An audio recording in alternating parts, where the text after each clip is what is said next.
Yeah, Memph, you did indeed begin before the stream started. Hope you guys are doing fantastic this evening. I'm not sure if you heard me talking or not. I see a black screen, so let's see if that actually works. Okay, looks like we're live. Alright. Hope you guys are all doing fantastic, just kind of messing around. And then, yeah.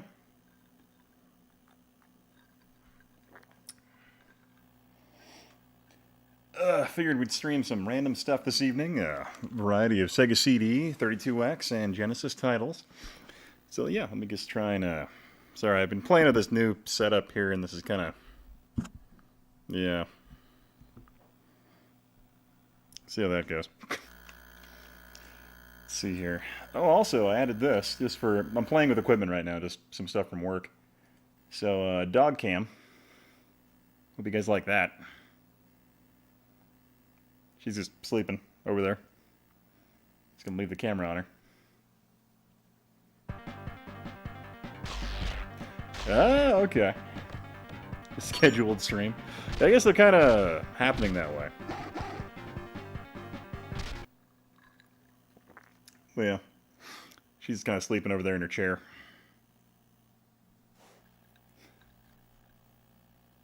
But yeah. Normally she'll sit up in the chair, but she's just being tired tonight.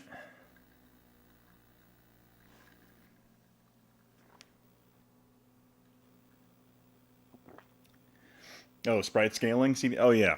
Well, I brought Core down here, which is a freaking great example of sprite scaling. Also, hey John, what's up, man? Yeah, also got a Wing Commander CD as well, which has that whole setup for it. Yeah, how's game audio, all that balance going? Yeah, here's Doggo Cam.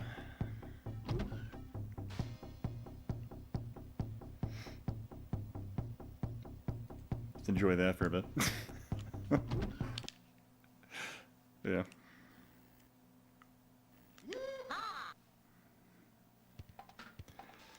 But I hope you guys are having a great night. I got notified the stream via the Human Interact Discord before. Oh! Wow. That's cool. Hey, Montoya, what's up, man?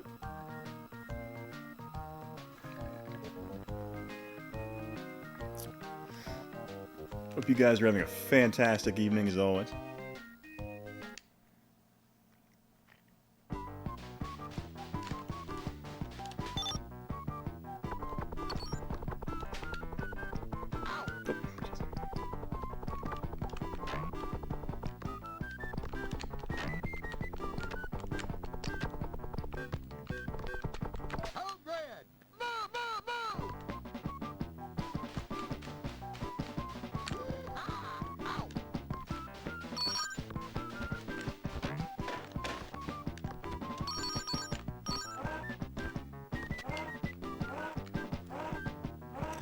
Wait for the... Oh, wait. Did I not knock the radio down? Oh, I didn't. I played this game so many times in my youth. I'm like, oh, I must have done it. Yeah. Oh, yeah, Game Hut's great. It's almost 2 a.m. where you live? Damn. Where are you from, Bloody? Yeah, Game Hut's a great channel. Like, my favorite thing was when he was talking about trying to make a Battle Royale type thing for the Sega Genesis. I thought that was pretty amusing. He was talking how he'd code it. Thought that was pretty great.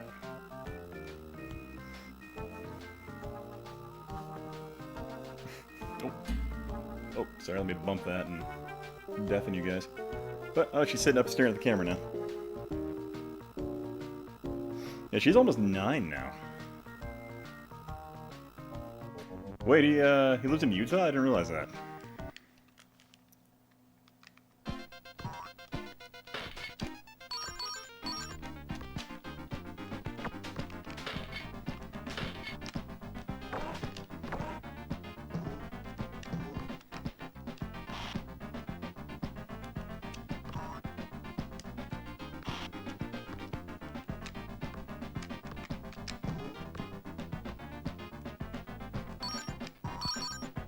would have thought he was like still in England or something like that.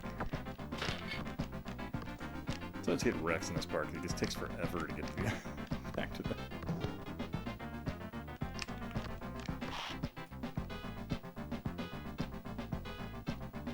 Got her yellow scarf on.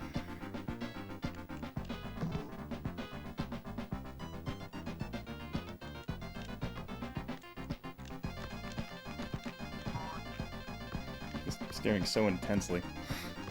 She heard a dog outside, apparently.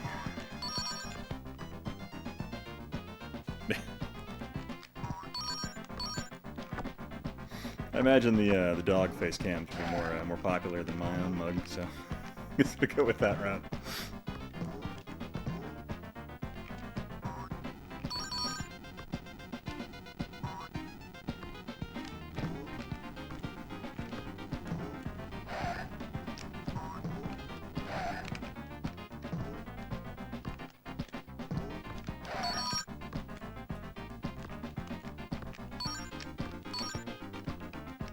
That's how you get those stars, okay.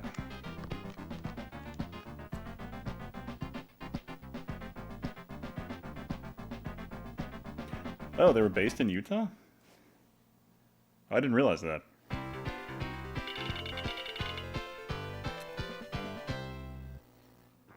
Oh, damn it. I actually just picked up Soulstar not too long ago, but it's still sitting up on my desk upstairs. And my daughter's asleep, so I'm like, I don't want to go back up there right now.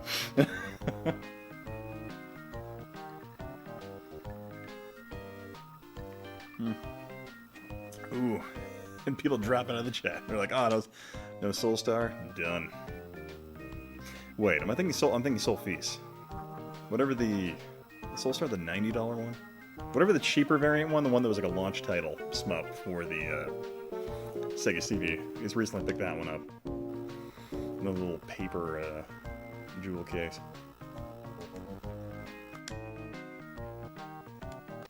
This level always seems to kick my ass for some reason. I don't know why.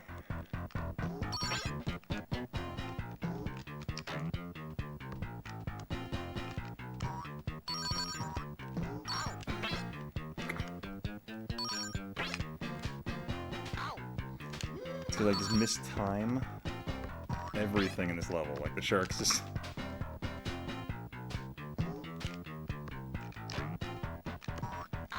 Something like that. I'm like, oh, I'm perfectly safe. There's no way a random clown jumpy thing is gonna kill me.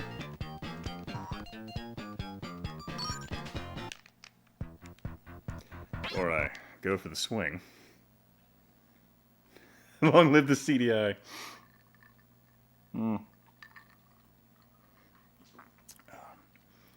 But sound okay tonight? Everything alright? Usually I have a lot of problems to begin with before someone mentions it. Oh, okay. Sprite scaling. Gotcha. I do have Sylpheed down here, which is all that pre-rendered type stuff. Not a lot of sprite scaling, I don't think. It's mostly got like some pre-rendered polygon type stuff.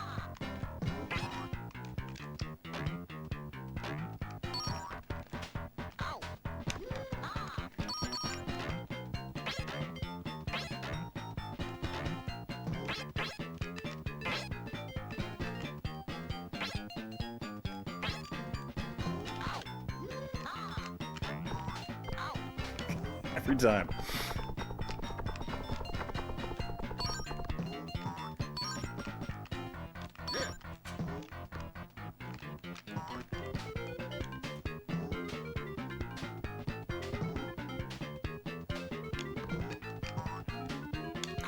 Oh crap. Oh crap.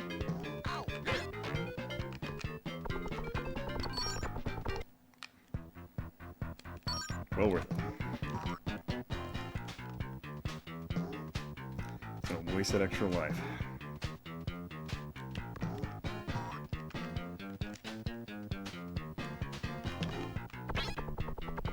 Can I get it back? Ah. Okay, you can't get it back. All right.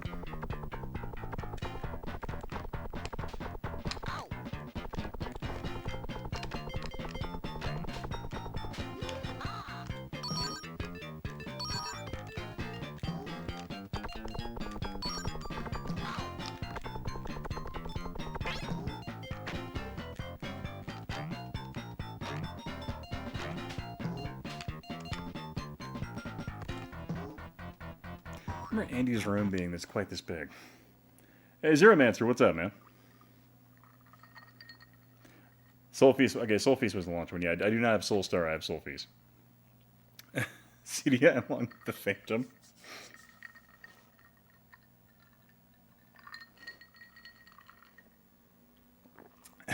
What is the douche Lightyear doing?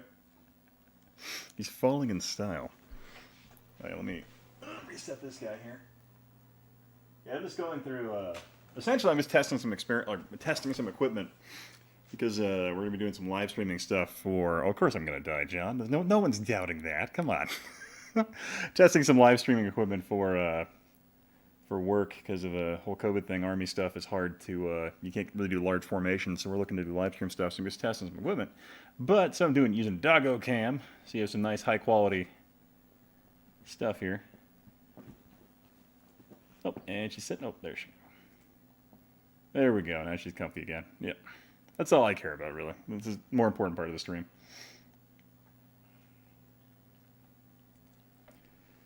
A YDKJ stream. What is that? Hey, Lightning Fox. What's up, man? How you doing? This game does everything, eh? Yeah, pretty much. Okay. I'll wait for that guy to jump. And for some reason, I just have this odd feeling that there's a time limit when there isn't. Jonathan G, how you doing? Dare me to game. Yes. Do it.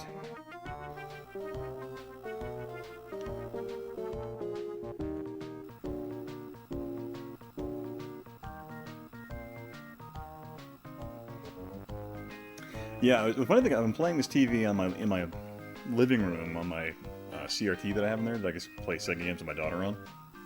And I have to say, like, the way the composite blurs the dithering, it looks great. But on the OSSC, it doesn't really have that functionality. Or, well, it can't really blur it just because that's what happens. Nightmare Buzz. I'm gonna pause it and drink a little more because that's what I like to do. Oh, you don't know Jack? Gotcha.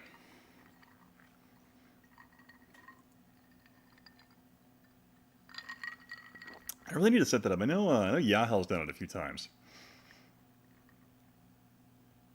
Hey, Camaro, how you doing, man?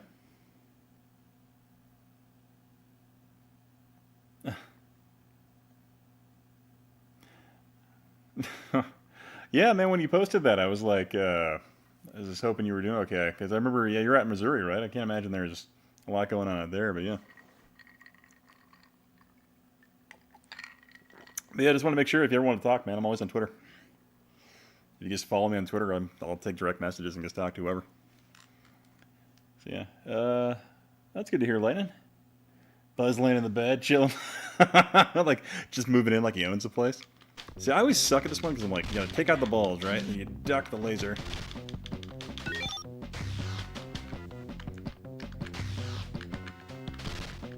Ah!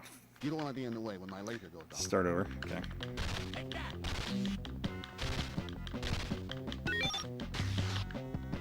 Okay.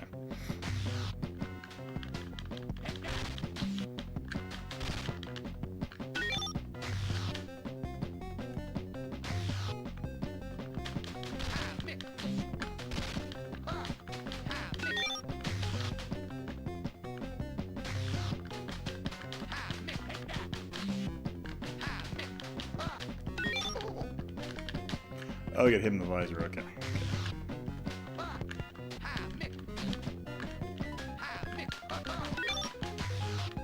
Or is there like a blink I'm looking for here?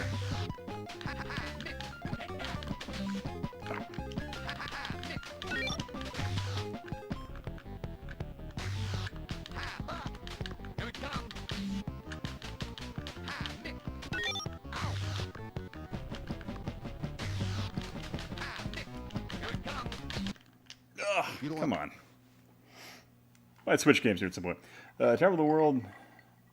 Ended up in Chicago. I don't even have Twitter. Also, what is the Tower? Tower of Power is the 32X Sega CD and Genesis is the Tower of Power. Hey, Gabber, what's up, man? How you doing?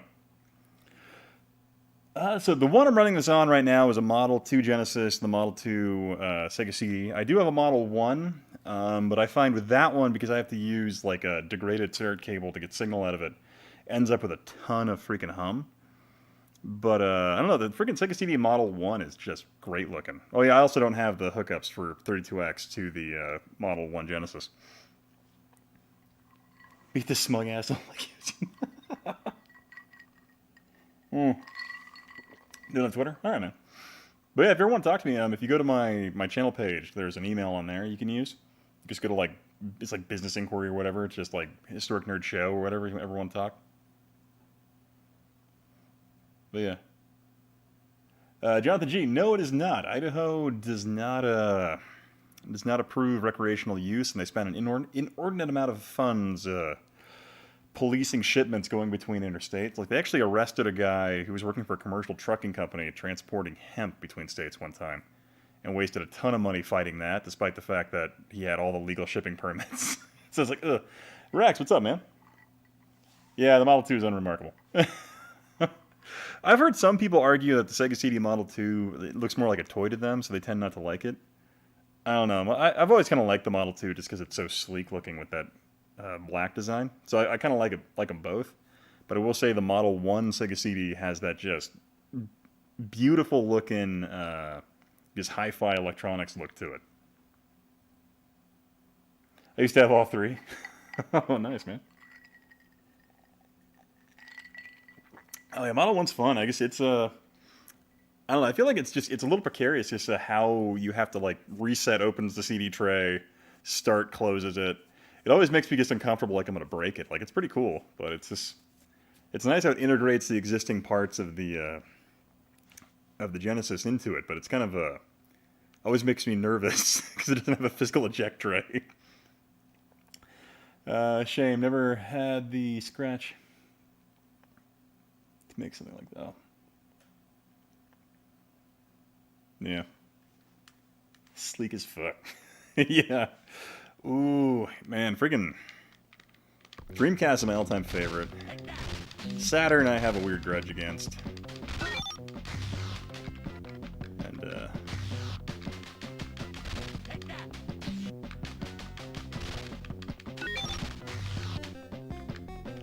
is he him in a helmet? Is that it?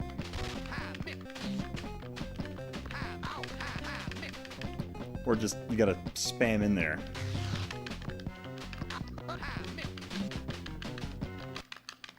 You don't want to be What? in the way when my laser goes What? off. How did I die? Didn't realize I was taking damage when I was getting too close, apparently. Probably gonna switch games here because I can suck at this part. Yep. Yep.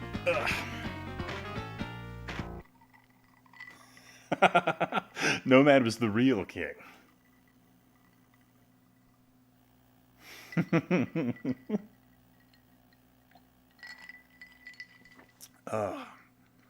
Yeah, I'll play through this one more time.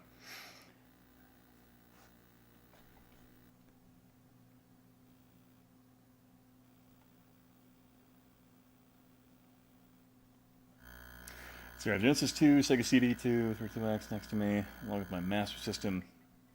Oh, nice. You have the Sega Sports one? Nice. I have like 3 production models of the Dreamcast, and one of them had the analog video chip die, and so I had to.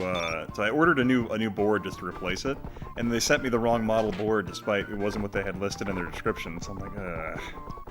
And I went to the desert for like a freaking month, so I couldn't really return it after that. So I have an extra freaking original model Dreamcast board I can't use.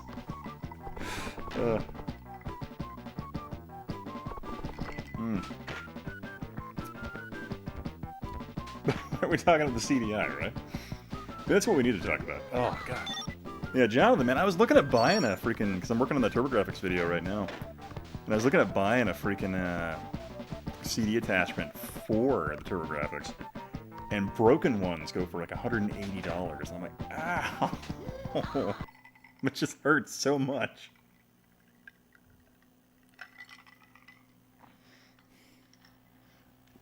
Don't know why those cost so much. Oh, yeah, Camaro, I told you my job's in the Army. So essentially, like, last year I did a rotation to NTC, which is a Fort Irwin Readiness Center, basically, where you basically fight a mock war out in 100 square miles of just gross Mojave Desert.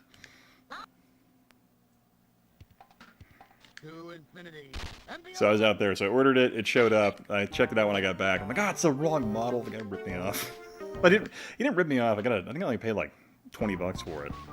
But I just expected it to be a different model. Because, you know, his description was a, you know, Model 2 board, but he sent me a Model 1. Like, you bastard. Code Red! Move! Ah!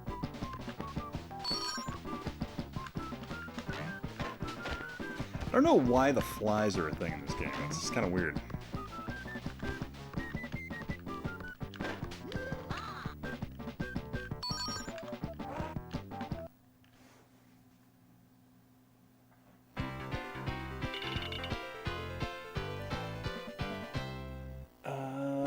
Let's see what we're talking about. Oh, yeah, freaking yeah, just like, I don't know, for some reason I have this weird interest in the TurboGrafx right now. I actually paid a guy a fair amount to do a 3D model for me of the CD attachment and the TurboGrafx. Just because I wanted to do some fun shots with the video. And something about it, just the way like the hi-fi freaking NEC electronic design approach to the way they made the TurboGrafx is just really attractive, despite the fact it was woefully unnecessary, because the PC Engine was literally 25% the size, and it worked the same way. Yeah. Oh, termites instead of flies, maybe? Maybe.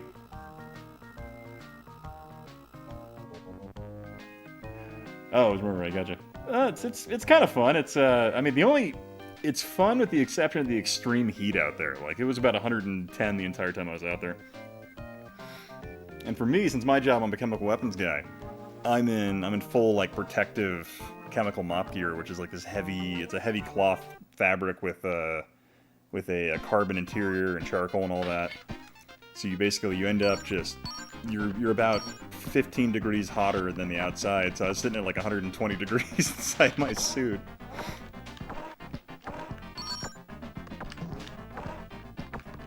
I don't mind. It's great for me because I end up losing like 20 pounds when I go and do stuff like that. So I'm like, sweet.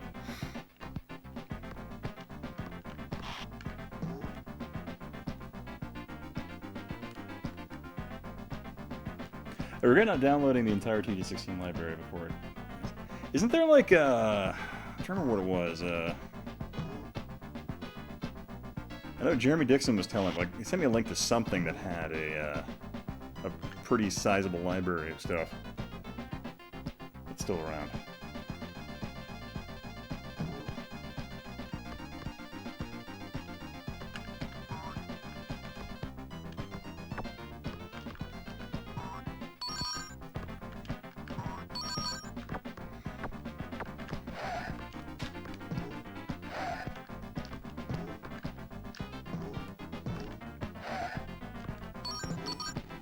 One of these days I need to figure out how to get all the stars. It'd be a fun achievement.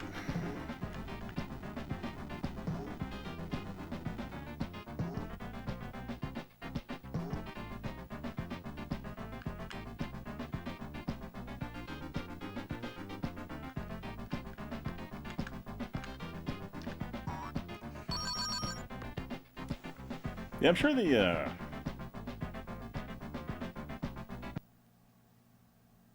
stimulus check kind of helped boost prices for that in some respect, but I don't know. I've been noticing, like, honestly, since I've been collecting since like over a decade now, and I've noticed just a dramatic increase just because of severe isn't the right word. Just dramatic interest in the hobby has grown so dramatically.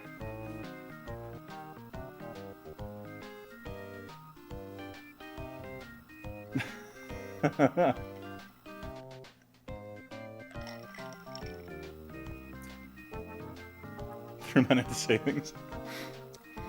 I threw mine into certain stocks I was interested in because they had dramatically decreased in value in recent months. and some other random projects I wanted to get done around the house. That's where mine went. But, well, let's see here. Make sure I didn't miss anybody. Will more than pay for itself. But yeah, like, I'm trying to remember what it was. I was looking at, like, even functional, going back to the TurboGrafx 16 stuff, like, even functional units, you can only buy them in the pair. And, like, even just the plastic tray that connects the CD attachment to the TurboGrafx is going for, like, $100 with nothing else attached to it. What? Oh! Hey, John Big, how you doing, man? Yeah, I need to set up Streamlabs. I'm a terrible, terrible person. But, glad to hear you get a job back, man.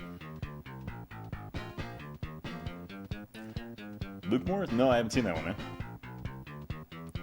Also, it's weird that I love you and Yahel for years, but I've heard the furthest thing from a gamer.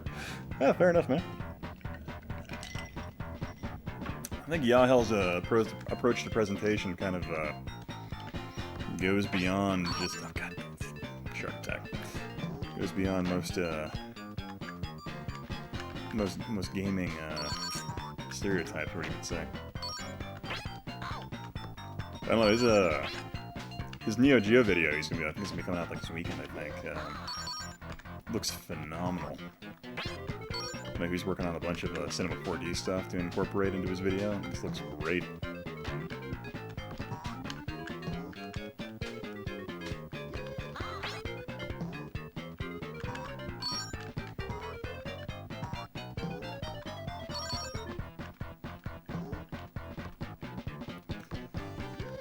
Yeah, I remember, like, playing this game now, I'm like, how did I ever beat this game? I'm like, holy crap, this game's hard. Oh! And that was a bad idea.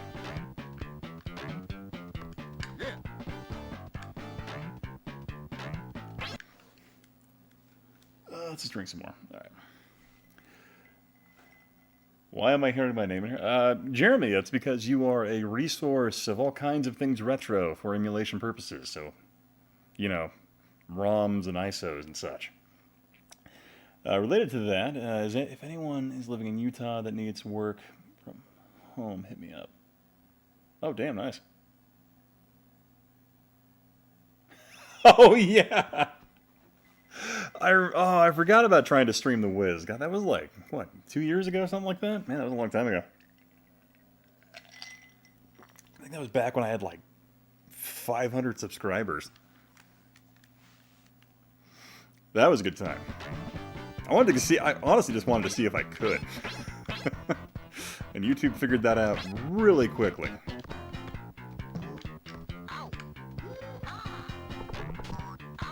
Ah.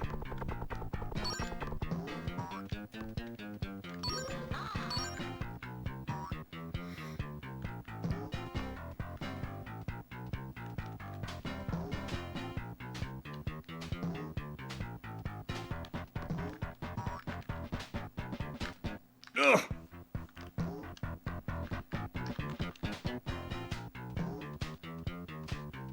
Get me.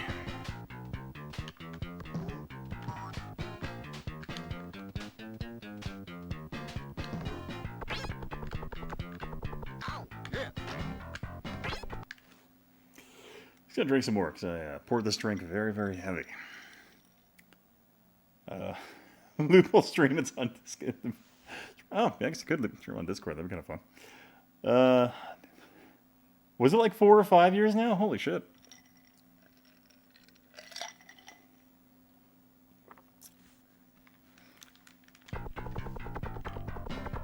Good times.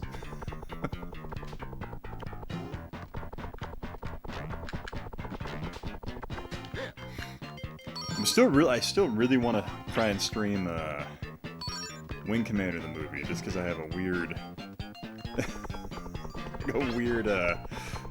guilty pleasure in that film, just how odd it is.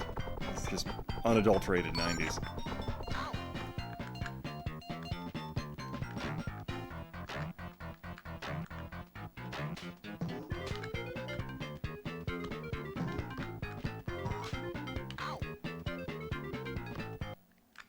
hate how it doesn't let you get the star for some reason. Like, you have to wait. Hey, Menno, how you doing, man? It really will not. I find, we'll probably end up going to Metalhead or something along those lines. A game where I can play it rather inebriated and still do decent.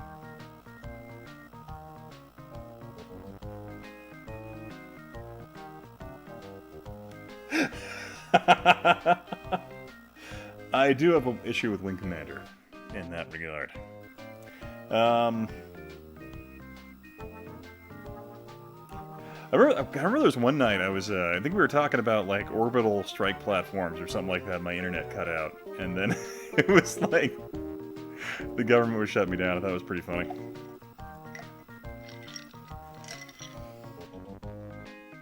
Oh, let me do something here really quick. Some of you guys are new back to the stream. Go ahead and just for fun.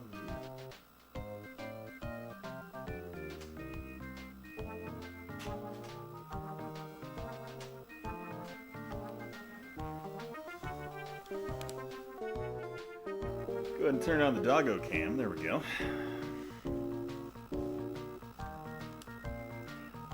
Oh, is this one pretty noisy? Is there a lot of background hum coming through? Old Terry Gamer, how you doing, man?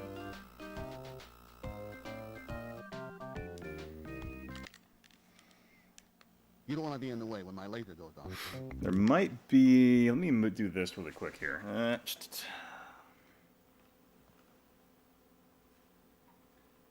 Back that one up a bit. See if that helps. May not. Oh god. Ugh. Little buzz? Alright. Let's do this. Let me just go ahead and I'll just turn down the baseline. And we'll see how that goes. Yeah. Buzz, look an alien.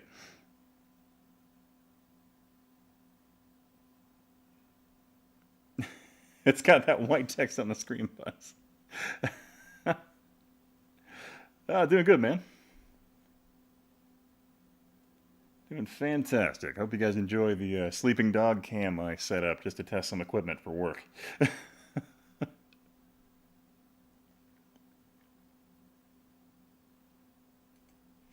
There we go.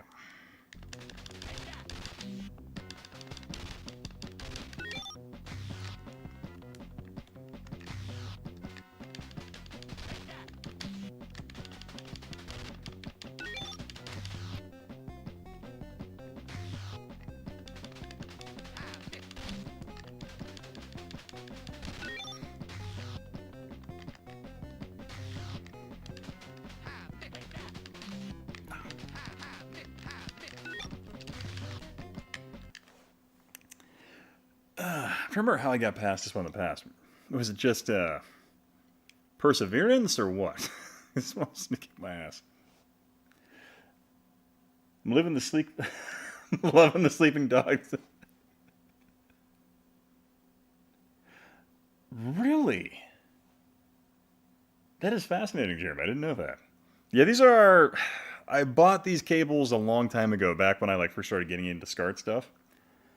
And so I'll need to actually invest in those like nice high quality ones made by those British folks, because apparently those are like the best ones to get. Or I grabbed some chokes actually, or what are those are called, the signal, wherever the I don't know. Wouldn't worry about fair enough. Pour another drink here in a minute and just let you guys enjoy the dog cam.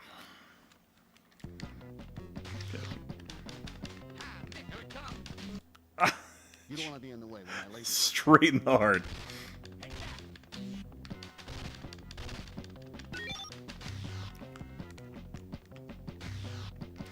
But how's mic audio? Those levels good?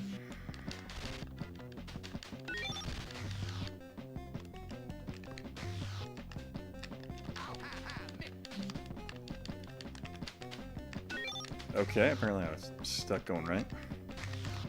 I'm using a older old Hyperkin controller, just because I tend to beat the crap out of this one.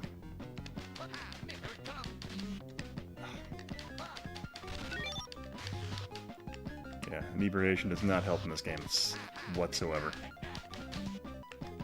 What? Oh, come on, I ducked it! Oh, man. Mike is solid? Alright, that's good to hear. How about a swivel dog cam? Alright, one sec. Here, let me swivel that for you. Put the dog in the... Well, I can do this with the dog cam. One sec. You can see her go left and right. You can do... Spin her all the way around. You can spin her around one sec here. It's action-packed. There we go.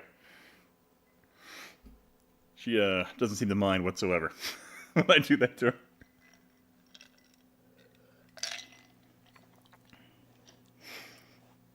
She is, how old is she now? She's about a little bit over 9. Had her for a long time.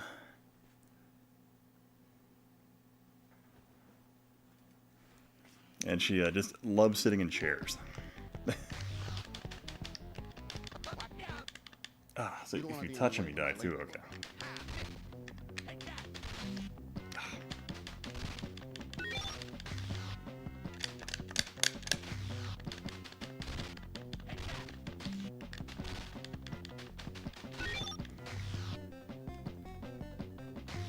Hey, Dr. Gamelon, how you doing, man?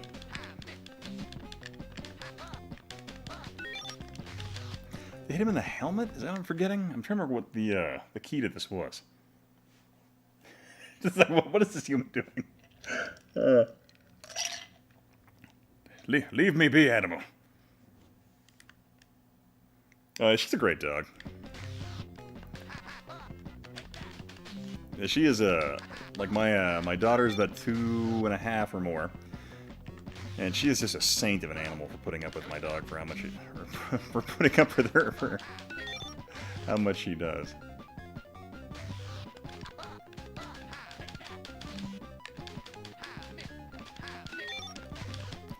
What am I missing here about the...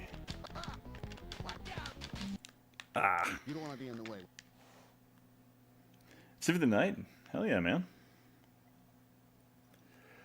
Let's see. I want to get a dog. The place I live in now is restrictive. Oh, yeah, I gotcha. Can't even have fish? That's crazy.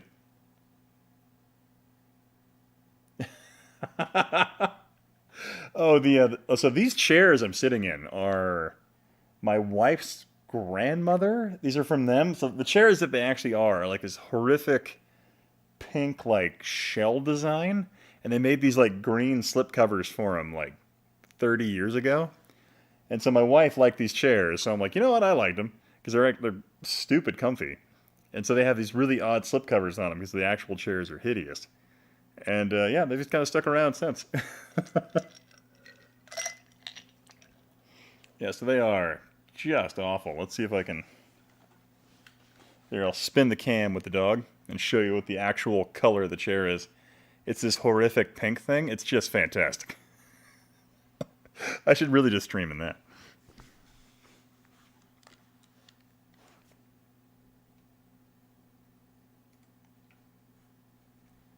Wife's grandmothers, yes. My wife and myself are hoarders of types. I hoard electronics and things like that. Old things that really don't serve a purpose in that regard. My wife, on the other hand, loves to hoard furniture. And so that's just kind of how it goes. Hence why my wife still has just a really gross office chair she's had for years. Gotten much better, but yeah.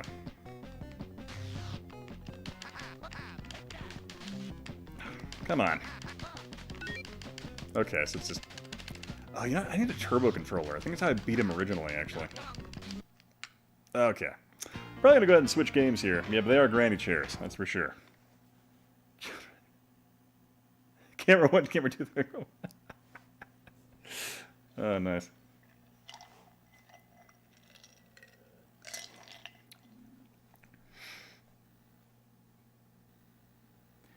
Yeah, these are old-ass chairs, but they are stupid comfy. Alright, I'm going to go ahead and switch games to something else. Let me go ahead and grab a 32X title. One sec.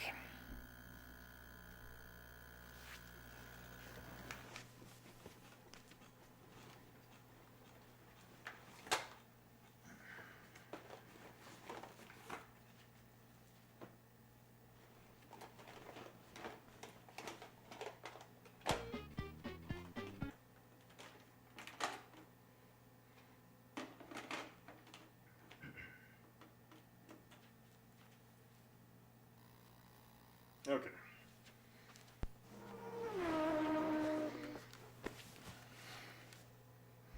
ASMR ice cubes. How's that? I need to refill my drink here. So I'll let this play for a sec. I'll put the dog cam on for you guys, just because that's you know, the most entertaining thing the stream's done in a long time. So let me do that. I'll be right back and refill my drink.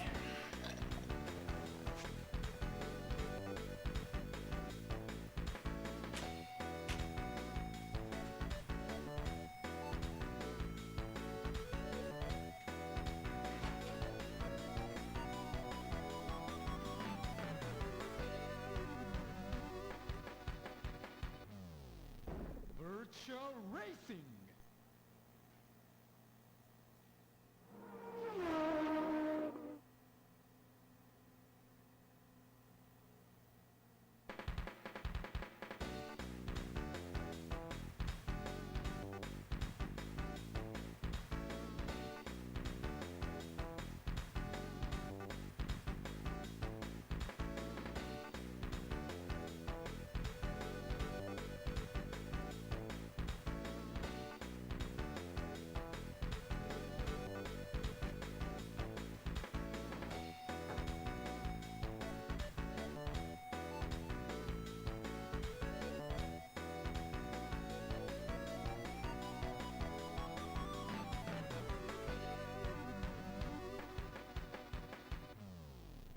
Virtual Racing.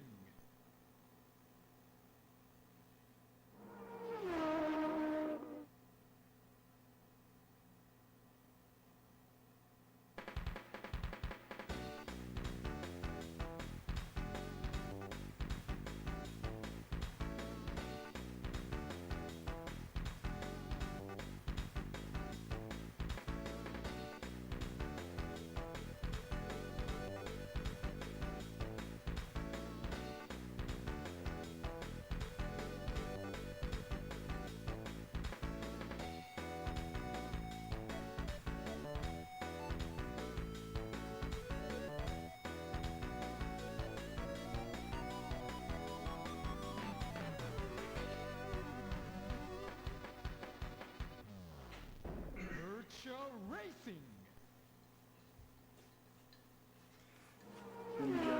Chat, huh? Yeah. Yeah.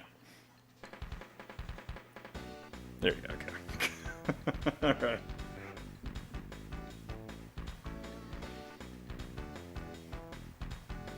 All right. What's up?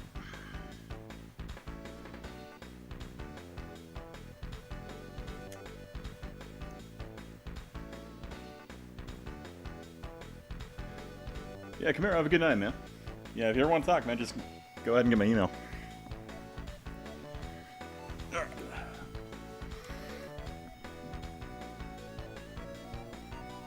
Virtual racing.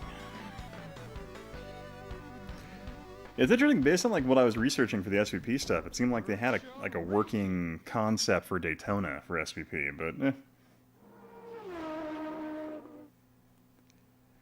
Go ahead and switch back to this one. You can see the top of her back right here from this camera angle.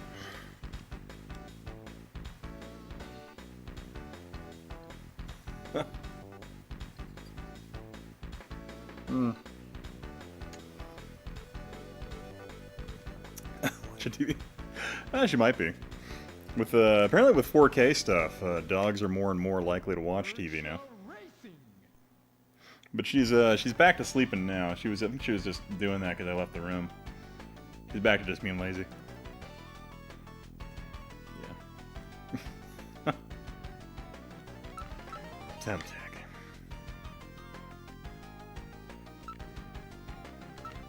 Pretty.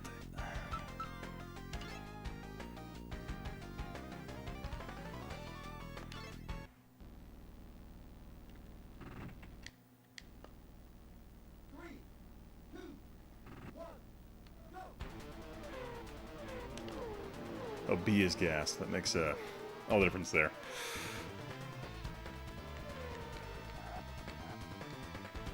Wait, it's like if you live in Utah and you buy alcohol and transport it to, like buy alcohol in Idaho but then bring it back to Utah, you are breaking a felony? That's nice.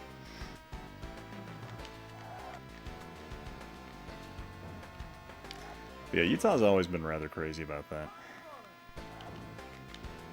If the film SLC Punk has been any indication or inkling into the world of Utah and their drinking stuff.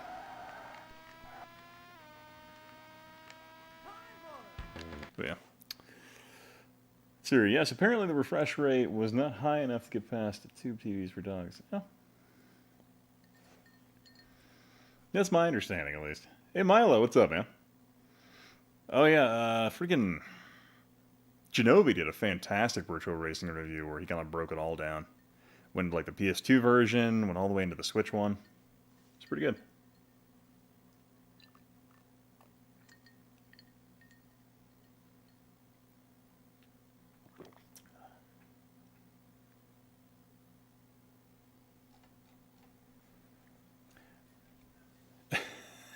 I choose Amtrak. Sega was a mistake. Yeah, freaking I don't know. Sega of the just 90s was a truly innovative organization. They just unfortunately just completely screwed up. Sweet, I'm a felon in Utah. Oh, it doesn't count if you live in Sega.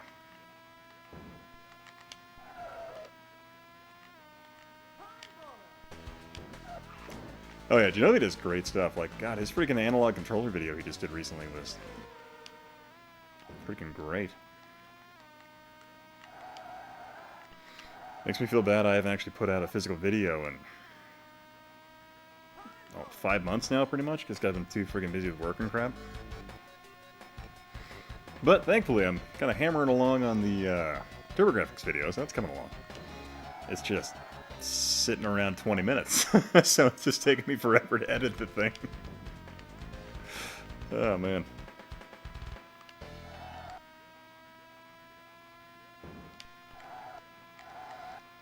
Okay, I missed my old setup. I had the monitor like right below the other TV I was staring at, so I could actually just like put my eyes off for a second, read the chat, and go back. This one, unfortunately, my setup out here, I have to torque a full like 30 degrees away from the screen to actually read it.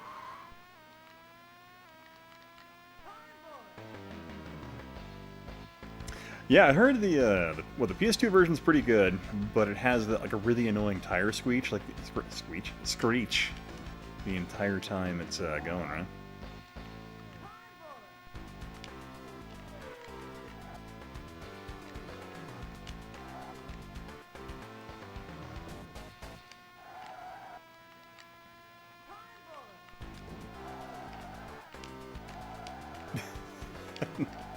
I remember, I think I'm actually in the his virtual racing video, because he asked me to do some shots of the SVP version, and like was basically like just shots fired because I like the SVP version better. Oh man, good times. Let's see here. Yeah, doesn't Shinobi do the series on canceled games? Yeah, he does unreleased games. That one's fantastic. Yeah, it's he just did one for the Virtual Boy that he's working on. That's great. Oh, Jimmy, probably sleeping or something like that. Oh, does it actually come out next week? I thought it was delayed in the United States, so I need to get off my ass and get my video out on it.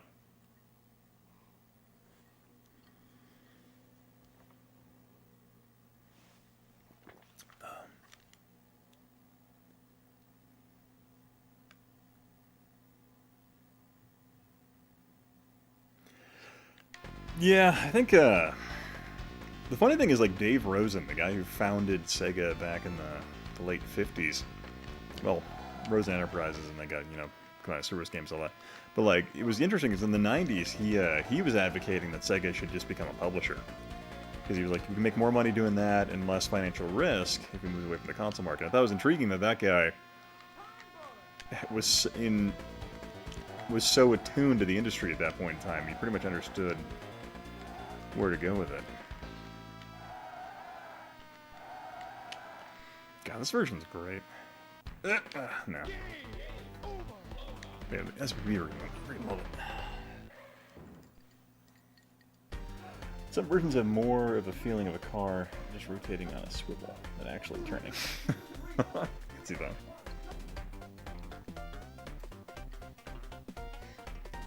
So I will say, like, the SPP version has a... I feel like you have more direct... I don't know, it's more sensitive. Like, you pretty much have to, like, not ride the gas as much. Otherwise you burn out constantly.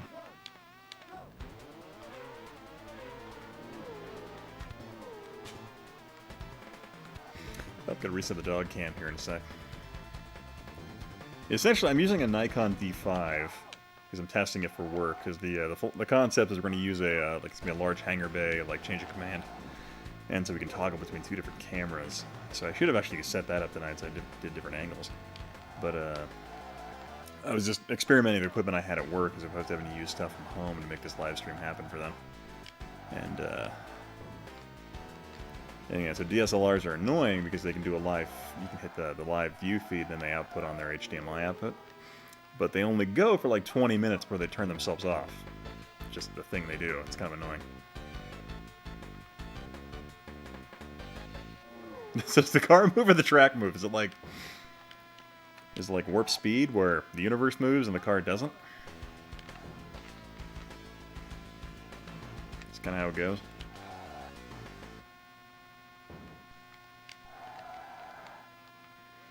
I need Jimmy's phone number in Japan so I can just call him like, I'm live streaming, bitch, get in here.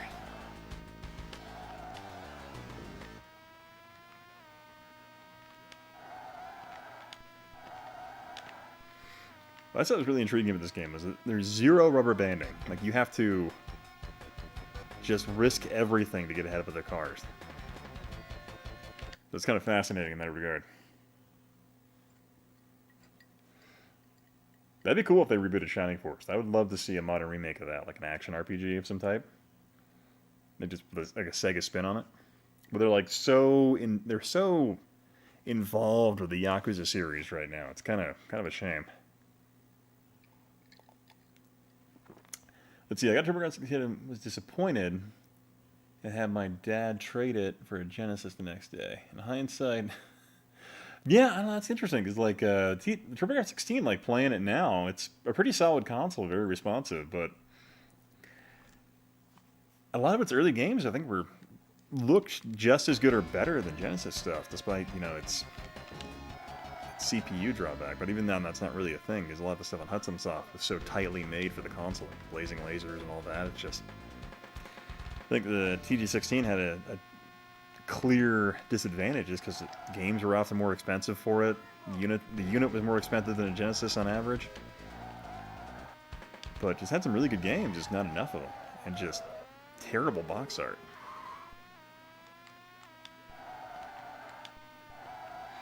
So I would love for like Phantasy Star to not be an RPG, like an online RPG for a while. More likely they're wrecking me because the series. Sega does love to do that. See, Sega is desperate for Yakuza to be like GTA 5.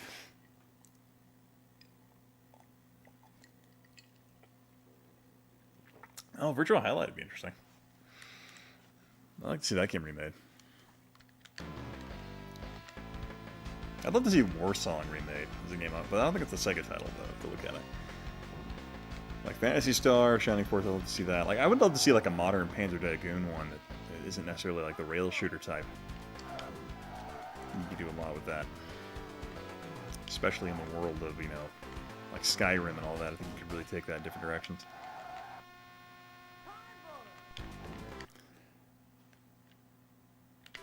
I never tried... I remember, like, I tried Phantasy Star Online a long-ass time ago, like over a decade ago. At least when it was on PC.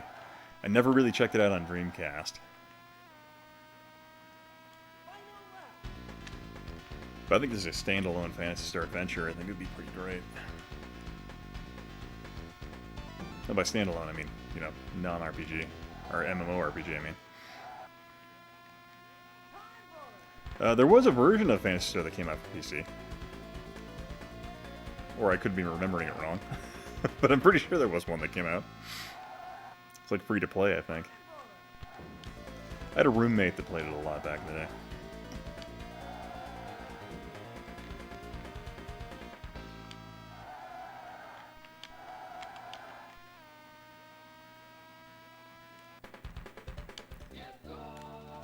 Finally finished a race. There we go. UFOs are real. Any aircraft you can't identify. What was the thing where, like, Fox News and other places were going crazy because the Pentagon released some of the UFO footage, and they're like, and the pilots, all they were doing was just basically thermal targeting ducks, and it was just confusing people. He's asking about Fantasy Star Online 2.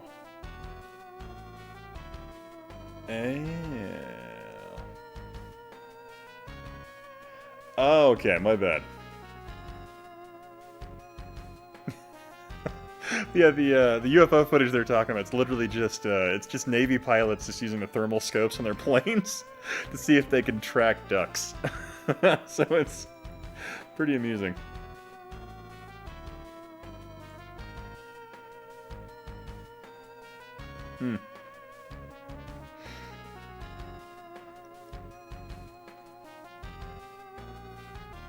Yeah, I think one of the main drawbacks to the TurboGrafx is the fact it's limited to just 2 buttons. I think is a really big disadvantage.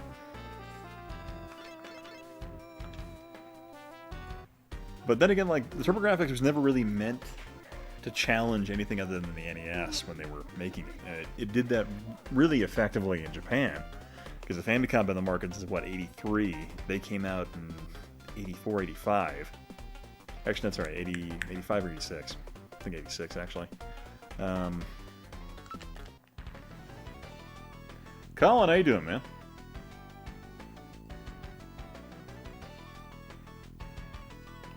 Story about the radar. Oh, the one where the they were next to the radar dish and the freaking Jiffy Pop was popping because they were nuking themselves. The official explanation. Human aircraft can't possibly do maneuvers like that because they're so slow. So only a UFO could do things like that. I always love that. Oh man, that's a great one. Just impressed they could actually thermal target a freaking duck.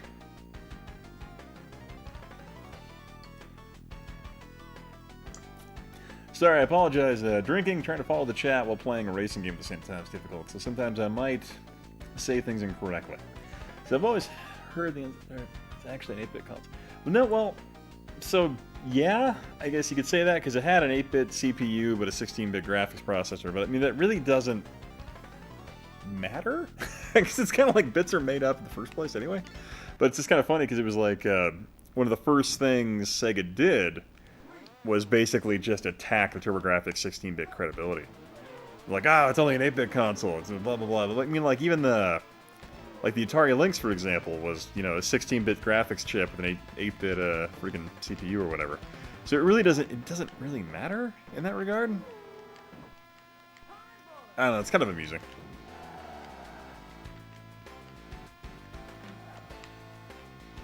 I'll say map. We kind of quit. I'm just gonna let myself die here and pick a different map. Nick, sorry, that won't work. What's up?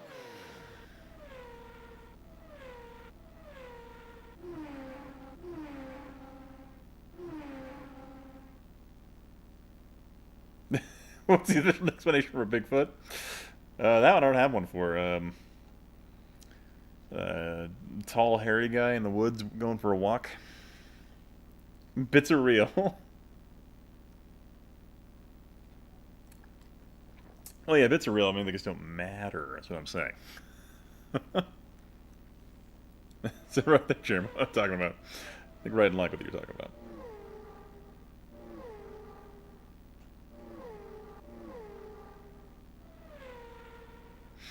But no, I have to say there was some like early Genesis titles that are just absolutely ugly in terms of just even the graphics they're bringing out. Like, what is it? Like Warlock is another '89 launch for the freaking Genesis. It looks like it came out on borderline Famicom slash 2600 type game that came out on the freaking Genesis, and it's just ugly beyond belief. But I think the TG16 didn't really have any game that looked quite that bad at any point in its run cycle. But that also might have been just a factor of the fact that TurboGrafx 16 in the United States was very limited on what they were porting over. So pretty much everything they brought over had to look pretty good.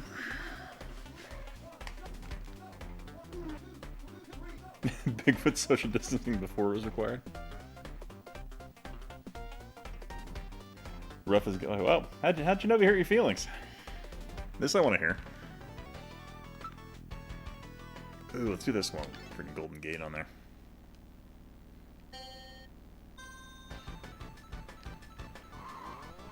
Well, I guess it would help if I, held the gas down while I was reading the chat.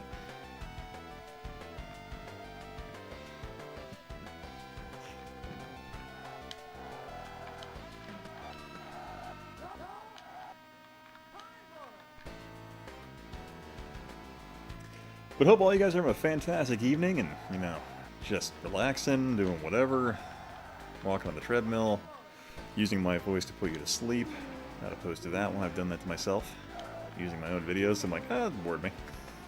That's boring. I'll put that on.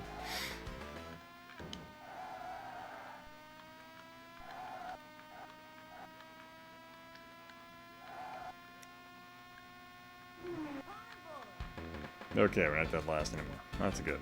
But let's drink some more. Yeah, I didn't for the most part.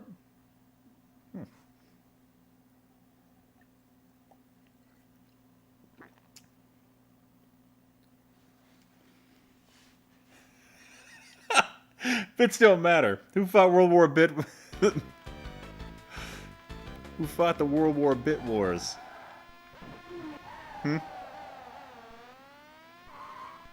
Fought the Bit Wars for nothing.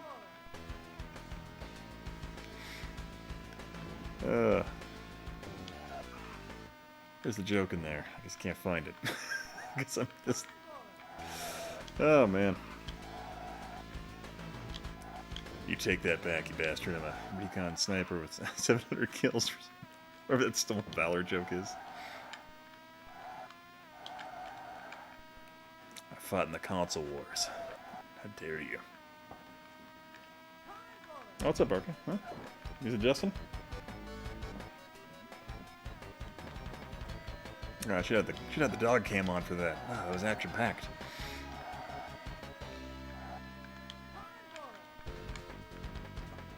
Been a long day. I was renovating and the dog was just kind of running around. Daughter was out here as well.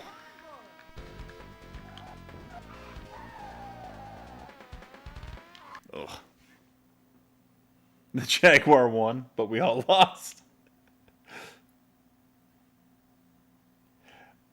Oh, you have Calibri? I need to pick that one up. But that game is like $70 or something like that now. Yeah, Genesis Strider Port. Yeah, Genesis Strider Port's pretty good. Master System 1, not so much.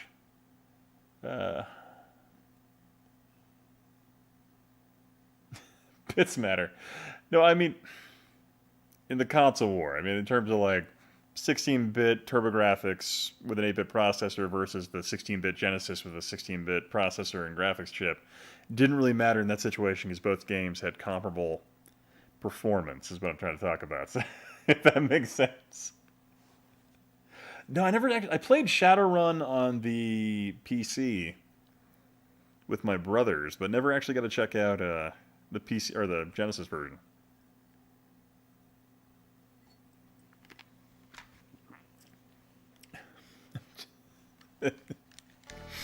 Oh no, I dug myself into a grave here. But no, I just mean in terms of like just the way the video game console marketing impacted the scene in terms of bits. It didn't really matter.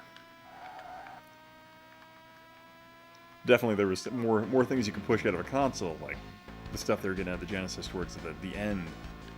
I'm sure there's some stuff in there that they could not have pushed the TurboGrafx to do.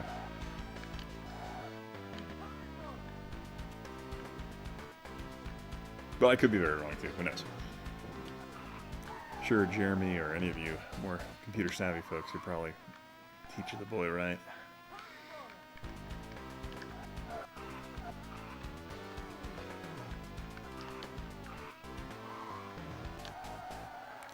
Yeah, I have no idea how... Back in the 60s, when you had like the... If you ever watched the film Ford vs. Ferrari, where you could drive for like... you do 4-hour shifts and just driving around a track. That's what I said. No, yeah, Jeremy, I 100% agree with you.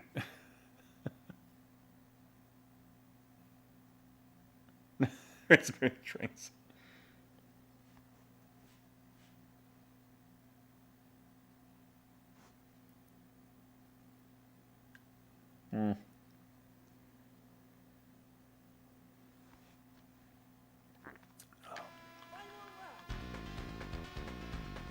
Or Jeremy was talking to you, not me. Who knows? Yeah. God. I'm gonna switch to Metalhead real quick. Hang on one sec. Let me go ahead and put on the dog cam for you guys. Enjoy that while I switch games. Talking to me, okay. You know, if we didn't bicker over consoles, what kind of a world would this be, really?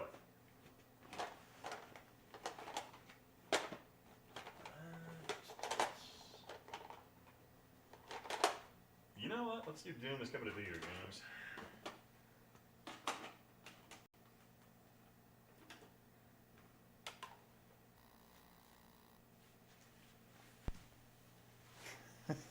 Those are bigger consoles. I wouldn't have it any other way, personally.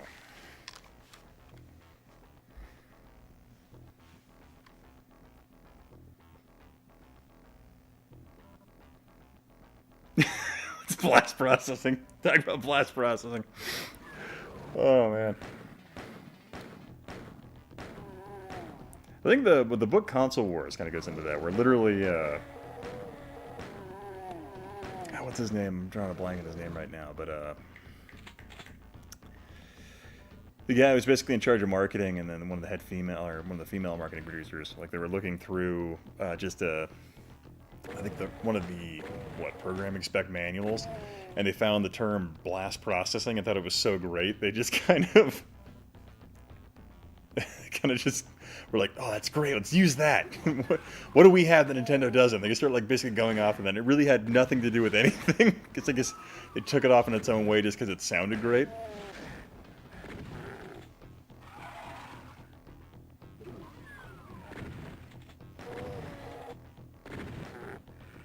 I don't think it wasn't Kalinsky. It was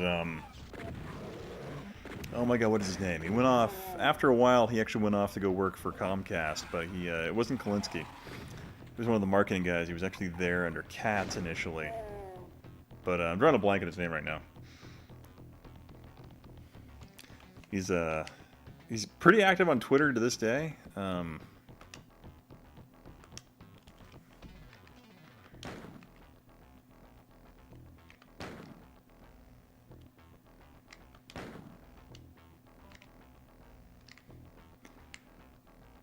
Drawing a blank on his name at the moment.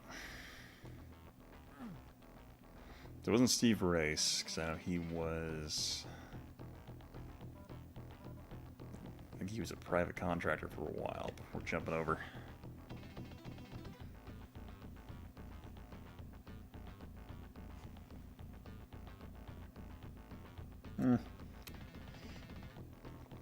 Yeah, I really wouldn't have the console war, or the consoles turn out any other way. I just personally would just love for Sega to come back into the mix, just because they had just a great, innovative, original spirit that I felt like really impacted the console world. They just don't get as much anymore. That's just me. Literally, I feel like I'm just such a sap for Sega if they were to do like just a small, limited... Thank you, Al Nielsen. Thank you. God, that was right there.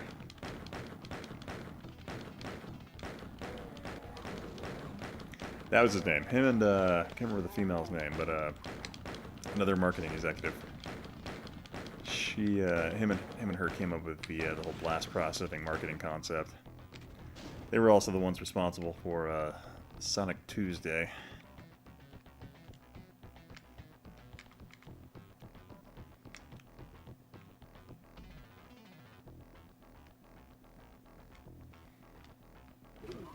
Yeah, it was Al. Yeah.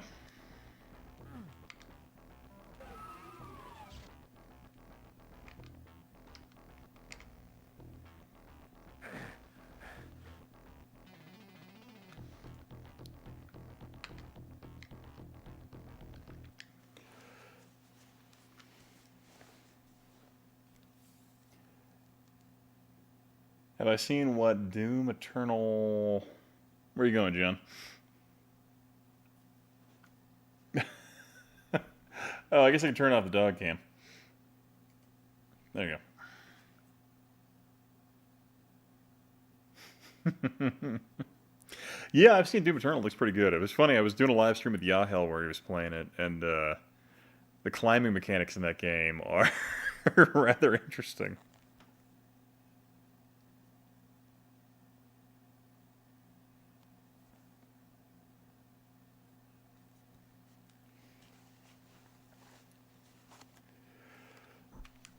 Oh, yeah. God, man, freaking the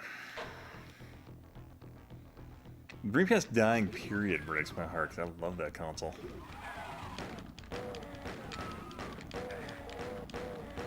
I feel bad, like I had a Dreamcast, I didn't buy enough games for it. I think I had like a total of like 13 games or something like that total before it died. I was just more of a PC gamer at that point in my life. But I'm like, God, I wish I just had supported it just a little more when we had the chance, you know? Like, it mattered. I'm like, ah.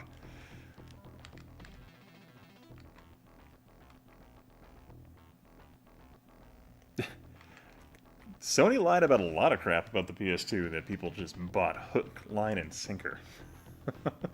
Coming soon, more like destroyed the player base.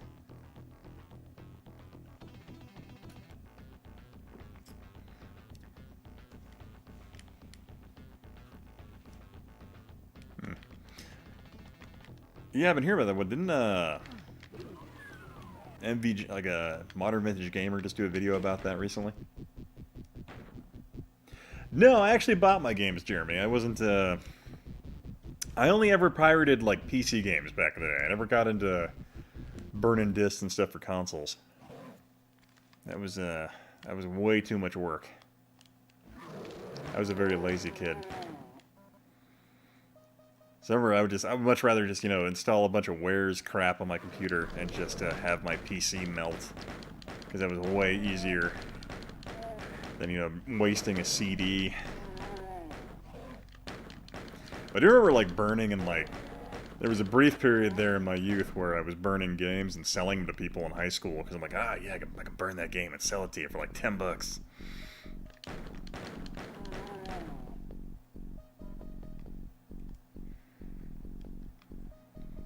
God, that sounds so scummy now that I think about it. Like doing that in high school. Oh, you remember that? I think it was like Jedi Outcast. I sold to somebody for like $10. It was a burned copy and some other stuff. I think like the IDOS games Gangsters. I think I sold a couple of burned copies. But the funny one about Gangsters was if you if you had a burned disc of that and installed it, and you launched the game, your character would just end up automatically arrested the second you launched the games. I remember finding that out. He's like, dude, this doesn't work. My character's arrested. This game sucks. I'm like, oh. Yeah, about that.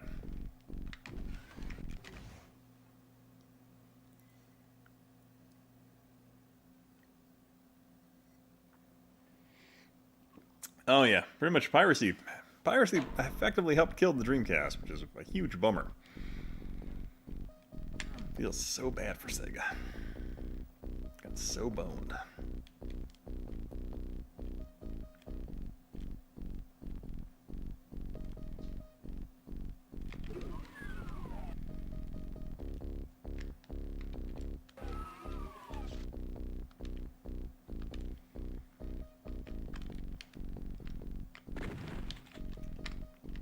Okay, yeah, C that allows you to sidestep, that's what it was.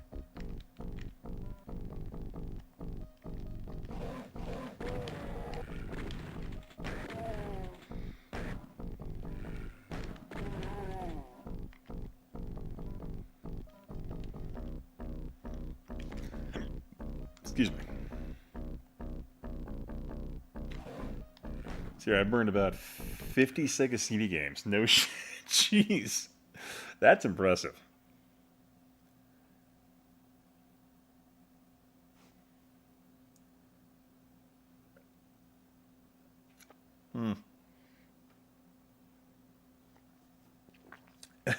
Syrup. Well, I think at this point, honestly, you feel like you have ISOs and stuff like that for, you know, dead consoles. It's like, really, who are you hurting? It's not like they're gonna make their money at this point. It's not like that, you know, Game Gear copy of Sonic 2. If Sega's gonna get any money for that game being sold today. The exception of that one time they did, because one got cleared out of a Toys R Us inventory that got sold.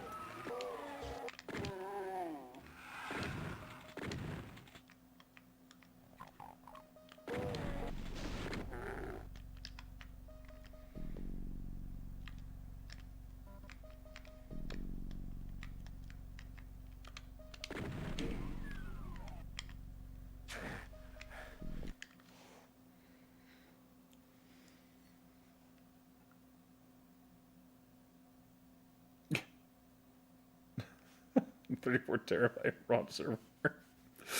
Oh man.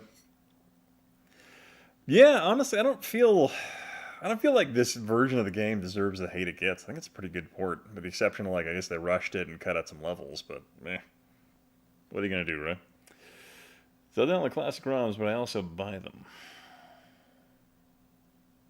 Yeah, I mean, I don't really. If you're gonna download ROMs or whatever, who really cares? It's not like you're hurting anyone at this point. It's like not like the game is commercially available on some other viable platform. Or even if you want to experience it in the original type concept, where you're using like a Genesis USB controller or something like that. So it's kind of like, who are you hurting at that point?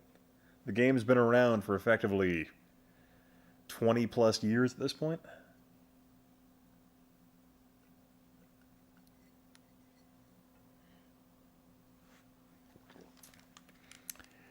Yeah, I think COVID disabled a lot of stuff. Yeah, the Wii U died pretty hard.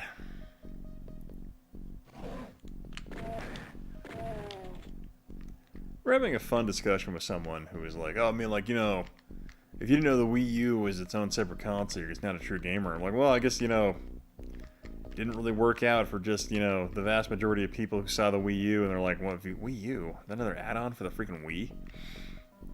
I'm like, yeah, it really didn't help you.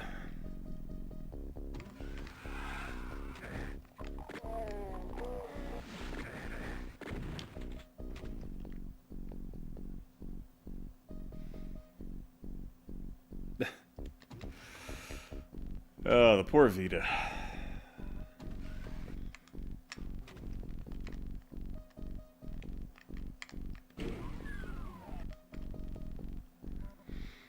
Yeah, if ever there was a handheld that had the chance to challenge Nintendo's dominance of the handheld home market, PSP and Vita certainly should have been it.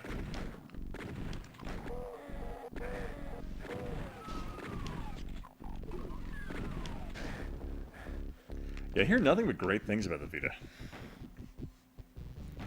50 p.m.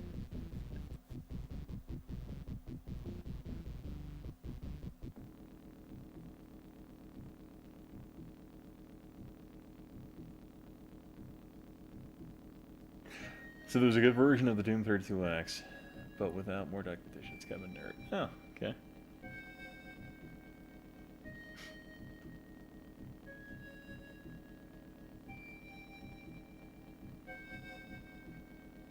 I've got mode on.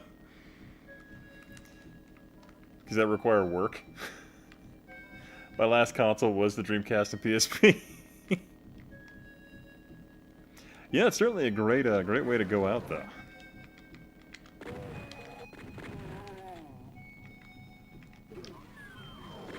Should probably play with God mode.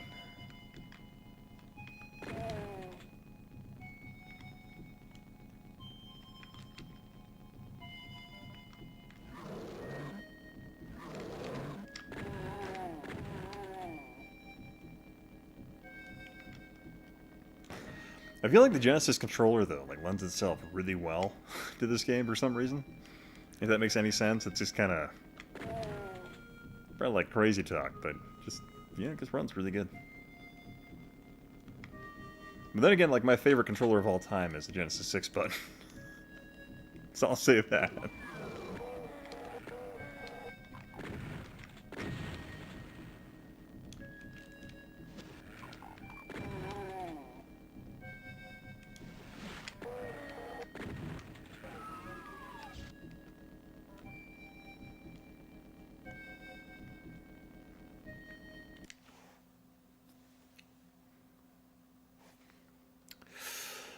I need to refill my drink. Alright, tell you what, once I put the dog cam on for a bit, I'm going to refill my drink. I'll be right back.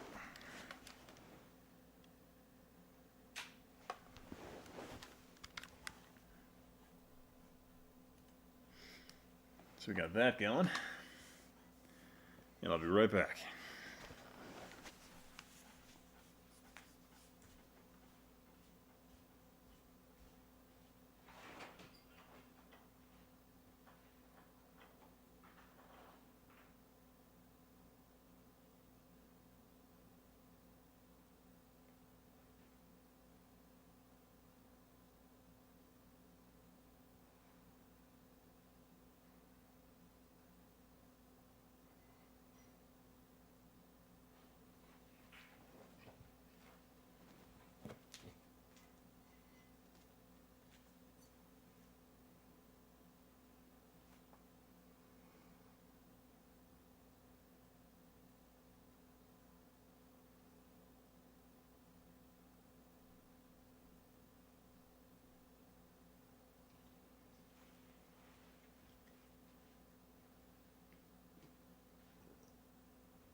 Oh, she jumped out of the chair. Oh no. Alright, one sec here. Alright.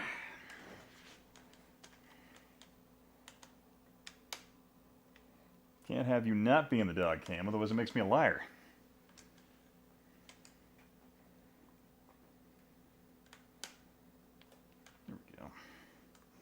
There we go. I want a refund. No,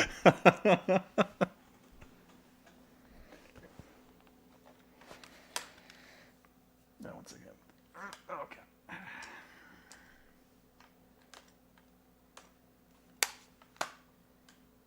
This dog cam thing is just way too important. Can't. There we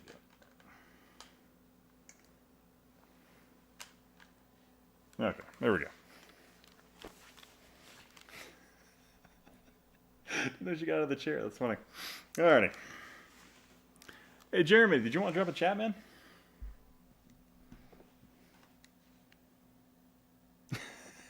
Okay.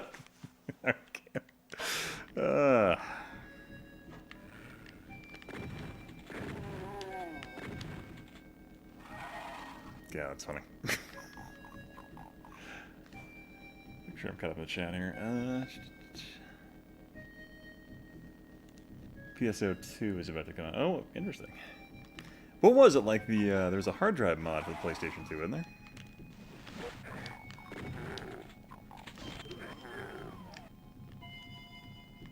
You shooting me?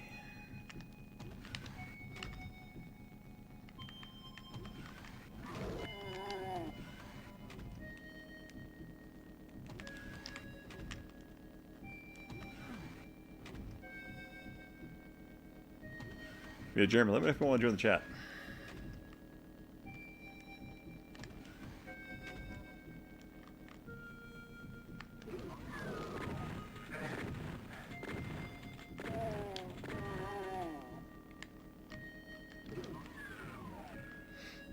Okay. So it was the I know the fat one had that. You can slide like just a hard drive into it. Did you need some like special modification for it? Yeah, because I could like then you could do the Linux thing, but like I know some folks have figured out how to put like a bunch of ISOs on there, right?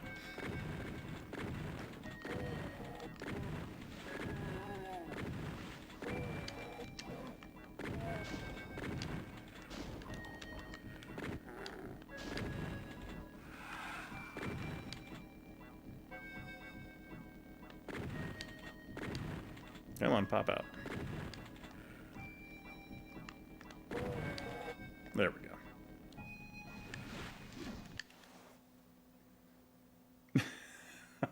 Oh, you don't have your mic dialed in right now? Oh, okay.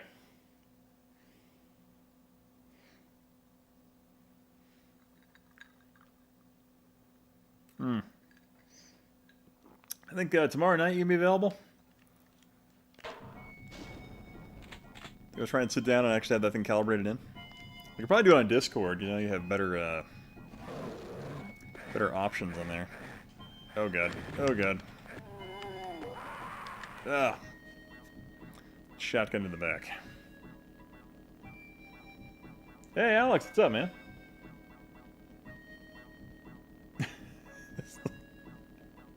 Well, Alex, hey, hang on, I got something else for you.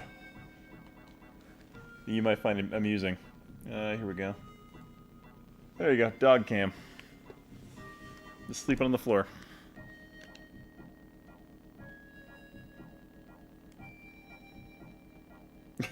Got my setup. Okay. Let me grab Alex. Hang on, let me get my earbuds in here. What earphones?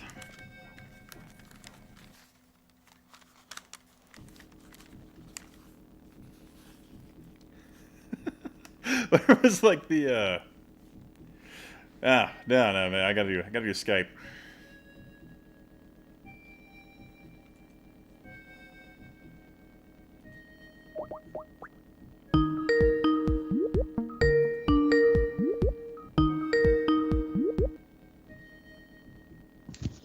Hey, what's up, man? Hey, how you doing? Uh-oh. Can you not hear me on Skype? Do we have this working correctly?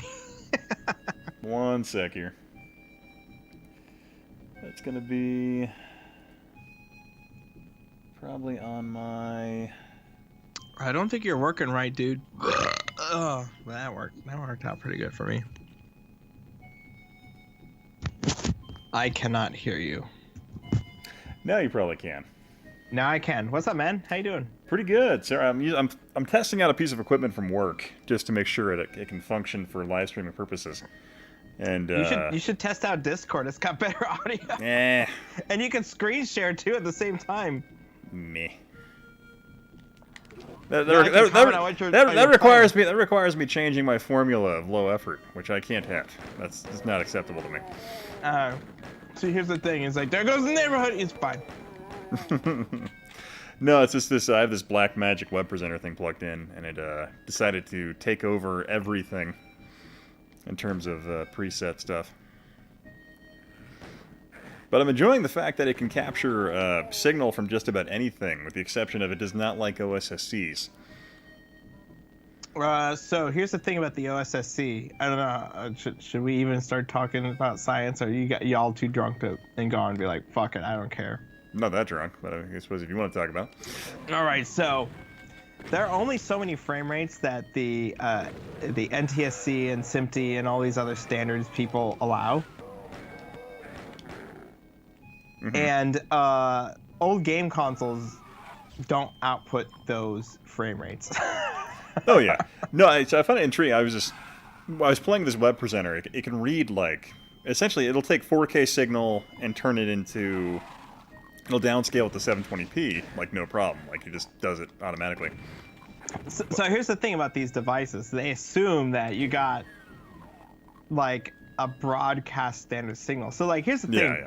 Everything except for old consoles like actually follow standards. And like an old console is just like, so there's Like, two frame rates. They're like, fuck it, fuck it, a CRT will read it, and whatever. move on with your CRT life. is a piece of analog equipment. It's just like you just shoot like whatever analog signals, and it's like whatever, fuck it, I'll do it. Like it's that guy at college, it's Frank the Tank. Your CRT is Frank the Tank. This digital equipment's just like, dude, like if it's not exactly these things I'm supposed to do, it don't do it. So. Yeah, I guess and your Super Nintendo and your Sega Genesis don't output 59.94 frames per second or 60.0 frames per second, so everything's fucked. Yeah, it's it was just funny because I was playing with this thing. Cause like I was just discovering that my Razor Ripsaw can read signals better than this like piece of broadcast equipment can. So I thought that was just funny. Well, it's because that piece of broadcast equipment is just like, what the fuck? Why are you plugging this like, bullshit up? What is this shit? Yeah, exactly. This? And like the gamer stuff is just like, fuck, someone's trying to plug a Super Nintendo into here and give us a 1-star review. So they fix those things, Mm-hmm. No, it makes it. I was just amused that it was a piece of equipment the government bought, and I'm like, okay. So like, come on, just play the DOS version. What are you doing, man? Why are you playing this? Why are you torturing us? This wasn't bad. Come on. It's not good either. Nah. Ian's rating just dropped. Right. Yeah, I know. My Zero rating. Mans was getting all upset because you connected me over Skype, and this was like, his audio. Oh yeah, no. I've already established that Discord would be effort on my part because I have to like set up a private channel and move you in there or do that. I'm like, I already have you on Skype. Called me on. It's the same thing, dude. Yeah. Here's the thing on your Discord. I mean, like, I do this on mine where, like, on our After Dark. Yeah, Doom is coming to video. Where's my button for that? I got news for you. He's gonna need a lot more than a butter Oh, knife. I don't have the button anyway. Anyway. I don't have the program. Damn it.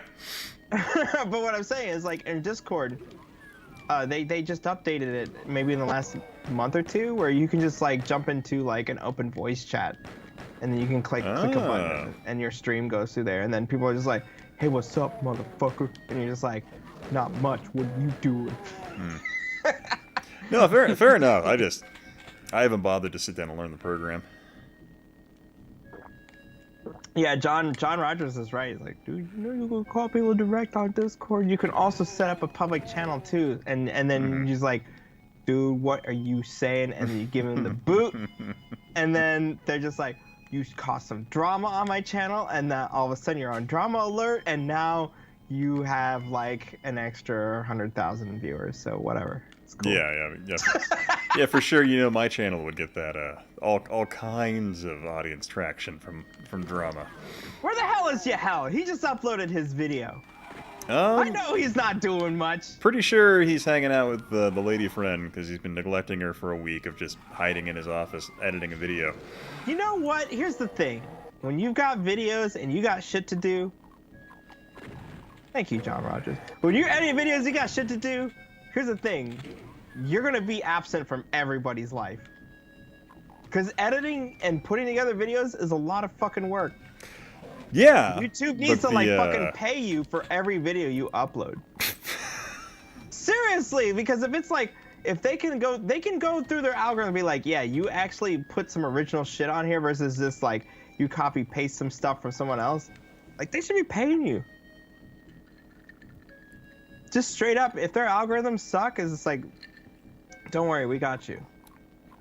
Yeah, Jeremy, I've been dialing in the OSSCs. I think I got it running pretty decently with most things, with the exception of I haven't figured out the Super Nintendo with it yet. But Genesis stuff looks great on it.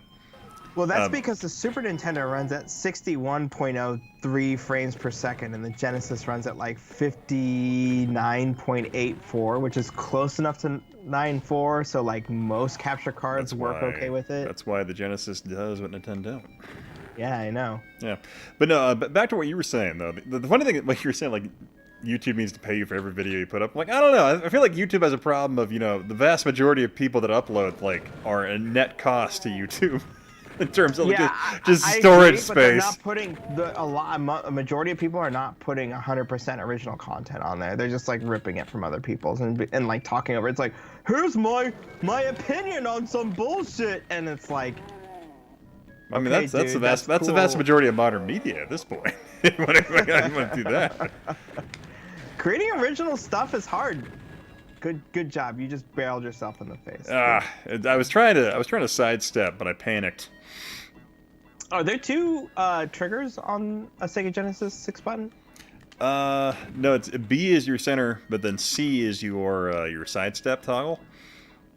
So you have to hold a button down. You can't just use like X and Y to like sidestep. No, X, Y or Z actually pulls up your menu, and X and Y are weapon changes. You need some help. Red Mage needs food badly, Yeah, I was using an old one. It has a wine bottle on it. I didn't update it. Unfortunately, I have my Adobe Creative Cloud only allows 2 PCs to have access to my account at once. So my computer in the garage does not have access to the Adobe editor. So I had that problem where I was like cycling between 3 PCs using Adobe because I use like multiple PCs for my workflow, and I've talked to some people in here probably know about it because I like talk about it. It's like, dude, I got like 3 PCs and I feel like it's not enough because it's like any downtime where you're just like waiting for shit to load, it's like you're fucking wasting your life away, man. And that's what multiple PCs and a KVM is for. But yeah, when I had like multiple PCs I was accessing Adobe on, they actually added a feature recently. I don't know if you've tried it, but like if you log in on like a third PC, it's like, hey, these 2 PCs are logged in, and if you've logged in on all 3 of them like a couple times, you can just be like log out of that one. And have you ever looked at something called Lightspeed? You'll have to remind me what that is. So I was playing with this. I was like at work, and I was looking at like government contracts I have access to, and if I wanted to blow the vast majority of my budget for my office department, I could spend $50,000 a year on this thing called Lightspeed, which is this like gigantic server box you get, which does real-time video rendering of everything you're doing. So it's like this thing where you basically just plug it into your system, and it just has everything being done instantaneously or something along those lines. But I'm like, Jesus, $50,000. Oh, look at this network rendering for Lightwave. Is that what this is? Something like that. Yeah, I was just looking at that, and I was very perplexed by it. I figured if anyone would know about it, you would know about it. I'll say this: $50,000 for real-time rendering in Lightwave doesn't sound like that much money. But I will say this: Unreal Engine 5. Holy shit! Did you see that this week? No, I haven't really checked that out. I was this whole week, like I've been like stupid busy. I had to coordinate all these like basically video shoots with marine folks. I had to coordinate saving the world. Just say that. No, not even that. Like it wasn't that. It was more. You're saving the world. No, it was more. You're saving the world. It was more putting together a video project for Memorial Day release. Fake it till you make it. Fake it till you make it, man. Yeah. But yeah, like so Epic showed off Unreal Engine 5, and it's basically blast processing for triangles. They're like, every pixel's a triangle. You're like, holy fucking shit. Because like the amount of detail that they shoved into it, and they showed it running on PS5, and it's just like, okay. Yeah, this looks pretty good. Yeah. Old Atari Gamer says, good night, Ian and crew. I'll catch you later, man. You have a good night. But yeah, as I'm sure as your group of followers here really care about, like, can we put like 5 billion triangles on the screen a second, and we're playing fucking Doom on the 32X. I don't give a shit about polygons. I give a shit about dog cams though, because I took the time to set that up. Yeah, all right. So your ground is green. You obviously have a green screen behind. Is it like just pulled all the way out? Oh, this, I guess, here, tell you what, I'll toggle around on the dog cam. So, we're in the garage, so we have kind of a nice setup here. I just have a green carpet I've had since college, and then if you go around back here, I got, a whole green screen setup there. Frank the Tank. But yeah. Yeah. See how far behind is? You'll see it here in a sec when you're watching the stream. But yeah, just tell I me. mean, I see the dog. I mean, Well, if you look around, I'll talk. The camera's gonna swivel around here. You can see how it's set up. Holy shit! You have like a 5-car garage. Where do you live? I've told you I live in a giant fucking house already. I've told you that several you're times. just like, oh man, it's just like, dude, I think your garage is about as big as my entire living space. This is a huge garage. It is a big garage. What the fuck, man? Hold on, let's look at the stats for nerds. I am. What the hell? Why am I 28 seconds behind you? Put on your low latency, man. Oh wait, shit, did I put it on low latency or ultra? You probably have it on like medium. Oh, I have it on normal latency. Ah, damn it, I forgot to change that. Sorry. Can't you just like click a button like YouTube? Not on YouTube. You can't change it. See, that's the Boom thing. Dooms. How's it going, man? Twitch? Yeah, so this carpet is from college. So yeah, it was I went my How mother many people who was puked on it? this one actually not too much. I had another one that was it was like a tan color. That thing made money because of how much puke it absorbed and prevented from going into the carpet and like saving me on the deposits. Yeah, your deposit came out. It was like, yeah, man, throw freaking that shit away. That freaking rug made money. It's the only way to describe it, because that thing saved the rug underneath it. But I had that thing for years before I threw it away. Like I only started throwing it away once it started like disintegrating. This one, because it was like in my master bedroom for so long, like nothing ever really happened to it. Yeah, and so it just kind of went out here in the garage. It's just kind of nice to have something for my dog to lay on. That is very good, man. I mean, like for freaking like for $300,000 in Idaho, you can buy a huge house. That's all I'm gonna say. $300,000 in Idaho sounds like you get like 5,000, like 3,000 or 4,000 square feet. Not. I mean, you can get like 2,500 pretty good, like around there. You can get a really nice sized house out here for that. That's what I did. Like I had a much smaller house for a while. I waited, and then the retail value, the real estate value on it doubled. And I'm like, you know what? I'm just gonna sell this and just put it into a new house, and bought a house twice the size, basically. So Moving on up. yeah, pretty much. I was like, yeah, whatever. Well, they should have shout out. Huh? Oh, hi, man. Yeah, it's my goal in live streams is to talk to folks, not necessarily just be ignoring folks. But yeah. That drives me nuts when you see like these big guys and they've got like these huge followings, and then they're just like they completely ignore their fan base, and it's like, why? How do you get this many people watching you when you just ignore them? That is different. That is certainly a different kind of take there. Like, I don't understand how like when they live stream is just something like what would you call that, a byproduct of their popularity, the fact that they just have it's an inability to be able to communicate with people just because of how many things are coming at them all at once. It's not even the fact that their chat moves really fast. It's just like I see this where like these big YouTubers will stream on Twitch, and it's like, oh dude, I know who you are. And then like you go in there and you see a bunch of people say like, hey, what's up, what's going on, hey, and it's just like they're just there to play a game. Oh yeah, don't even try to read it. Yeah, they're not even bothering reading it, and they're pulling in like 300 to 500 Hey, viewers. Sam, what's up, man? It's just like, whoa. Yeah. I was thinking, I'm trying to remember some folks that I kind of like lost interest in just because of the way they live stream. I'm like, I don't know. You ever follow Spoonie Experiment? Spoonie one? That is a negative, but I will catch up on the chat once you're done making your point. No, I guess essentially he was a huge early YouTuber back in the day, and the way he live streams is just awful. But then his whole like background though is it's a rather tragic tale of someone who had just basically everything.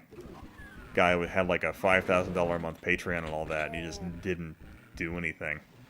Basically sat in his hands for the last four or 5 years. I will say this. I mean, early YouTube was a completely different game than it is now. It's very much like a professional network of at least what they present to you, right? Like what shows up in the top feed.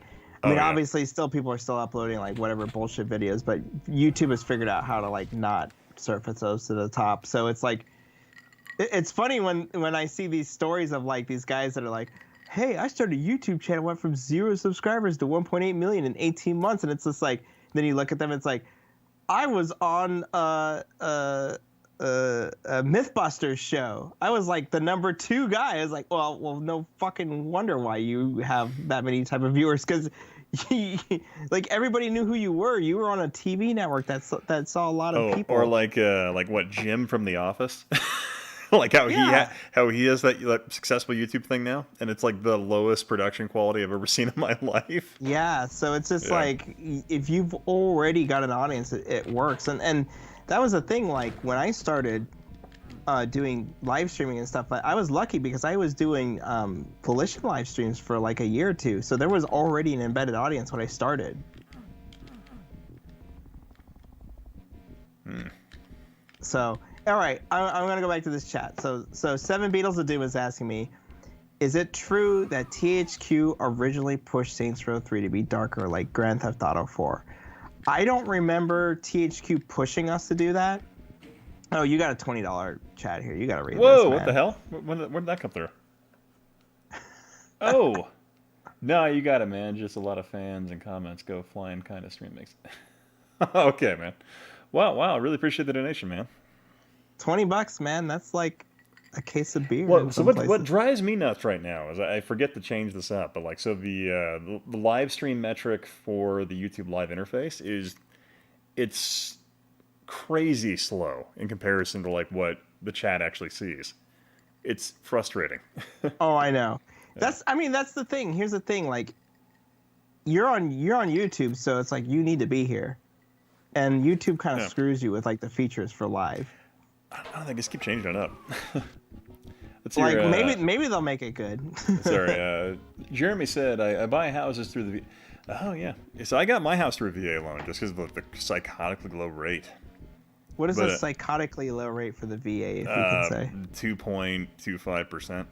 Whoa! That's what I locked it in at. Like, it was funny when I locked it in there. Like, there's no way on Earth it's gonna be lower.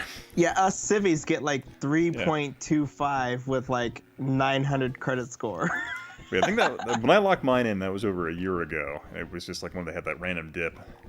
Is it 2.25 or 3.25? One of those. Either way, it's crazy low rate. Yeah. Like lower than what you'd get as a going through any other provider. Yeah, and VA is great because you don't have to provide.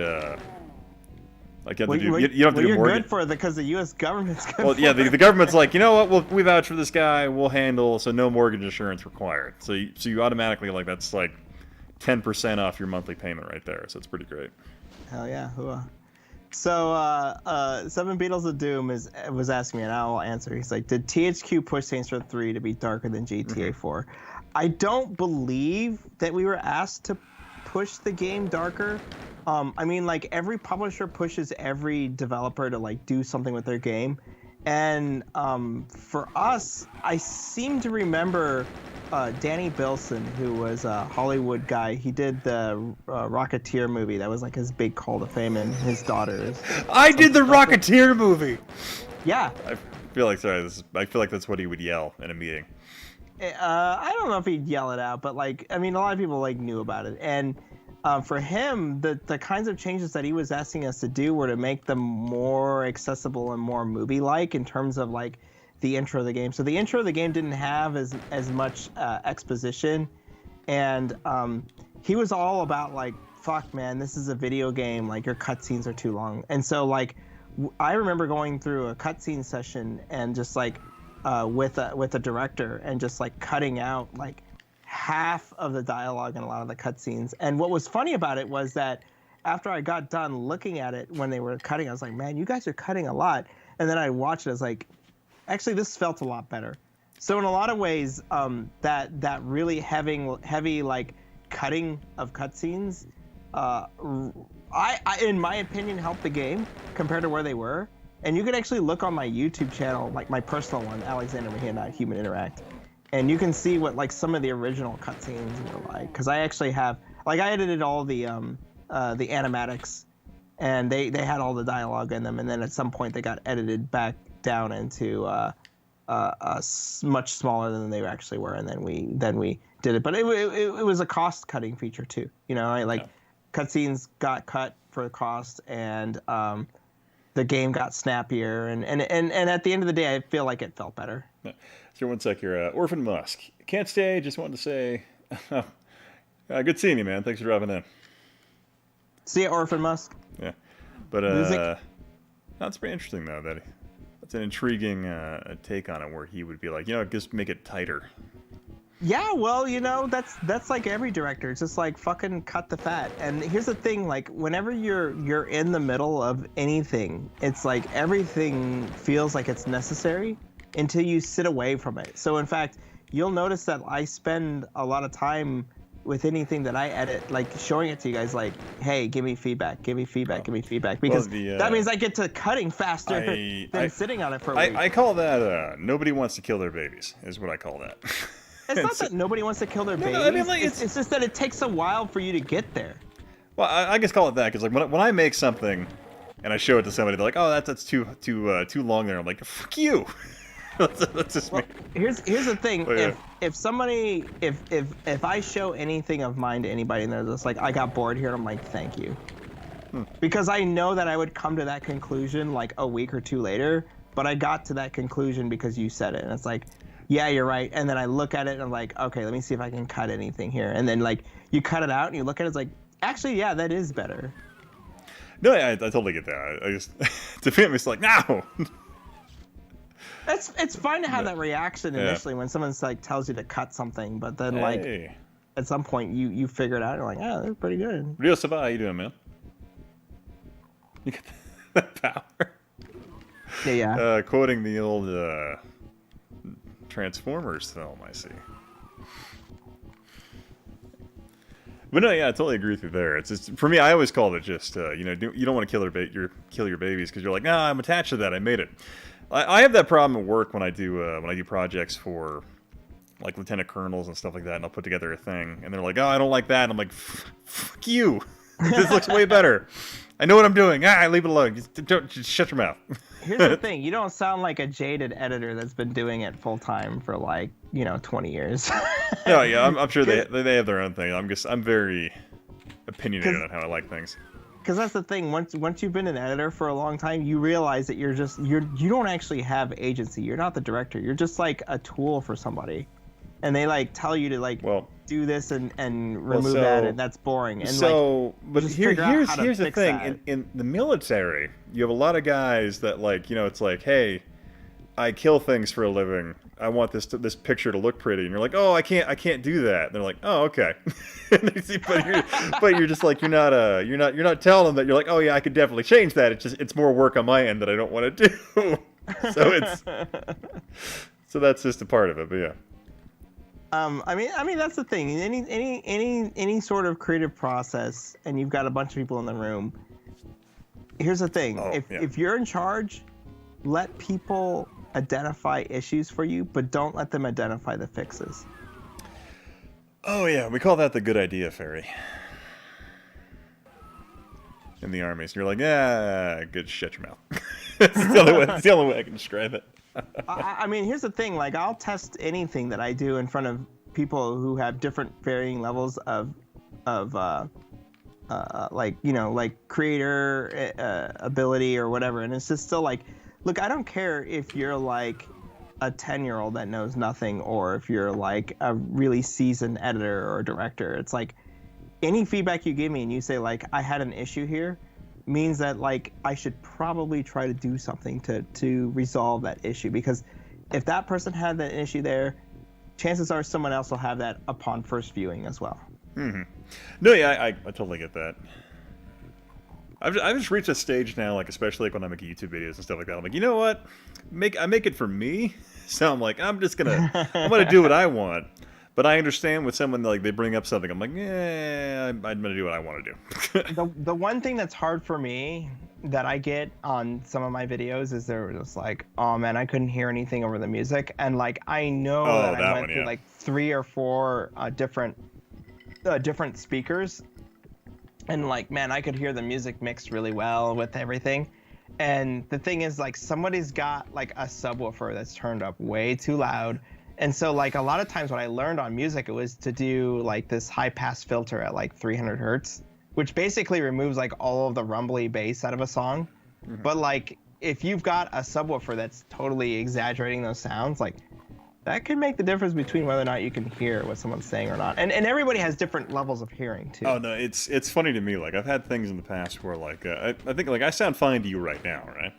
Yeah, you sound great. Yeah, and so I've had people that are like, oh, like, Mike sounds like shit and all that stuff, and I'm like, what? What are you talking about? So I'm like looking through the stuff, and I'm like, and then I click on like their YouTube channel, I see a video where they're like giving like a room tour, and then they like pan over to like their computer, and they have like the chintziest like computer speakers, and I'm like, oh, there it is.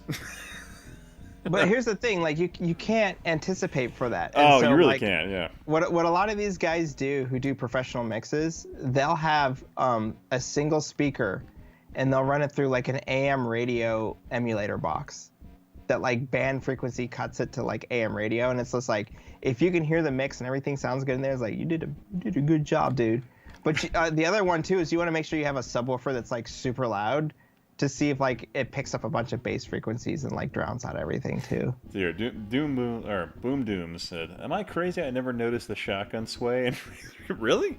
Yeah, yeah, that's the way it works, man. I don't know. This might just be bigger. I don't know, but I remember on the PC version, I think I noticed the sway quite a bit. Yeah, it's about that much on PC as well. Yeah, I put the crap out of this. Let's see. Jeremy Dixon says, "This mic sounds better than your old mic."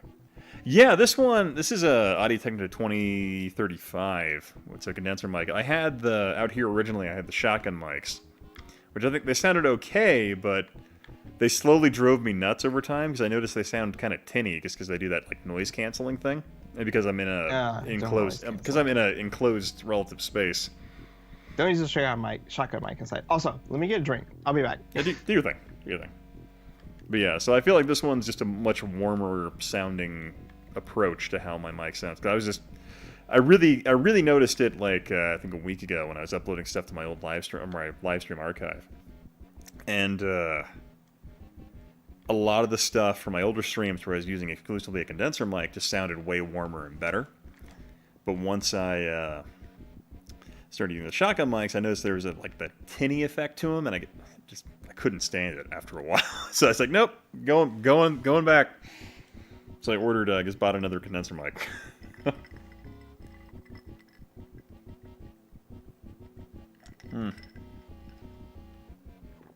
Hey, Janet Graphics, how you doing, man? You've 23 Red too? Hell yeah. It's a really good condenser mic. I really recommend it. Alex is probably eating more silver bullets, yeah. I think I just polished off the last of my rum, so if I keep drinking, I'm going to switch over to beer. Yeah, web design, you always had to ensure your content was viewable to... Yeah, that makes sense. And I find on YouTube, it's kind of the opposite. You pretty much... And on my latest video, the TurboGrafx is what I'm working on. I'm trying to do everything in 4K. Just because I have a weird tinfoil hat theory, YouTube will promote the video more dramatically if it's 4K versus being 1080p. But that's entirely just a tinfoil hat theory of mine. Okay, what am I missing? So I have the yellow and blue. Oh, I need to find the red door, or find the red key. Let's go through the blue here.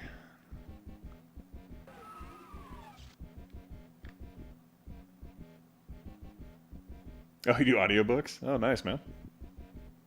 Stick with mine. Yours where you can hear yourself lift a pen across the room, or across the entirety of your home. You're using that like that Blue Yeti Mini still, right, man? Right, Jeremy? Yeah, we need to dial that thing in.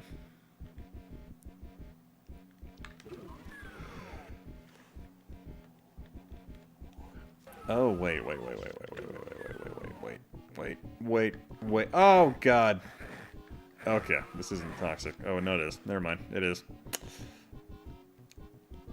Okay, so I gotta go back around, go to that door, hit the switch, and I think that raises the platform. Okay. Now I think I remember.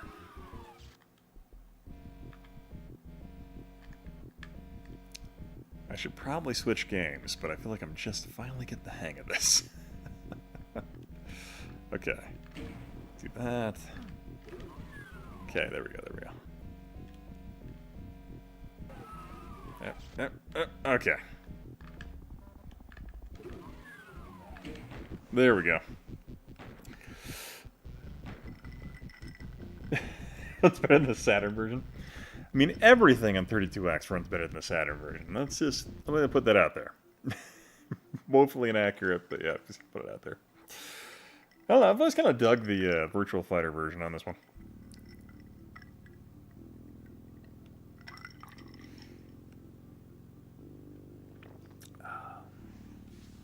Still Asian Gabba, yeah.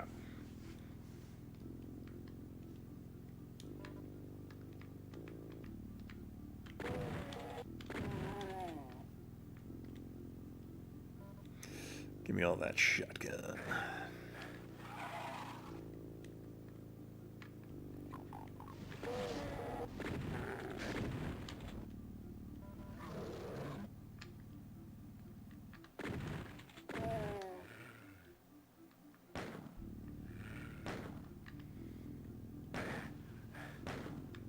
See, Mortal Kombat DOS port came a temporary tent. I was not aware of that. That sounds fantastic, though. What was it like? Genovi did like the an in-depth analysis comparing all the ports, but he didn't bother doing the port version, the DOS version of it, or something like that. People are all kinds of pissed that he didn't do that. And I'm like, really? I mean, like, how many people really had a gamepad they dialed in for Mortal Kombat on DOS?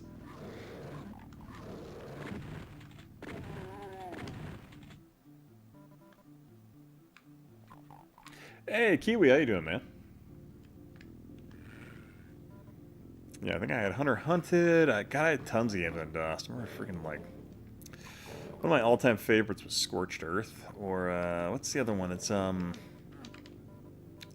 banana throwing game. Where it's like Scorched Earth, but, like, you gotta make sure you dial in your banana throw. Punch my mic here.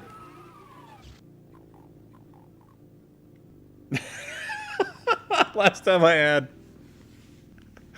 temporary tattoo. Oh, that sounds fantastic, Jeremy. Let's see here. Well, I think Alex passed out. That's very possible. You know, depending on how much that. Nah, I'm good. I'm good. Oh, you're back. Oh, they were Zero Mans were estimating you had passed out. So. No, man. I had to take some vitamins too, man. Gotta stay healthy, stay strong. Vitamins? Yeah, man. What, I'm on like you doing this like vitamin kick. you doing the proactive 2-a-day thing, or what are you doing? Well, I take these vitamins from a company called Melaleuca.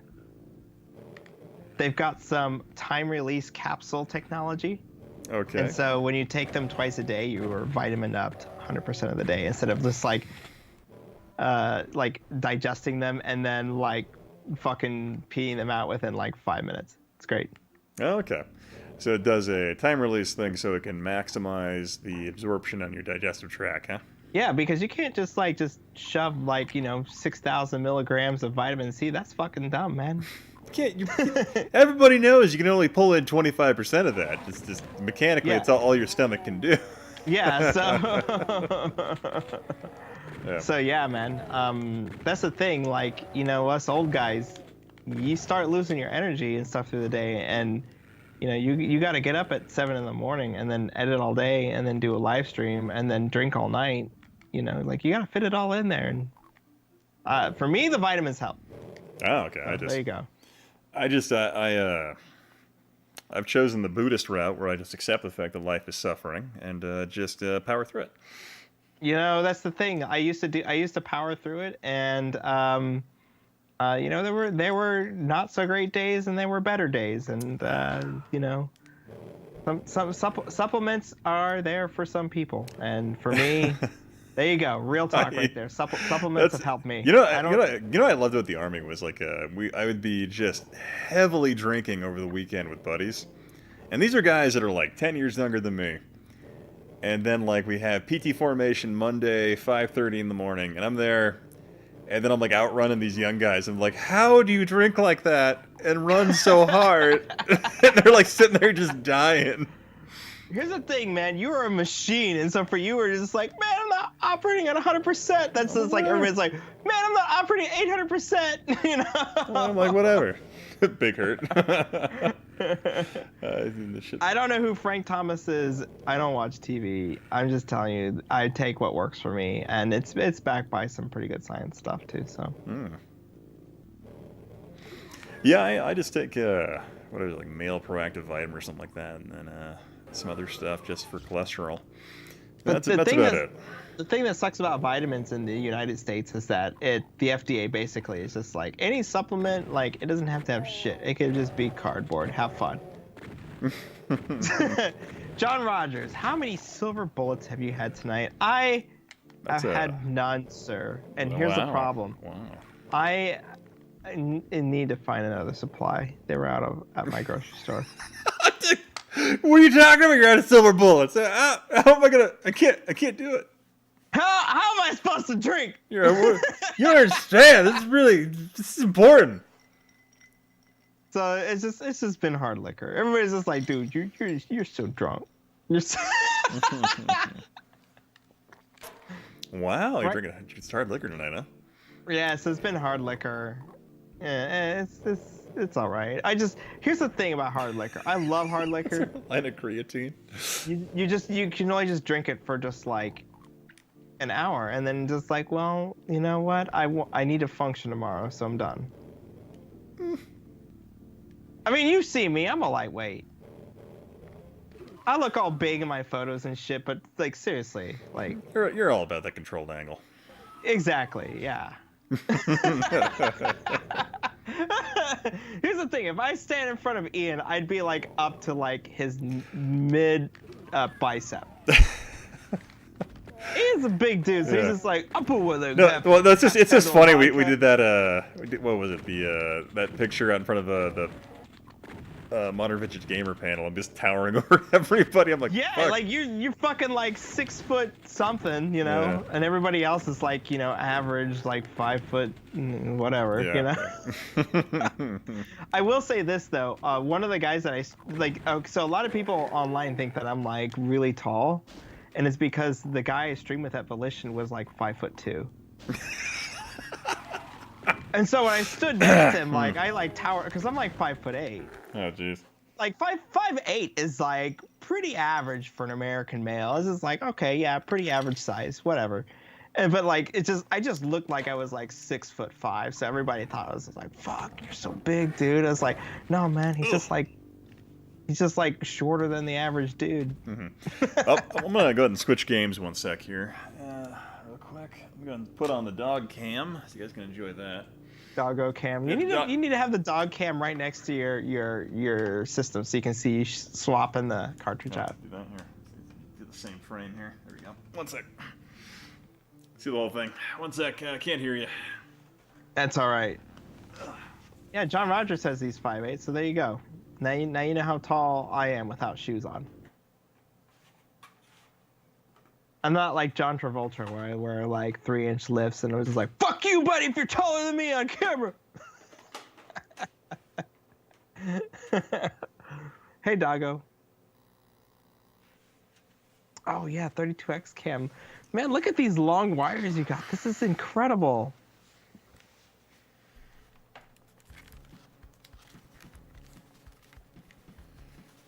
Oh man, I'm watching the 30 seconds ago where you're just like swapping the game out. This is incredible. Oh, see my bare feet, if you're into that.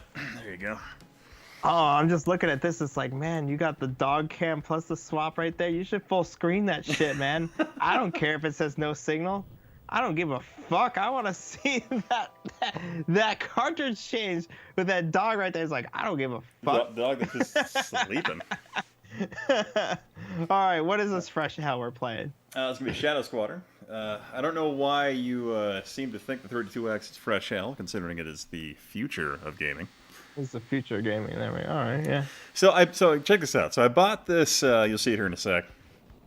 I bought this mic boom arm, and I didn't realize that it was designed for not condenser mics.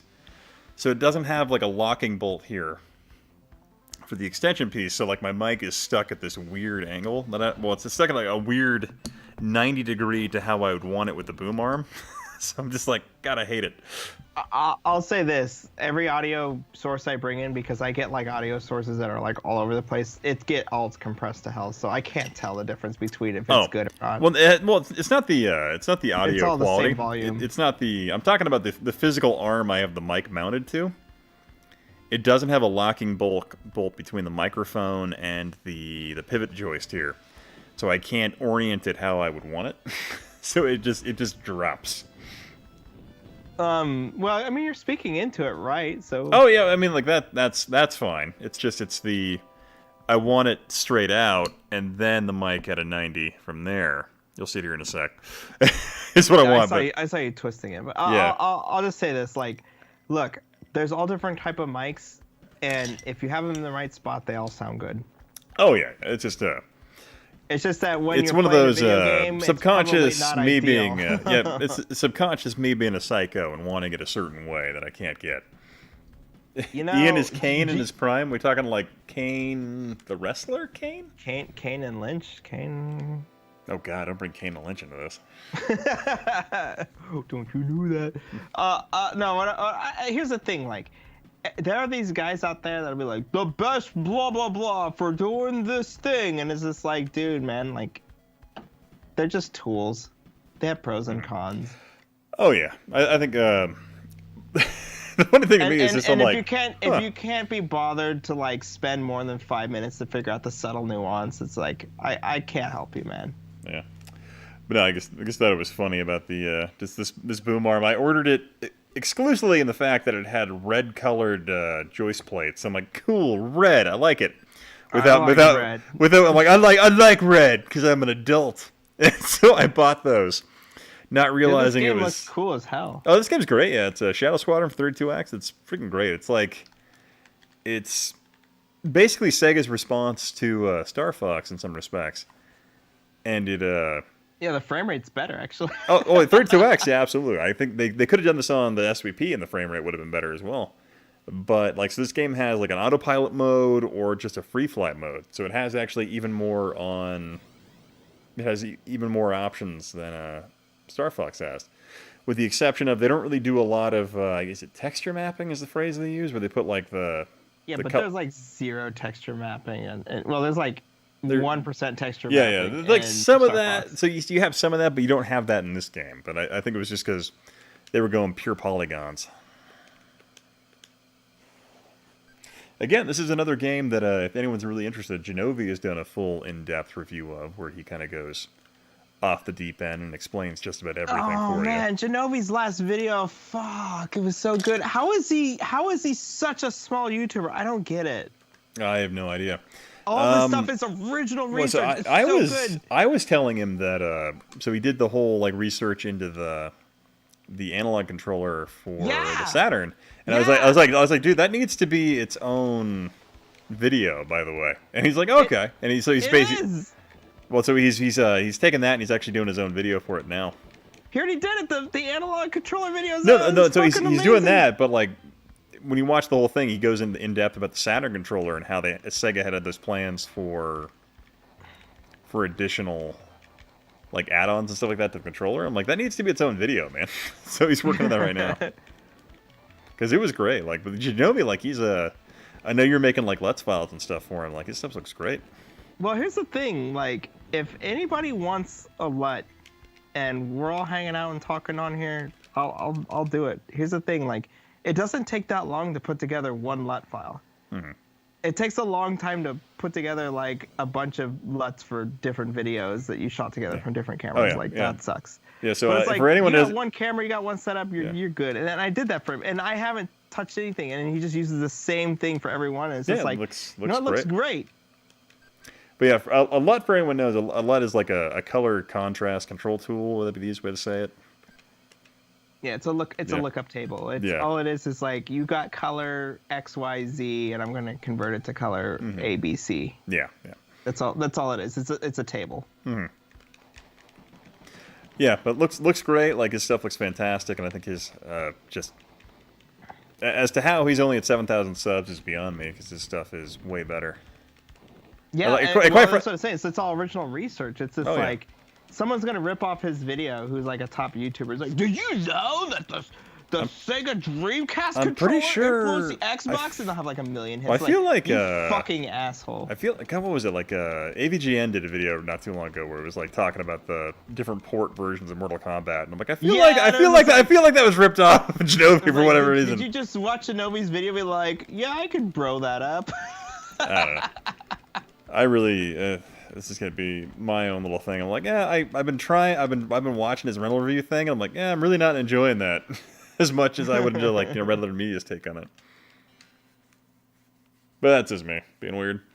Yeah, QECRC420 says it's rare these days because everybody talks about the same thing over and over again. And the reason why people talk about the same things over and over again is that that's the way the YouTube recommendation system works. It's like, oh, you watched a video about this topic, I'm going to give you another video about the same topic. That's why syndication's a thing. Because people like the familiar. They like the same story. It's not even that the people like the familiar. It's just that it's like, all right, I just saw that. I want to know more about it. And so they're hoping that they get some more information, but everybody's just kind of riffing off each other. Doggo Cam's battery's getting really low. Hang on, let me switch over to the dog cam really quick. We can get a. You don't have an AC adapter? What are you doing in this horse shit? I don't think. I think this camera doesn't have a AC/DC. I think it has like a power over Ethernet. So I don't really have that ability to broadcast. I don't know. You can get PoE. Come on, it's not that expensive. From a galaxy far, far away, located just off the Beltway at exit 7. Yeah. But no, I don't have that out. I don't have that piece of equipment at home.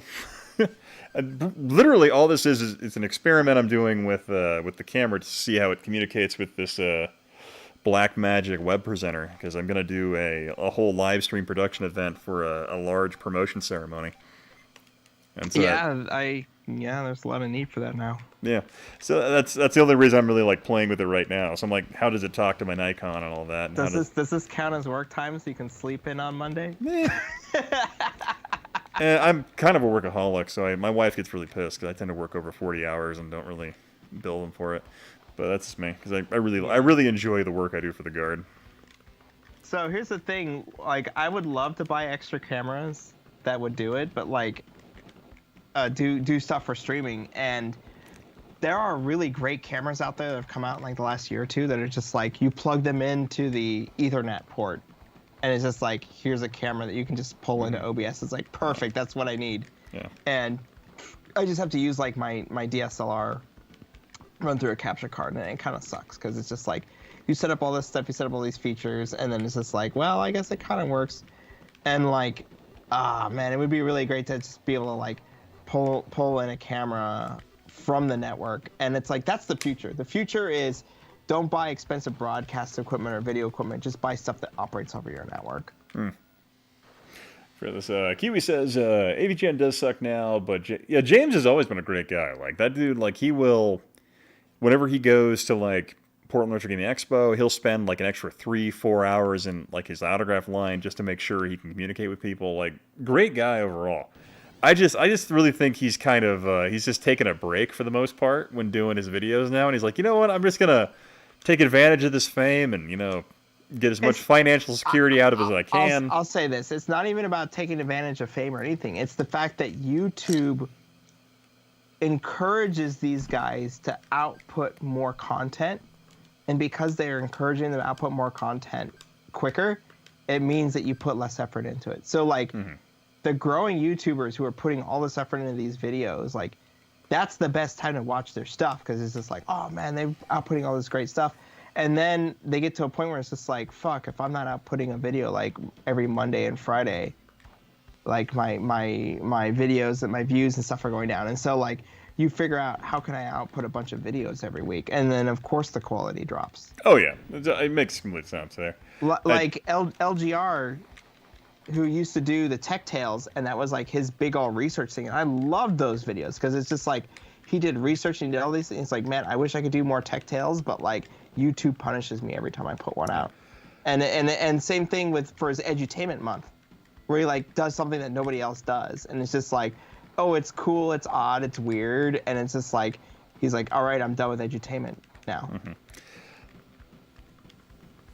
Yeah, I still enjoy AVGN videos once in a while. I just happen to enjoying his rental review stuff because I feel like it's a much tamer version of James. It's just my only thought of that. Let me go ahead and restart this so I can switch it back to free flight mode versus on rails. Enigma Montoya says, I think AVGN has phoned it in the last couple of years. Here's the thing. Whether or not he wanted to or not is irrelevant because the YouTube machine, like I said, encourages you to put out lots of videos. And unless you've got like a whole team of people to put this stuff out, like think about this. Like if you're putting on a daily news show, the news has like some of the lowest production quality ever. And it's because you come in and you spend all day and then you put together like 30 minutes or an hour's worth of stuff versus like a show that comes on once a week and like they've got some pretty decent stuff. And then like you think of a TV show where they spend like 6 months and they put together 10 episodes. That's really awesome. And then like the top end of quality is like, 14 to 20 months and they put together a movie that's only like an hour and a half long. So it's all about like polish and stuff. So it's like these guys that are hobbyists are putting out, a video maybe once every 2 or 3 months and they fucking rock. They're amazing. And then you've got these professional YouTubers, meaning like they make their living doing YouTube and they're putting out just kind of like, whatever, like every week. No, I'll wake you up, girl. Sorry, I was messing with my dog. Where's the camera on her? All right. There we go. All right.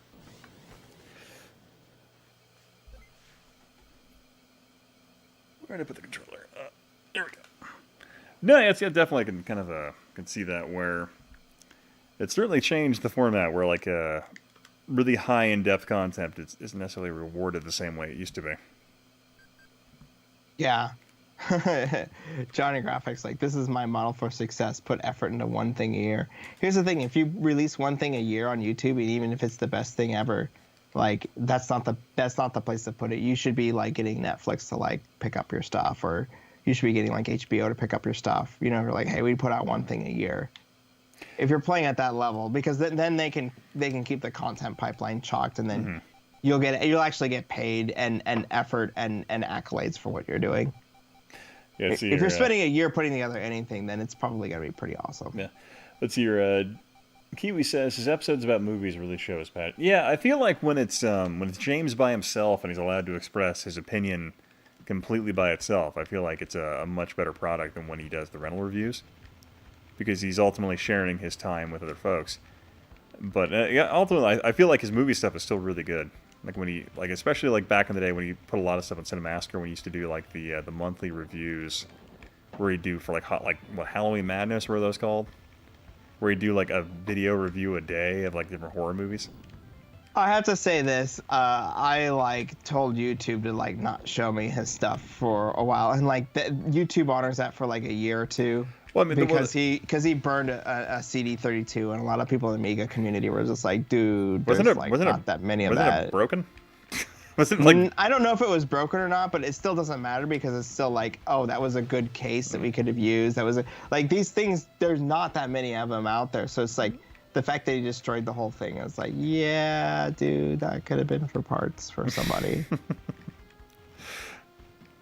Yeah, I don't know. That one I was like, eh. C32, I was kind of like, okay. But the funny thing was when he did... There's a huge Amiga community out there, and they're amazing. Have you met Amiga Bill? I think I've been in the chat with him a few times. Yeah, so Amiga Bill he's like the ringleader of like the Amiga crew, and it's just like, it's incredible. Like, there's still new Amiga software being released. Like, on a regular basis. Like, he can do his show every week and be like, here's the new game that came out a week ago. Here's a new game that came out a week ago. Mm-hmm. Oh, let's see here. Are you getting doggoed right now? Yeah, dog cam. Action update. She's jumping in a chair. There you go. All right, you got it right in the face cam. There you go. Hey, really quickly, I have to ask you. Yep. In front of all of your captive audience, what is your feelings on playing PC version of Quake? Oh, Just playing? Like, what do you mean?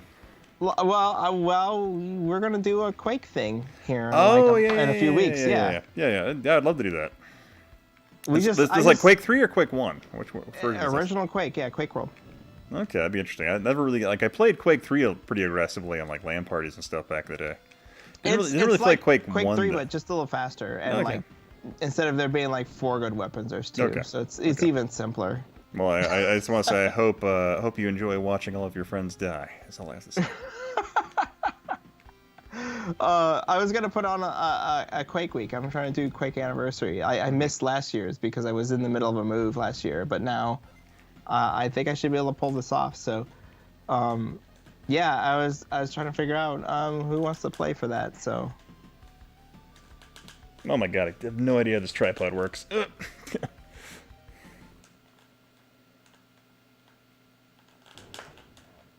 There we go. Okay. QE CRC 420 says, not trying to be mean, but that Amiga drama sounds funny.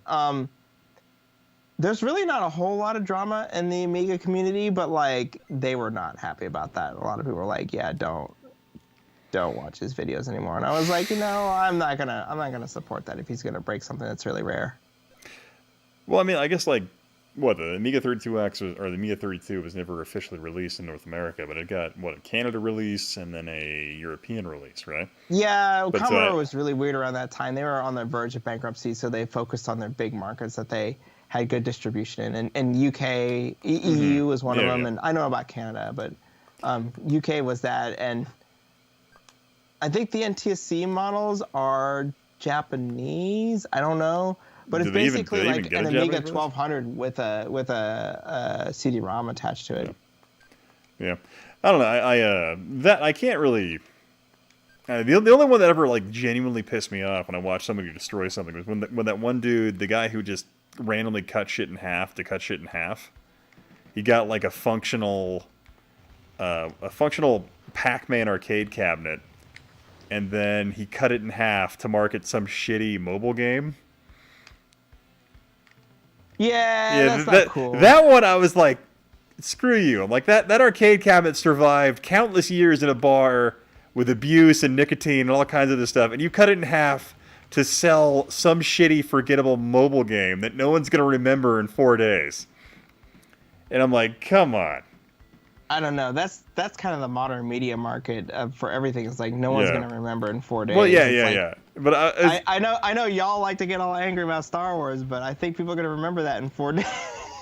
Well, I mean, like to me, it was just he cut a Pac-Man freaking arcade cabinet in that was perfectly functional. All that he cut like the CRT tube in half, and I'm like, oh my god. Oh my god. And it was borderline. Yeah, it was borderline Raid Shadow Legends type marketing, but it was like a shitty game that like it wasn't even a Pac-Man mobile game. It was a knockoff Pac-Man mobile game. So it's like, come on, man.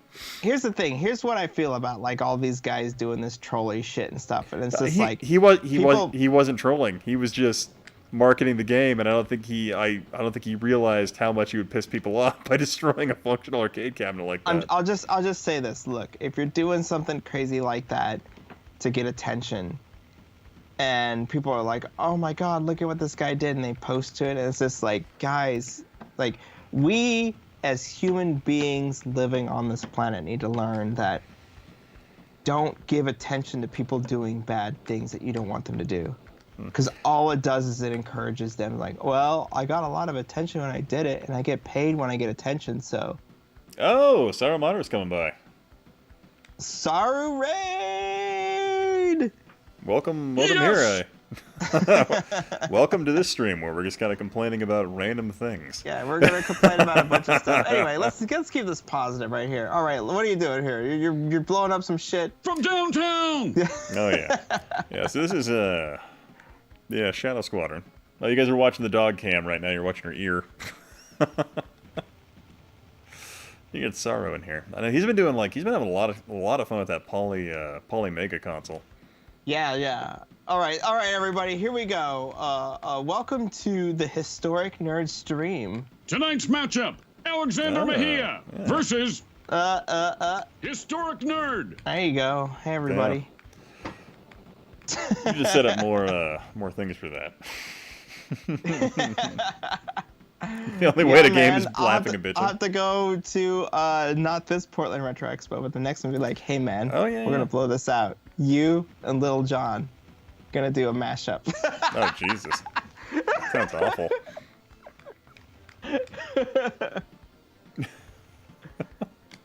One sec here. Let me shift the dog cam while the camera while the battery lasts on this. Enjoy Yeah. her. Yeah, they're enjoying your pet right now that you got down there. That's a nice pet you have there. Yeah, one sec here. Ugh. I did not figure out I did not master the logistics of this thing before I decided to do this. Hey, what kind of crackerjack show do you think we're running here? All right, so There we go. There you go. your friends are from Saru are getting all like, oh my god, the voices! Ah! Oh, that, yeah. Yeah, the funniest part of that whole weekend was when he got really, really pissed that he wasn't aware that the bars closed at midnight in the hotel for some reason. Yeah. He was so pissed. That was so funny to me. I'm like, Jesus. Well, here's Santa the Mara, thing, how's it when going, you're man? From Chicago. Oh, what's up, Sarah? Well, no, I think it's even funnier because, like, I don't think the bars technically close in Portland until never. So the fact for the hotel bar to close at midnight was kind of ridiculous. Well, they were just like, oh man, these old timers here Oh, are yeah, gonna get drunk and all talk these- about games. all these people in the hotel, we just want to, just stop making money. So, yeah. In Chicago, everything closes like when everybody's gone. So like past 3 o'clock, then they're like, should we close? And then they look, and if it's still hopping, they're like, nah, no. John introducing Dead God. Yeah. What's kind of funny is like in the Shadow Squadron game, you can do the free fly mode where you can just fly around and do basically just attack whatever. If you do the on rails version, it's like much quicker, which I find kind of intriguing. But like when you do the free fly one, it just takes forever to get through modes because you have to kill everything.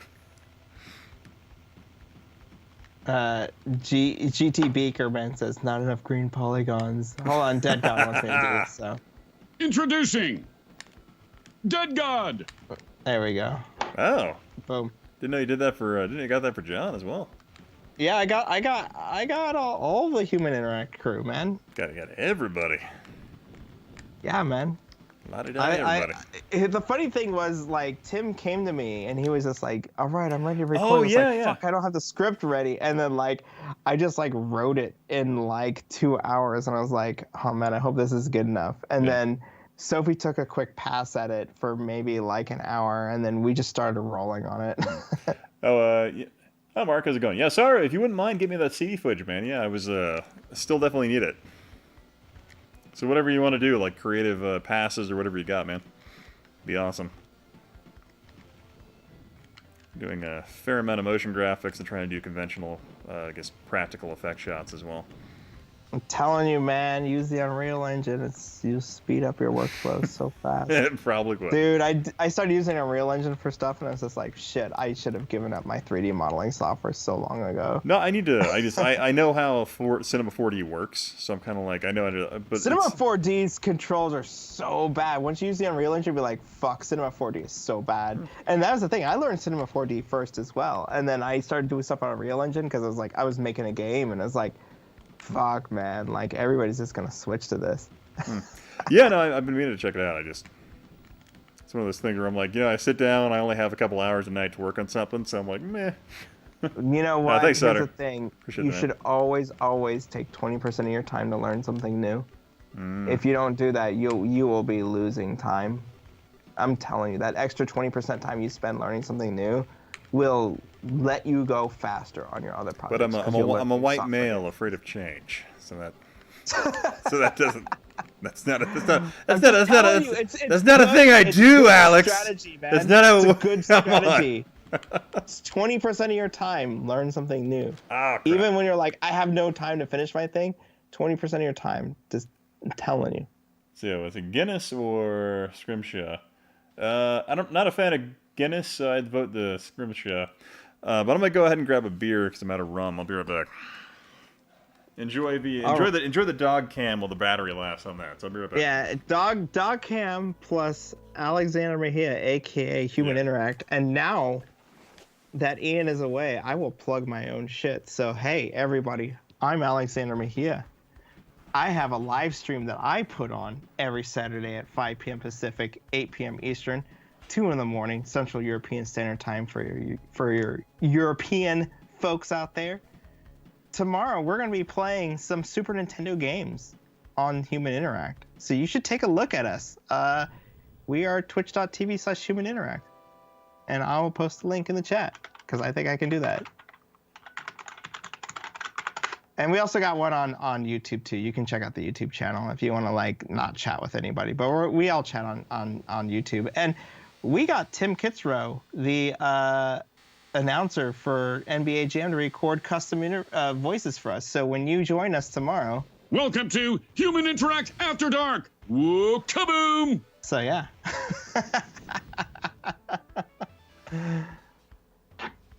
How's everybody doing tonight? Shadow Squadron.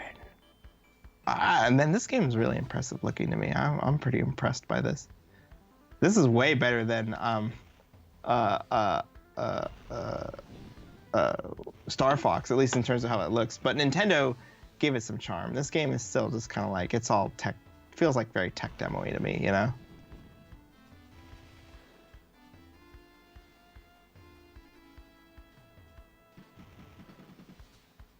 The perfect Guinness is on tap, and you wait exactly 2 minutes to drink it.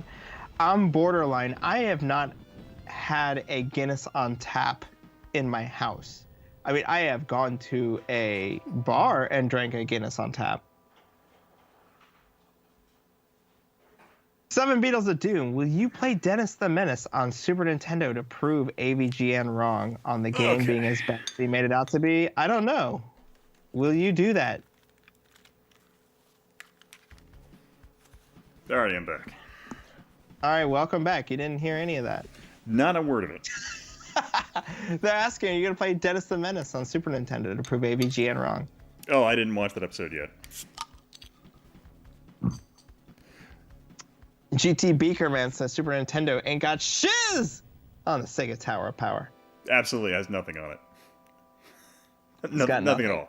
Nothing at all. And you hate the Sega Saturn too, right? But you love the Sega Genesis and all the add-ons. I love the Voltron effect that it gives the console. Fucking strange, man. You're fucking strange.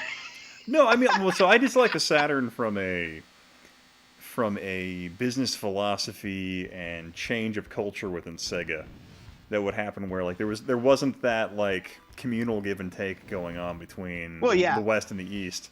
And Sega Japan. Yeah, it was the Saturn represented the final straw in that relationship to where it was just like Sega of Japan was like our way or nothing, and they just decided to go ahead and launch the console without really giving them much forewarning, despite the fact they built up plans to launch it better and more practically that preserved relationships with retailers, and Sega Japan just forced their hand and really just burned all those bridges, because like when the Sega Saturn came out, it was carried at a 1/3 of the retail market it had before because they pissed off so many retailers that a lot of them genuinely refused to carry it.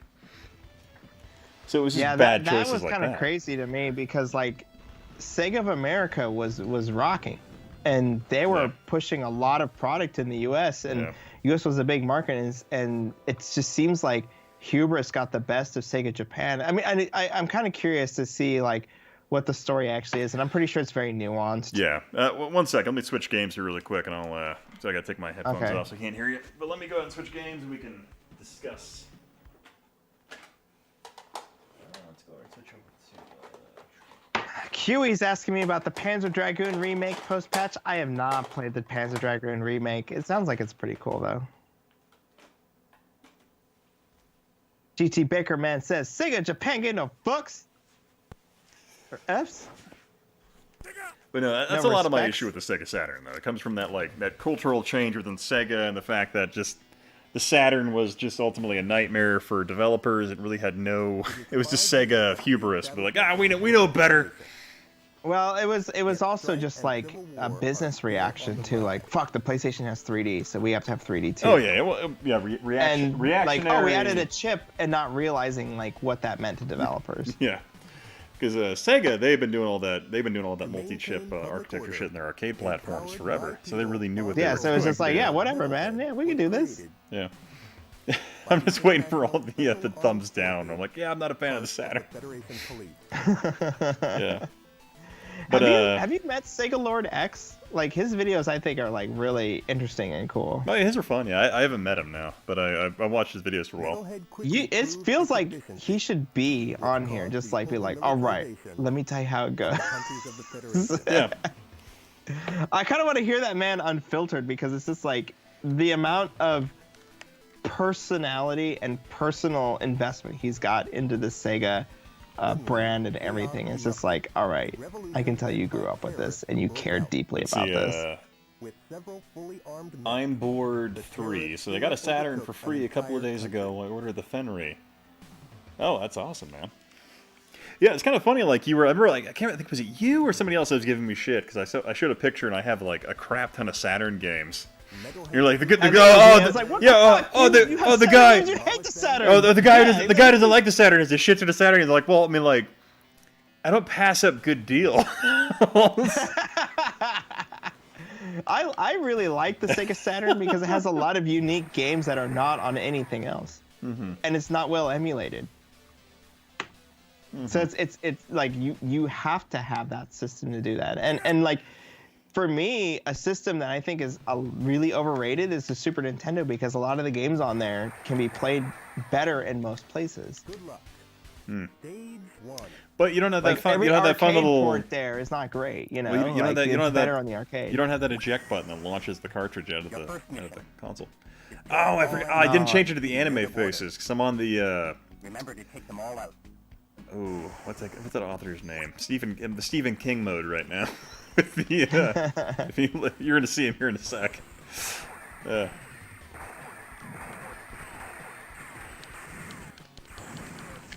John and Rogers is saying, "Hey, Knights is the best Saturn game." I don't know. I really don't know why everybody's so excited about that game. I don't know why people like Knights. It's just me. I'm not a fan of it. But It feels like a really simple here's arcadey the type thing. game. Like I think here's another issue. Here's something like this is a thought concept I've explored with the Saturn, and I feel like where companies like Nintendo and then Sony, they went off in their own realm of making like free roaming 3D worlds for the most part. Sega got stuck in this whole on rails experience, where a lot of their titles were like, especially their premier 3D titles that they were selling to people, were just on rails. Like Knights is a completely on rails type thing. Commandeers the Saturn. I mean, I don't know if Hey, Knights would be a better game if hey. it wasn't on rails. Well, it's just. Yeah, and one second. Hey, Son of Monitor, you want to get in There's here? no puzzling to it. It's just you collect the orbs and that's it. Wait, you just kind of fly, yeah. Son of Monitor, you want to get in here, man? But no, I feel like it's one of those things where like the Saturn represents like when Sega's first-party developers like really went on rails. Like I mean, like Panzer Dragoon was a really pretty fun game in that respect, but it was very much an on-rails experience.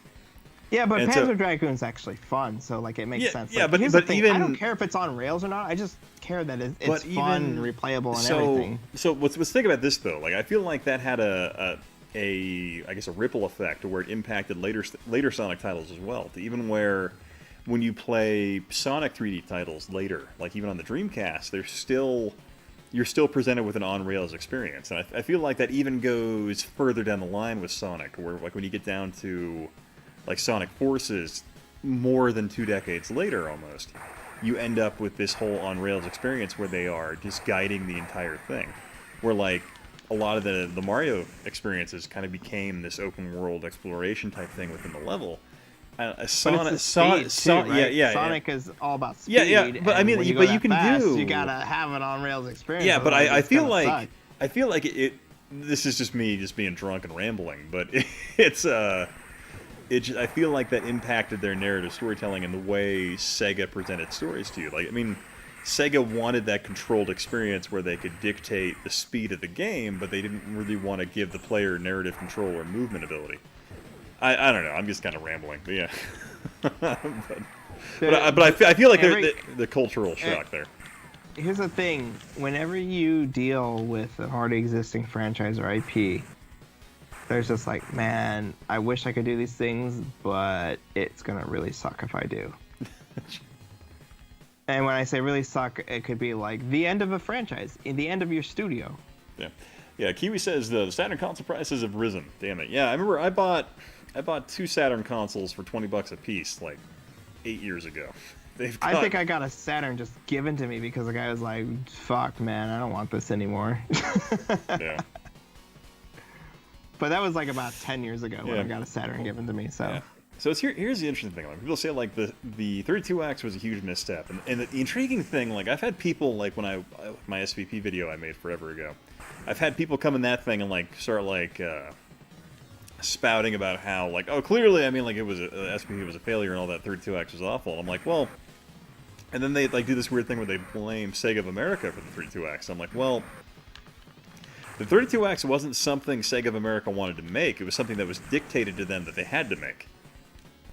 So it wasn't like they had a choice in the endeavor.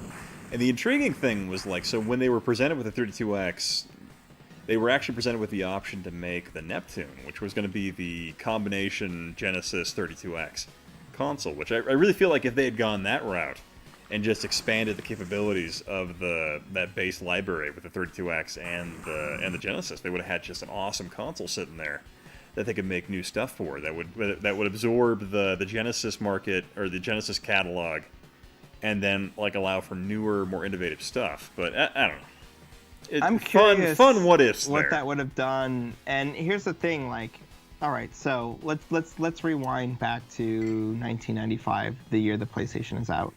Let's imagine you can get the PlayStation for $299, and Sega Neptune is what, like $250? No, it would have been. I think what was I was reading? It was like $199 is what they're estimated they could sell for. $199, so it's $100 less than PlayStation. So $100 less. It does 3D, but also has access to the entire. Saturn would have been out. Yeah, Saturn would have been out as well for $399. For more expensive than the PlayStation. Yeah. And so I think that's why Sega killed it, because they were just like, hey, look, we want our best system to compete against their best system. So that's what happened later, actually. So basically, Sega dropped all support for every other platform with the exception of the Saturn because they decided to put all their eggs in one basket. And so that's what ended up happening, despite the fact that the Genesis was still actually doing quite well. So it's a fascinating time in Sega's history, for sure. Yeah, well, it was a fascinating time in gaming history, because think about this. If you think about the graphics jump of games between like 1990 and 1995, it's an incredible leap. Like in no other time in gaming history can you look at a series of 5 years and it's just like, holy shit, graphics jumped a huge amount. And the way that games were created changed completely from that time. Yeah. I mean, even if you look at the best games on PC in 1990 versus like the best games on PlayStation in 1995, it's like, wow, it's like two different worlds. Oh yeah, so GT Breakerman states the fact that if the 32X had been released a year earlier. So here's an interesting thing about that. Like, you talk about third-party support. The 32X, the reason why it was so under-supported the way it was because development kits for the 32X and the Saturn showed up at third-party publishers at the same time. Like, the kits literally rolled into those shops at the same time. So, like, when those shops are sitting there looking at these kits, and they're like, why would we bother developing for the 32X when the Saturn is coming out just around the corner? And so it was this thing where, like, Sega literally shot themselves in the face, like, right there on the spot when they just sent these kits out the way they did. And, and it's so intriguing to me in that regard. It's like, it's just like... I thought that the 32X was supposed to be somewhat compatible with the Saturn, and then some things changed. So I don't know. There's a lot of stuff talking there where the Saturn has that cartridge slot, and there was discussion that slot would be compatible with 32X games, something along those lines. And I think it came down to the fact that, like, both their architectures involved two Hitachi SH2s, but they weren't really. It was one of those things where I guess like Sega could have done that, but the console would have been like $100 more expensive. And they cut it out because it just wasn't something they could feasibly afford to do. But then ultimately, it was one of those things where like there's an interview with Joe Miller, who is like the head developer slash like hardware guy for Sega of America. He discussed that the 32X, like what was great about it was that it was basically this thing they released a year earlier for American publishers that essentially taught them how to use the SH2s on the Saturn later. So it was a lot of interesting things were going on at that time where Sega could have taken a better advantage of the 32X, but they kind of lost that. They lost that edge just because they couldn't afford to really exploit these ideas. Screw the Nets. Like, they should have been patient and never made the Sega CD. Sega CD was fine. Sega CD was honestly, was like, fine, right? well, here's the thing. Like, if you look at the Sega CD and 32X, like, they actually weren't the market failures that you would believe they were. They actually, I mean, like, the 32X sold pretty much every unit of it was sold pretty effectively, but just Sega stopped supporting it just because they'd already decided that they were going to go all in on the Saturn. And that was just because but even then, like, you look at what Sega was doing at that time. They had, like, the Nomad, the Game Gear, the Genesis, the 32X, the Sega CD, the Saturn.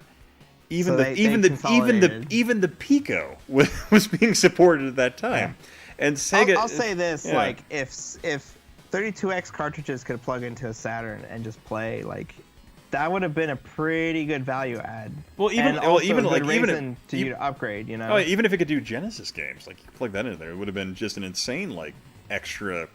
Even though, like, reverse compatibility is always, like, at least in the '90s, was always kind of a joke. Where, like, I mean, the Genesis could at least do it with the Master System, despite the fact nobody really bought the Master System because you had that physical adapter that would allow that. And that's probably why they're like, we're not going to do this. No one did it when we did this earlier. So well, yeah, it was funny, like, because, like, Nintendo had the option to do it, and they were like, nah, we're not going to do it. But Sega was like, you know what? We have the ability to do it, so fuck you, Nintendo. They should have done it. They should have done it. Well, with the Saturn, at least the Genesis. Yeah. With Saturn, they definitely should have, because there was a. But I think a lot of their problems for the Saturn stem from that, like, the fact they did that quick emergency launch to try and beat out the PlayStation, and they just didn't have the product available, and it was like the Saturn would have been exponentially more successful if they hadn't done that, because they could have. Retailers would have been on board because they had worked up such a great relationship with Sega over the past couple of years with the Genesis. But the second Sega went ahead and was like, you know what, we're going to go ahead and release this, but we're only going to give it to select retailers. They pissed off everybody. Yeah. And it just really just shot him in the foot, and it was just fascinating. We got to catch up on this chat. They're all getting really angry. Like, they got opinions, man. This is just an upgrade of normal. Yeah, just well, that's kind of like my thought with the if they'd done the Neptune philosophy, where they had just made it the next logical step in the Genesis console, where you had the Neptune that came out that still supported Genesis console or Genesis cartridges, but with the added benefit of having 32X stuff associated with it. I think they really could have done well. So I have a question to ask. Imagine if Sega only released one add-on for Sega Genesis, and it was forward compatible with the Saturn. Which one do you think would have been better in the long term? And don't think about the current game library that came out, because it would have keep going from then on, you know. Which would have been better? I don't know. My philosophy's always been built around the 32X and the Neptune concept being the better choice. But I think the Sega CD had some fun titles to it, but I don't think it had anything that was quite innovative enough where it would have really transferred well over to the whole Saturn spectrum. I agree. But that's just my thought. I would agree. I could be really wrong. 32X titles have aged better than Sega CD titles, because you look at them, it's like, man, they load slow and like the graphics not all like that awesome, versus like Sega 32X games, like, okay, yeah, actually these don't feel bad to play, versus like Sega CD games, a lot of them feel really bad to play today. Yeah, what was it? What was really intriguing was I did a video forever ago, like back in 2017, about the Sega PlayStation, like that whole deal and how that came together. And I had someone that posted a comment on there about, he's like, oh, you're trash. You're not really a historian or anything like this. I'm like, okay, fair enough. But he posted a link to an article it was like the Japanese perspective of the Sony PlayStation deal. And what I thought was really funny was he got to that point where he posted that article, but it didn't really counter anything I said, which I thought was really funny because it was kind of the same things I had reiterated. But what made me laugh even more was the fact that like that article was published in like December of 2019. I'm like, I made that video in 2017 with the information that was available, and nothing from Japan had been translated at that point. So I thought that was kind of funny, but I'm like, ultimately I'm like, but it didn't really say anything different aside from the fact that apparently, what's his name? I can't remember his name right now, but the Japanese head executive who was over Sega of Japan. He had an epic comb over, by the way. That's where I'm kind of drawing my. I think it was Nakayama is his name actually, but he and the Sony folks apparently they went to dinner and they had this discussion about how basically their corporate cultures were incompatible, and that was where they decided to end their possible merger and cooperation. Because essentially the video I made was based entirely off of the perspective of Tom Kalinske and like the SOA perspective, which I mean like it's just. They've been by far the most vocal in terms of like sharing their perspective of like what happened in that period, and so I'm really excited. Like I really want to see like I'm really hoping Steve Race or some of those guys who went over and like defected to PlayStation, like eventually if they write their opinions about that era in gaming, I really want to see what they write. Yeah, it would be cool to see. The only problem is that PlayStation still kind of exists as a really strong entity, so they probably don't want to talk a lot. Versus like Sega now is just kind of like, okay, well yeah, Sega of America, like that's nowhere near what it used to be. And here's the thing: Tom Kalinske lives in the Bay Area, so it's like, man, it would probably be pretty cool to like get an interview with him and ask him what actually happened. Oh, I know just get it on video and everything. Oh, you can like the cool thing. I did an interview with I talked to Michael Katz. And pretty much the only reason he talked to me is because I was in the army and he was an MP officer back in the day, and I'm like, fucking badass, man. So that was cool talking to him. Like we were talking about army shit for a bit at the end of the interview. But that was fun. Because I discovered LinkedIn is a fantastic device for talking to folks. Exactly. Because the thing is, you don't get a bunch of spam on it. And it's like someone reaches out, it's like, dude, I really like the work you do, and I just want to talk to you about it because I'm doing a documentary. It's like, and the thing is, if you're like, for me in the game industry, like I'm no more than like 2 links away from these guys, so like you can just send them messages directly. Yeah, it was cool. Like I talked to Michael Katz, and one of the most interesting guys I talked to was a guy named Lawrence Siegel, who he had worked at Atari for a long time, and he had nothing nice to say about the Tremels, which was really, really interesting. Like I can't imagine anybody having anything. I know, like it's kind of funny. I can't remember what it was. I think there was some British. Everybody talks about how they're cutthroat and ruthless, like in every video about them. It's like, oh man. Well, I think it's funny. It's but always like the. A lot of British folks tend to speak highly of the Tremels. I'm like, I don't know if you want to do that. So I'm like, oh. Okay. All right, man.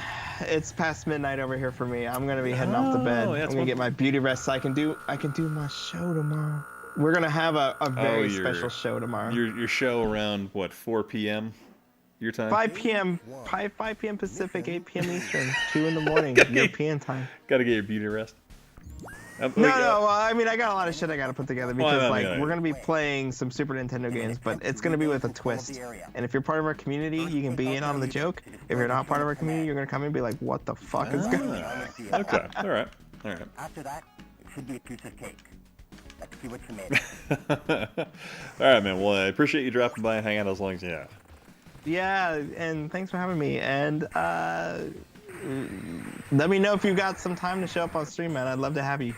Yeah, I'll see if I can. Like I know I go on too early for you. Well, unfortunately, like it's my during the day, it's like my wife and daughter are kind of priority, especially on weekends. So it's kind of I understand. Look, man, you got priorities. Like, look, we're just out here playing games, having a good time. I get it. Apparently, machine gun is not very effective against a tank, which makes sense. See here in a sec. QACRC 420, thanks, and Super Boo 85. I will see you later, guys. And Ian, thanks for having me, man. Yeah, man. Thanks for dropping on. All right, cool. Cheers, man. Yeah, later. Yeah, I'm surprised Jimmy Hoppa hasn't dropped on at all. Let's see here. yeah, definitely thank you guys for dropping by and hanging out. I got the equipment. What Let's do you see. want? How do you want the equipment? So yeah, we're currently playing Metalhead, which is kind of a 32X game classic. I don't know if you guys are familiar with Genovi. He has a fantastic channel where he went like psychotically in depth in this game as well, which kind of seems to be a a common theme of his in terms of going into depth in 32X games.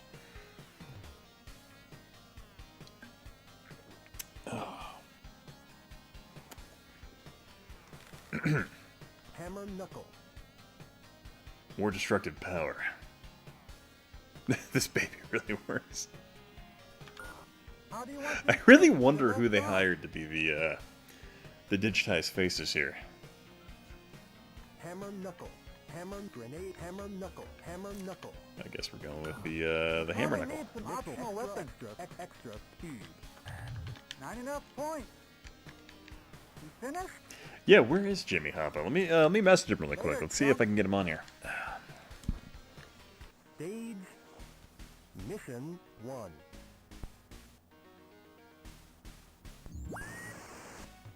We've detected the enemy's frontline base somewhere in this area. Let's see if I can switch you to dog Find cam them while I and do get a this. Hold on one photograph of the sec. entrance.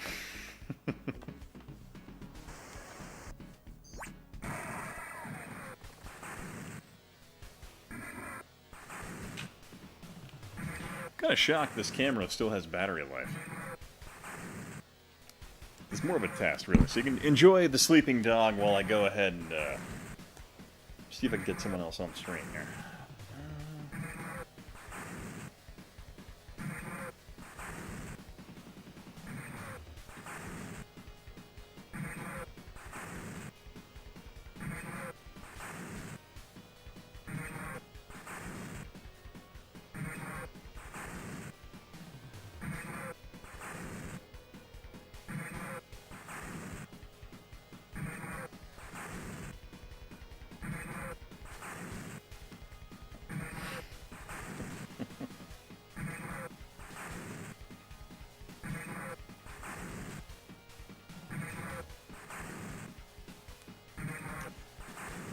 Okay, so it looks like we're not getting Jimmy Hoppa on for the time being.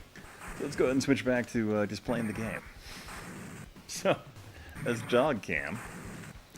Alright, I like saying that's like it's the normal thing of the show. It's really not. Oh, apparently the hammer fist just destroys folks.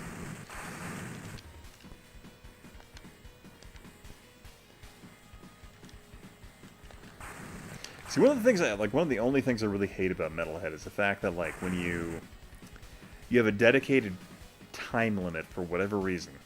So if you sprint around, the time kind of goes down faster with your power. Which I feel like is a really odd choice for a game that isn't arcadey and it's a home console. And has no associated just arcade time with it, which I find is so odd.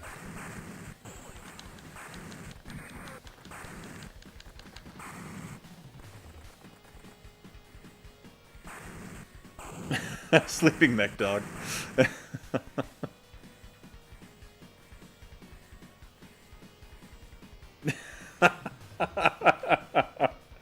Yeah, without Jimmy, we don't have the potential for demonetization with mention of you know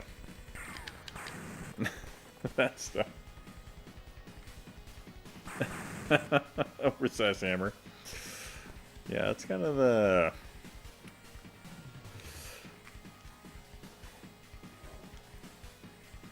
What was it, Big O, where it has the weird piston driver, like, hammer, basically?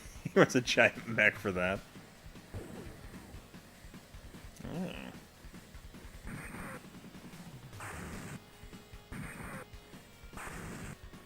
Still looking for the six-fingered man. Too bad Sega couldn't think of twisting it. Oh, man. Yeah, actually, yeah, based on, I mean, how overall basic freaking Twisted Metal kind of like looks if you compare it now. If you just, you know, half the draw distance on Metalhead, they probably could have pulled it off.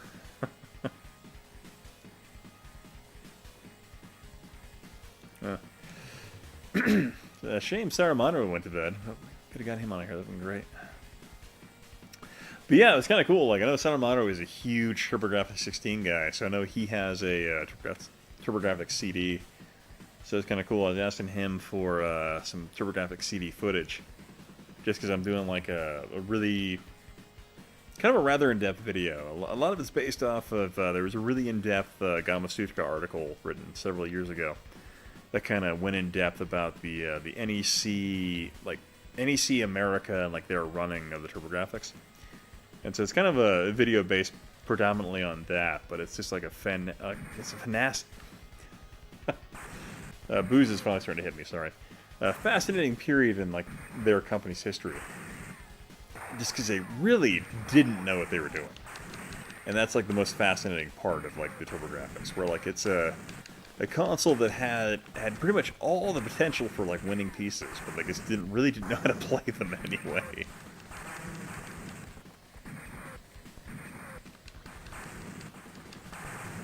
I don't know why I have the picture-in-picture thing going on in the upper left-hand corner. Like, I feel like that's something I did with my... yeah.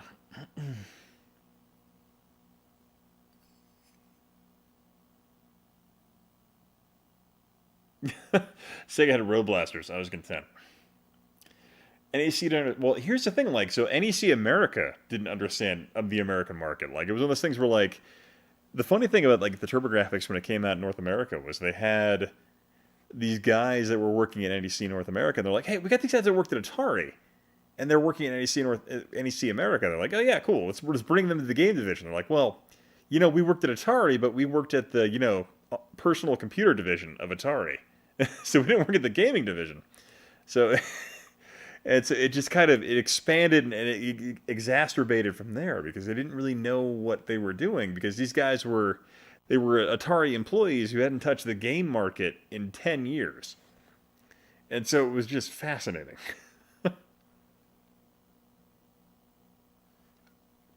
Yeah, tonight's game stream was brought to you by Rum and Voodoo Ranger IPA.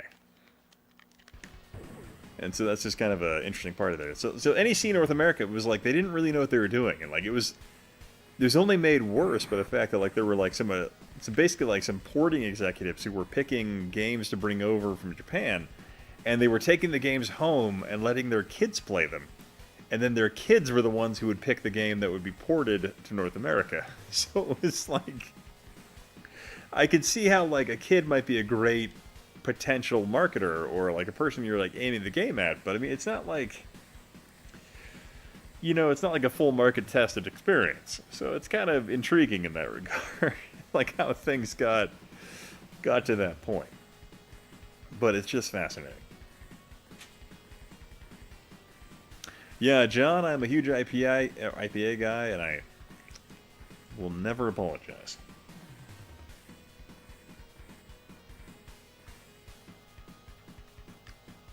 Oh yeah, like GT, like it's fascinating. Like the basically, like the TurboGrafx 16 had next to no third-party support. It was like they tried really hard. And the funny thing was like it was one of those things where NEC put on this gigantic conference to try and bring over third-party supporters of the platform. And the funniest part of that was that when they had this giant conference, they inadvertently just completely pissed off EA. And this was all around their CD system, where they're like, "Are you guys man enough or capable enough to make a CD game?" And EA was so pissed by that I don't know what you would call that, but accusation, that they basically walked out of the meeting, and essentially that destroyed any chance of the TurboGrafx having of getting an actual like EA support, like EA team making content for their console. And it's just so interesting. And then they had another instance where like TurboGrafx is pushing really hard to get a Madden game for the console. And so instead of getting like EA to develop a game for the TurboGrafx, they basically just paid money to buy the rights to Madden for the TurboGrafx. So, oh, it just, man, every step they took, they were just like stepping on a spike, and so it's just fascinating. Let's see, 10 to 20 years behind is what I meant. Dyslexia plus madness plus booze equal me. Oh, right there with you, man. Let's see here. The booze you're drinking, I still say the tech overall has always been 20 years behind about.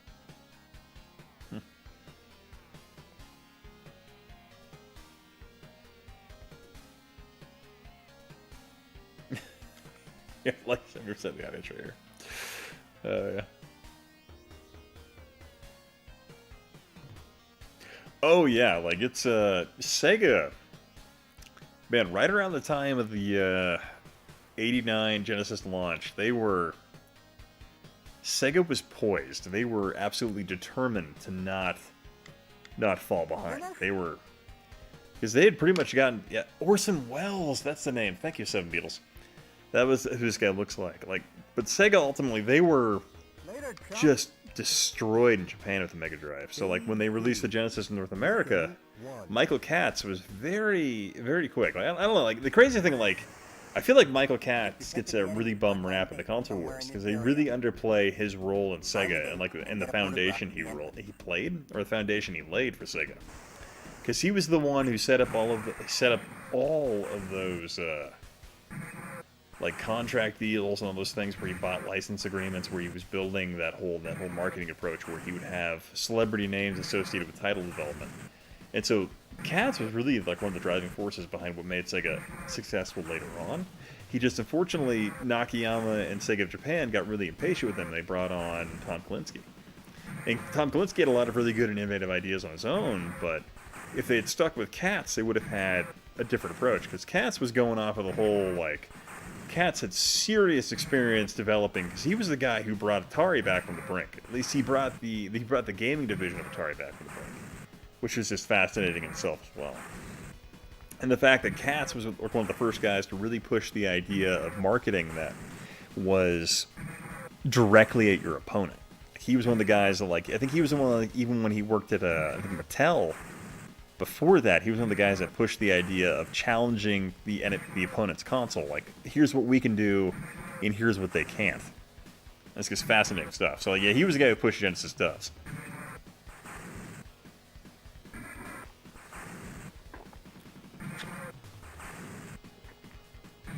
But no, I think eventually I need to like get together and like on my Patreon or something like that release that Katz interview, because that's freaking awesome talking to him. Just awesome guy. Yeah, I apologize if I start murmuring, stuttering, or any of the sort. I've been drinking since about 10 o'clock, so it's already been about 3-4 hours now.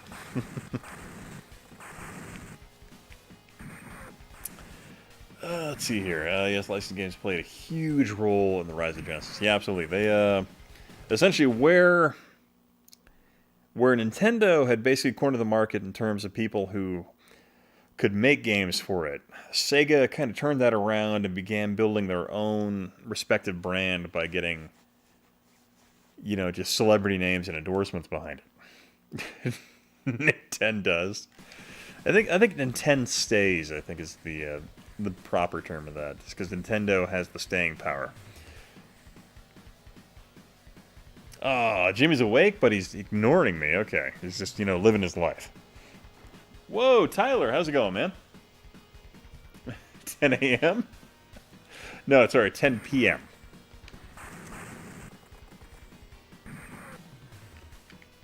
Yeah, Tyler, how you doing, man?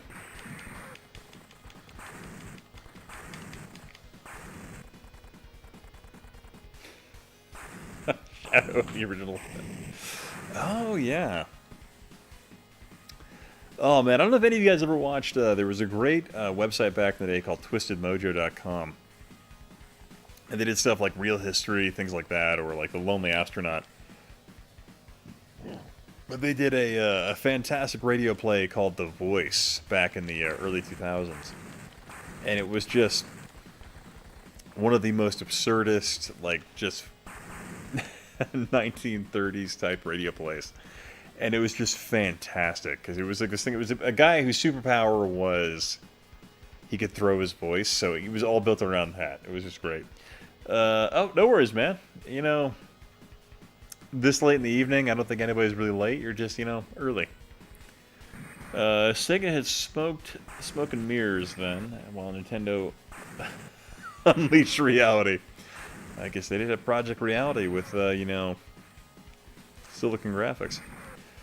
God, that's one of those things where, like, I feel like if Sega of Japan had loosened their grip on hardware development a little more, there could have been much more dramatic increases in Sega's hardware performance. Because I feel like if they had just, you know, stuck out like Sega's, like the Sega 64, or gone that route with that whole theoretical concept, they could have gotten a lot more bang for their buck. Or even if they had just, you know, been more patient with the Sega Saturn period and been like, you know what, let's not go this route with the Sega Saturn and, you know, go a different direction. Maybe we could do better. Sega put the 32X was humming. Well, if you say that, then you say Sega before the Saturn was humming. Because ultimately, the 32X was an extension of that period in time in Sega development where they were wanting to do that whole innovative thing. I mean, like, they had a lot of great ideas. Like, if you look at, in the terms of, like, Sega innovation between 92 to 99, Sega was just above and beyond the competition in terms of, like, what they were accomplishing. Like, even you look at, like, just, like, the Sega 3D analog controller that came out for the Saturn, the add-ons and things like that they had come up with, like, basically an RF feed directly to the console, that would, because you had that whole, like, you know, the cord would unplug from that controller, you could plug something else. So, like, rumble packs, memory support, all kinds of things, like motion support, light gun support, built into the controller. So Sega was just innovative beyond reason at that point in time. Could Orson Welles have saved the Sega Saturn? Oh man, Orson Welles could have. Orson Welles was.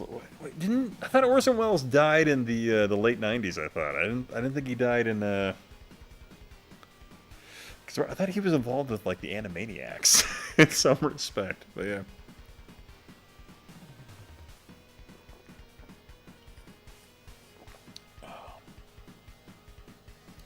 Yeah, the whole like. Basically, it's Sega Japan, Sega of America. So there was definitely different approaches that was going on there. I think the Console Wars does a good job in kind of thematically explaining the growing differences between the two markets. But yeah.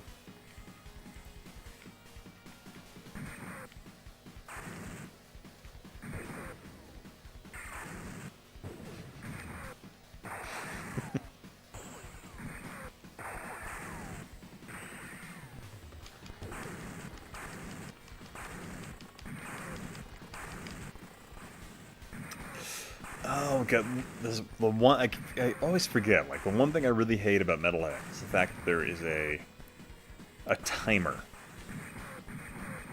which I don't know why. I was like, you're a home console game. All I have is time. So why would you bother putting a arbitrary time limit on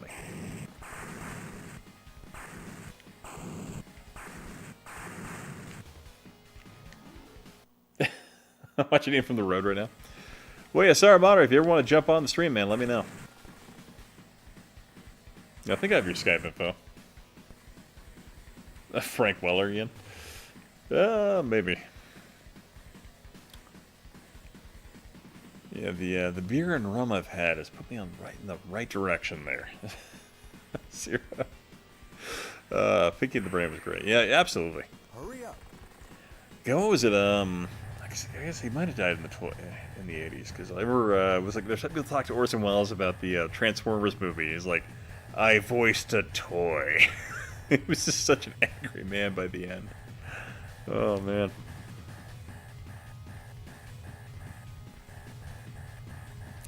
I'll catch you later, Jonathan G. Yeah, I'll probably be streaming tomorrow night as well, because I'm kind of enjoying the way this is set up at the moment. So definitely be streaming tomorrow night. Not quite sure what I'll be streaming yet, but yeah. Oh, grab some grub, okay. Mission incomplete. Oh, oh, it was complete. Hell yeah. Move on to mission 3 of Metalhead. All right.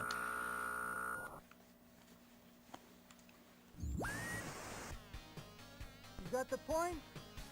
I got the equipment. What do you want? How do you want to equip your right arm?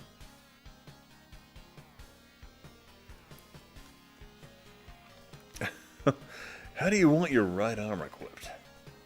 Hammer knuckle Okay, chain so we got gun. the heavy knuckle chain gun or the mega chain gun. Okay, I like that.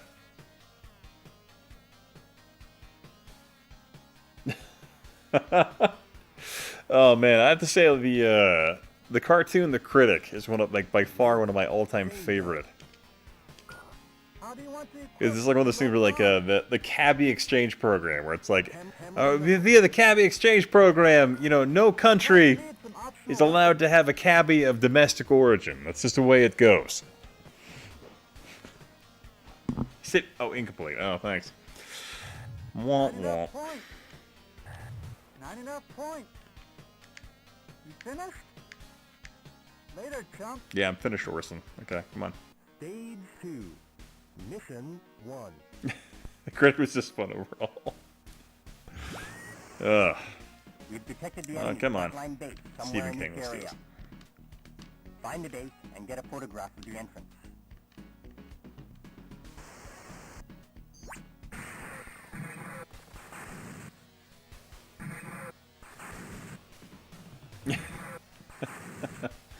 Screw it, burgers. Hammer knuckle. Okay, got the mega chain gun.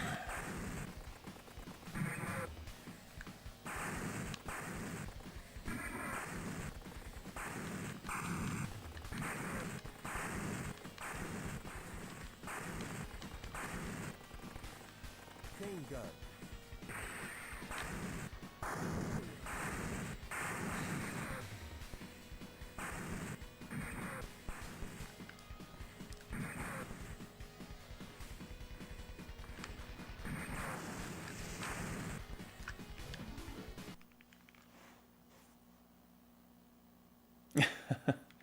So I said it almost 15 years ago. The 90s was as close to greatness as any era in human history. Sure, not the best. And wars always existed, but Spoon. I was used to text to Spoon.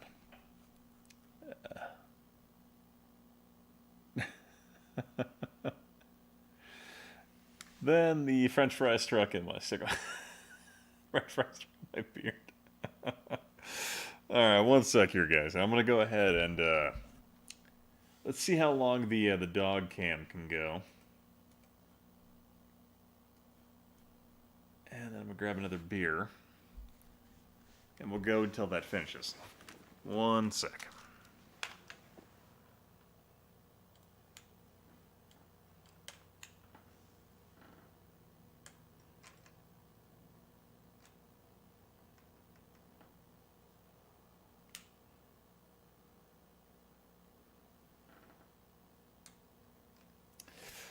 Ah, no, the dog cam's broken.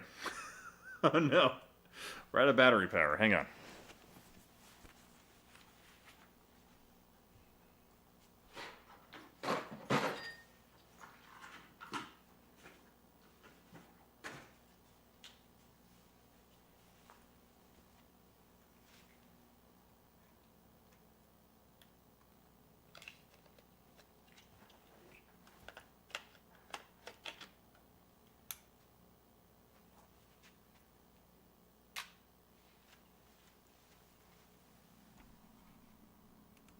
There we go. Dog cam.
Yeah, the dog's kind of, she's just like, whatever.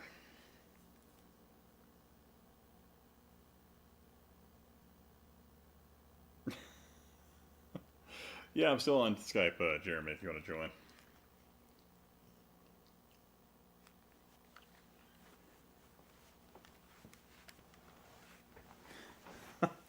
Oh yeah, I have a ancient IBM over there as well that I need to get a.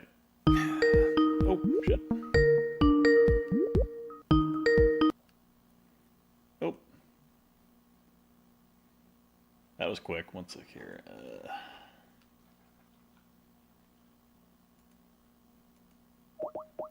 We call Jeremy here real quick. Oh, unavailable apparently. Just yawning. Yeah, this is the the live stream everybody wants from a retro stream. Just you know, a dog.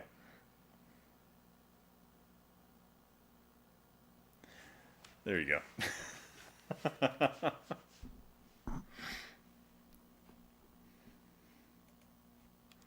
Okay. Try and get Jeremy back on here.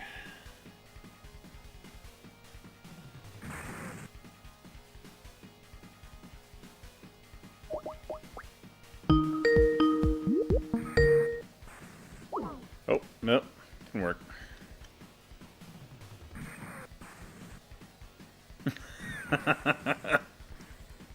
The best part, yeah, the train wreck I call weekend streaming, you know, Saturday and Fridays when just nothing works. Is it not answering there, Jeremy?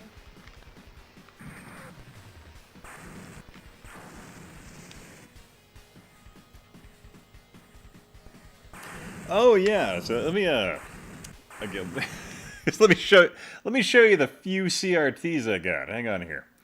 So let's go ahead and do a full in-depth review of that. I'm gonna go from the dog cam to CRTs. Yeah, so you have a Commodore PET down there. You got 1 CRT, 2 CRTs, 3 CRTs, 4, 5 CRTs. Then you got the 50-inch TV right there. Yeah, back to the dog.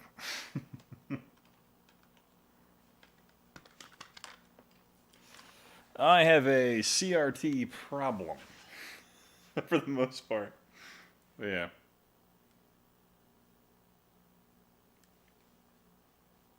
Oh, wait, okay. Oh, this worked this time?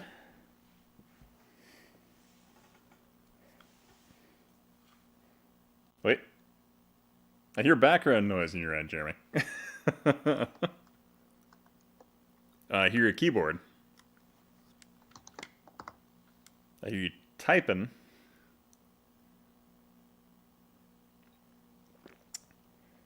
So I literally hear you typing right now, Jeremy. so something's going on. We're like... I don't know. It depends if you hear me or not. Yeah, oh, yeah, I hear you. Can you hear me? Is this working? Yeah, I can hear you. Can you hear me? Is it I don't think it is. Is it? Wait, is it my end? Hang on. Relax. Don't do anything. Don't. Huh.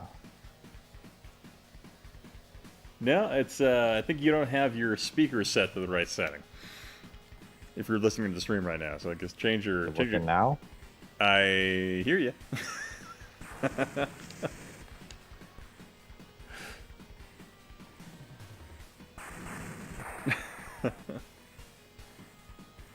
I think it's all about your speaker output there, Jeremy. If you hear me on the stream. Ah, I can hear you. I can hear you just fine. Come on, Jeremy.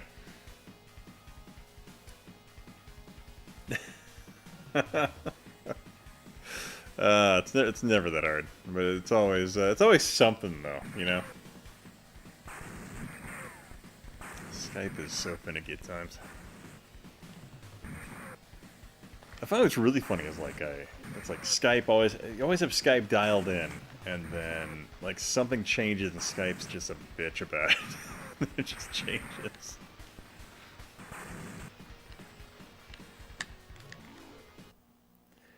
Oh, it's the super delayed. Okay. Yeah, I mean, I can hear you, man. It's just I'm not sure you can hear me because I don't think you had the right speaker setting. So call me back when you get your speaker set up right.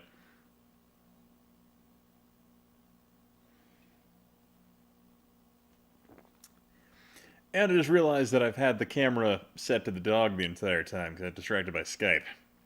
So, yeah, just enjoy the dog. All right, let's go ahead and switch back to that.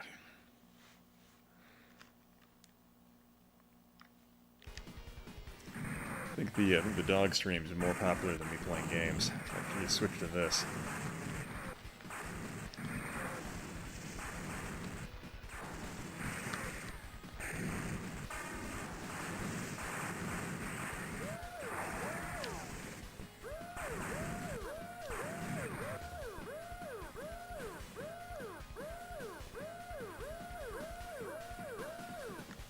Camera stuck on Doggo Cam.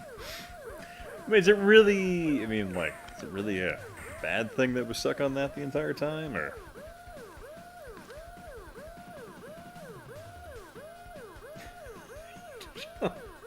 I mean, there's a bunch of stuff where, like, the dog has been in, like, YouTube videos back in the day. Like, I don't think she's been in any of my recent ones, but, like, she actually used to be in them quite often back in the day.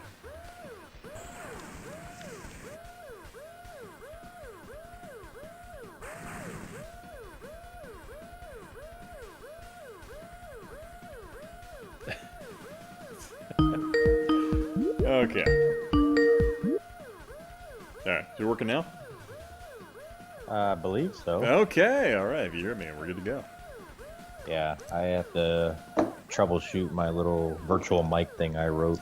Okay, yeah, you're sounding great right now. You're not sounding like, I can't hear your heartbeat, so that's a gigantic improvement. Nah, this is just a modified Apple earbuds. Oh, really? You sound good, though. Yeah. That's good. Yeah. I'll just use these instead of that Yeti. Yeah, you sound pretty decent, actually. Oh. Continue. Died.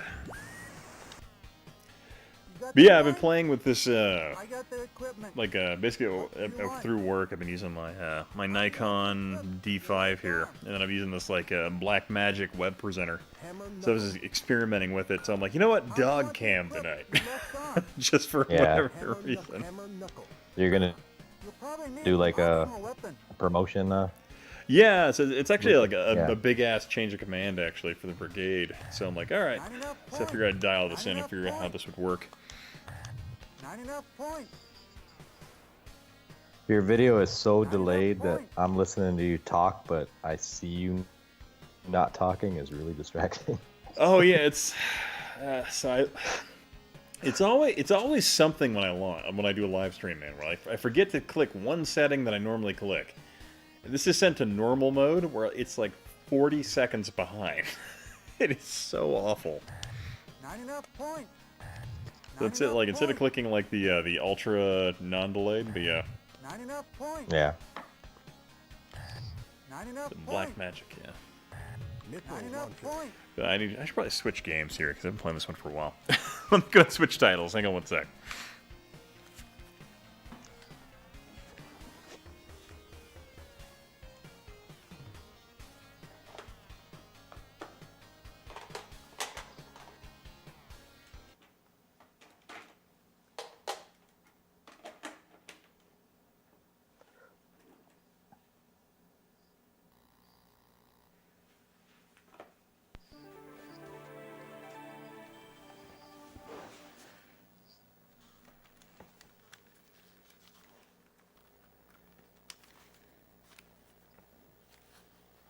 All right. Let's play some real man's games. You know, Virtual Fighter on the I don't 32X. think I actually ever played it. Yeah. You ever played the arcade one or no? I don't know if I've ever played any of the Virtua Fighter games. Okay. I swear there was a my hometown, Eureka, California. There was one in like the Greyhound station for Virtual Fighter, and there was another one like near the airport. These were like Virtual Fighter. I'm like, man, this game's amazing. It's got all these 3D polygons and shit. The stream is cursed. Yeah, I feel bad for all the Saramato guys got dumped over here. I'm sorry. I mean, like, I hope you... I'm sure you can leave, but I apologize. You're never getting this time back. I'm sorry. So Jimmy is definitely on Skype. Oh, he is? He's answering me. Well, yeah, he's not. He don't want to talk to you apparently. Oh shit! You trying to? I don't know. He like I usually talk to Jimmy through Twitter, so he only checks it once in a while. So I don't know. But I would have assumed I would have gotten a like he would have gotten a YouTube notification or something as to what he's doing.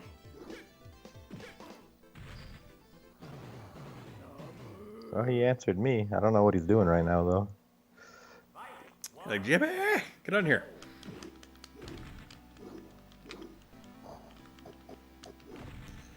Yeah, the one thing I always hated about like a Virtual Fighter is like the way you jump. It's like you're in the freaking moon.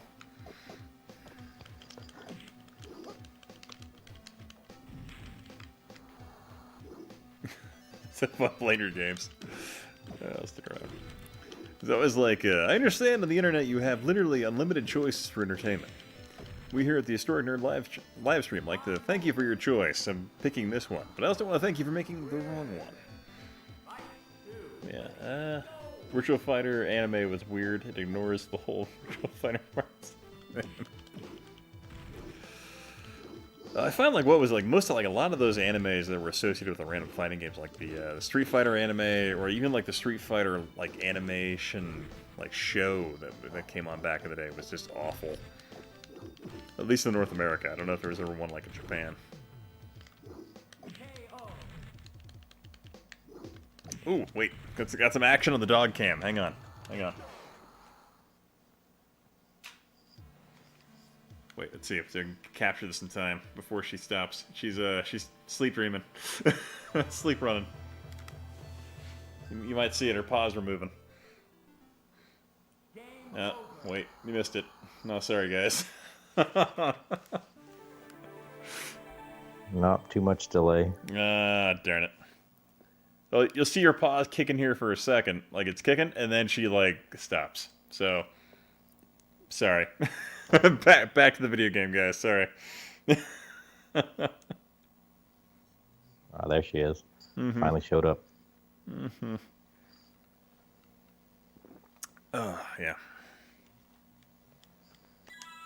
Oh, wait. Oh, wait, she's moving again. Hang on. Got her ears moving. Does she do that muffled bark when she's sleeping? Yeah, once in a while, yeah. Yeah. My dogs will do that.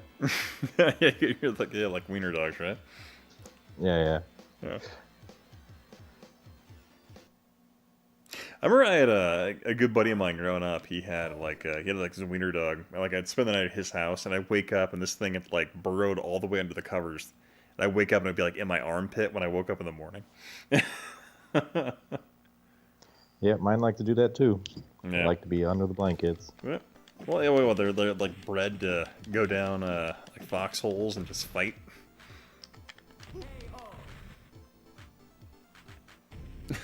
Snout with bit too. I have to say the dog cam I think is the greatest addition to the stream I've ever come up with. I think I'm just gonna keep this going.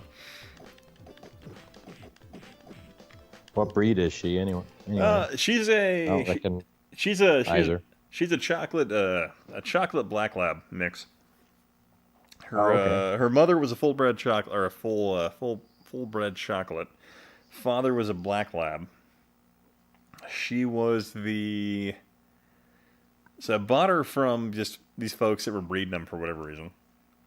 And she was like the first one that just kind of ventured out of the whole little hole to come talk to me. So I was like, you know what? This is the one I'm taking home. And that's the wine button. There we go. All right, let's get going. No, she's been an awesome dog. I've had her for like 9+ years. Great dog. Took her to the vet not too long ago. She started getting like fatty tumors a little bit, where I was like concerned they were like something more, but they've just been like just fatty growth type things. Yeah. Yeah. Yeah. My dogs have one. I have a few in my arm. Mm-hmm. Made the Navy pay for them. That's a good way to go. God, yeah. So like, disability for them. oh yeah. Yeah, so for me, like, I did 20 miles of running, like, 2 weeks ago. And, like, apparently I inflamed the crap out of my Achilles tendon, where it has, like, this, like, layer around it, where if you piss off the tendons, it, like, inflames up in a ball. And so I did that and just pissed off my Achilles tendons. I'm like, crap. So I went and talked to my doc about it. I'm like, ah, damn it. But thankfully I didn't tear anything, so that's good. Just pissed off that, whatever that sheath layer that goes over your tendon is. I think John said you're never going to beat this guy. Oh, you just did, didn't you? No, I've beat him. I beat the first guy, like, a bunch of times. We're on, like, the third guy at this point, aren't we? Why was the chat just delayed? I don't know. Then? I don't know. John's always a naysayer. That's just how it is.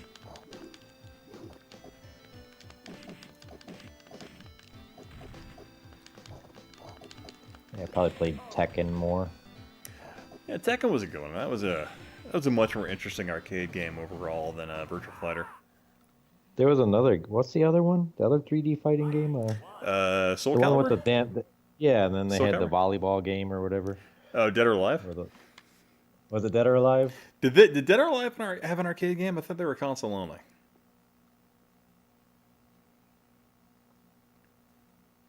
So I thought Dead or Alive was like, 'cause I remember them starting on. To be fair, I don't ever remember playing anything other than Dead or Alive 2 and 3. Like, I don't remember playing the 1. Yeah, I don't remember the name. Yeah. But yeah, I know they did a volleyball game. And yeah, it was. Yeah, the jiggle physics. It's like one of those things where like the Dead or Alive games came out, and you're like, how is this not just porn? I don't understand why. Like, who are they selling this to? Hey, Genovi. Absolutely, 32X Virtual Fighter. But yeah, Genovi, if you're free, man, if you want to jump on, if you're not like hanging out with the wife or laying in bed or something, come chit chat with us.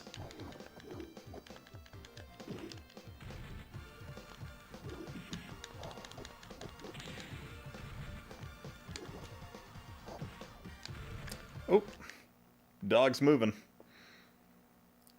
But if I turn on the dog cam right now, you'd just be staring at her butt, so I'm not gonna turn that on right now. Oh shit! I ringed out. Crap. Here, one sec. Let me turn on the dog cam for you. She has jumped out of the chair and is now on the floor, laying down. That's important. I feel like we need to share that on the stream. I don't know why, but that's just the way it's going right now.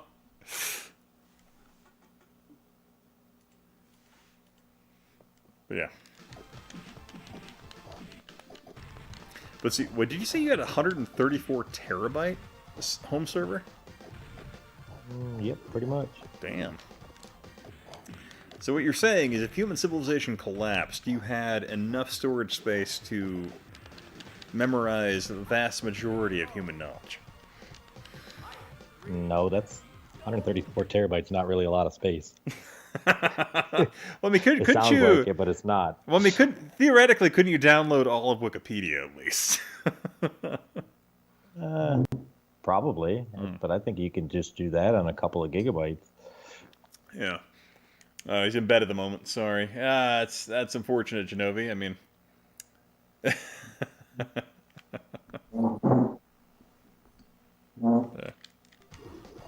So you've been watching the entire time, or you've been like just kind of intermittent? Via the stream, I mean. You guys can be here, Genobi. You, I mean. Sorry. Oh no, I've been here. Okay. Okay.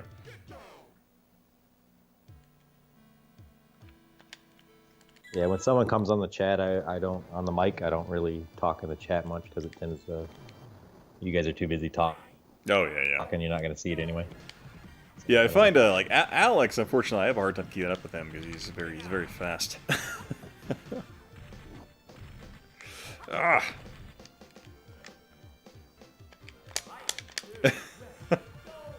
But yeah, it was funny when I finally got around to re-uploading the stream with you and that Yeti one. I'm like, Jesus, that was a loud mic.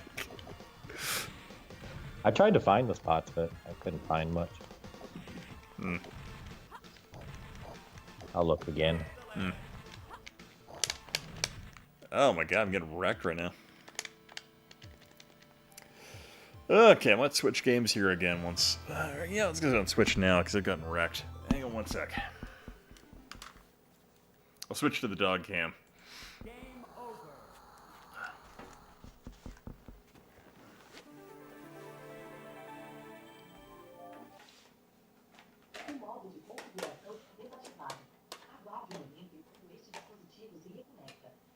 So my Alexa just randomly decided to start talking in Portuguese.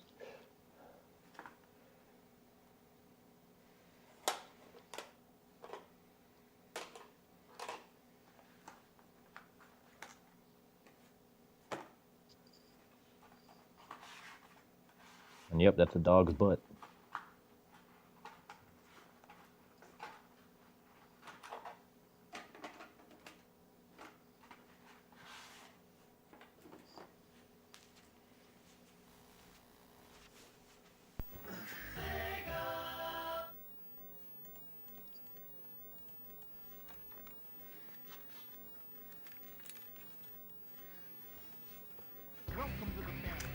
Okay, I'm back.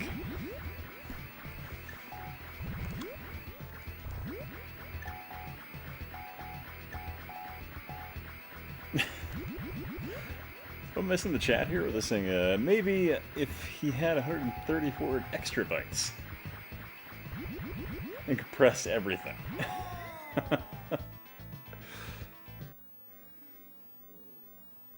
Nah, he's talking about the server storage. Yeah, 134 terabytes sounds like a lot, but that got pulled in maybe 2-3 months. That's nothing. Well, because were you working on that whole project where you're like digitizing like every DVD you ever owned or something like that? Yeah, they're on there as well. I just copied all my DVDs over to it. So I mean, like, if you have the DVD, do you go and get like the 1080p version, or you stick with the 480p? No, when I copied my DVDs, I just copied them as ISOs and just left them as is. Okay. So I didn't transfer anything or download anything. But yeah, we're on Space Harrier now for the 32 Expert, which I think is I kind of prefer this version to most every other one I've played, to be honest. Is this still 32X? It doesn't look like it. Yeah, well, it's on 32X, but this is I don't know, I feel like the 32X version actually gets plays better. But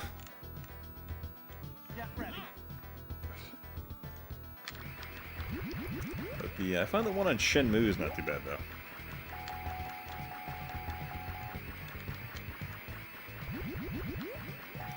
Is that one a port, or they just put the arcade game on there and emulate it? I feel like they emulate the arcade game, but I could be very wrong.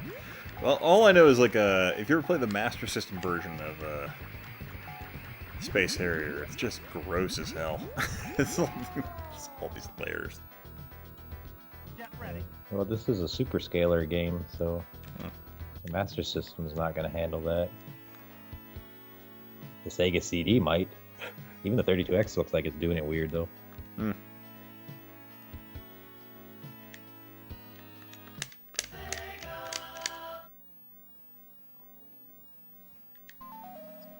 Welcome to the fantasy zone. Get ready.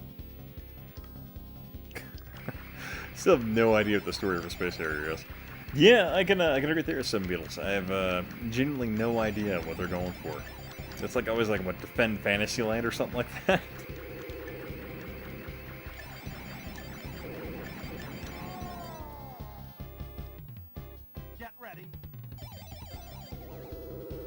John thinks people are bad mouthing the Master System. I'll tell you what, John. Like, if you can accurately do stuff with that square D-pad, more power to you. Because, like, I like the Master System. Like, I genuinely enjoy just, like, the design of it. But, like, I have the hardest time with the controllers of that thing.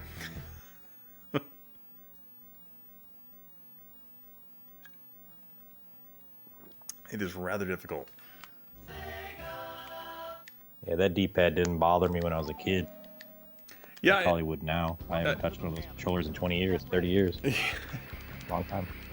well, I never, like, I think I only really touched, like, the Master System, like, later in life. But I don't know what it is, like, trying to play it later, I'm like, my god, I'm so bad at it. But there's, like, a lot of stuff, like, the, like Fantasy Star, for example. It's just a great freaking game on that system, though. Oh my god, I'm wrecked right now. Get ready.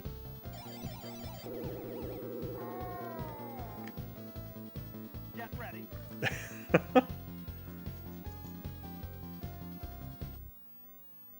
I'm gonna drink more here for a minute while I, think about my life choices that I just got wrecked in 2 seconds while playing this game.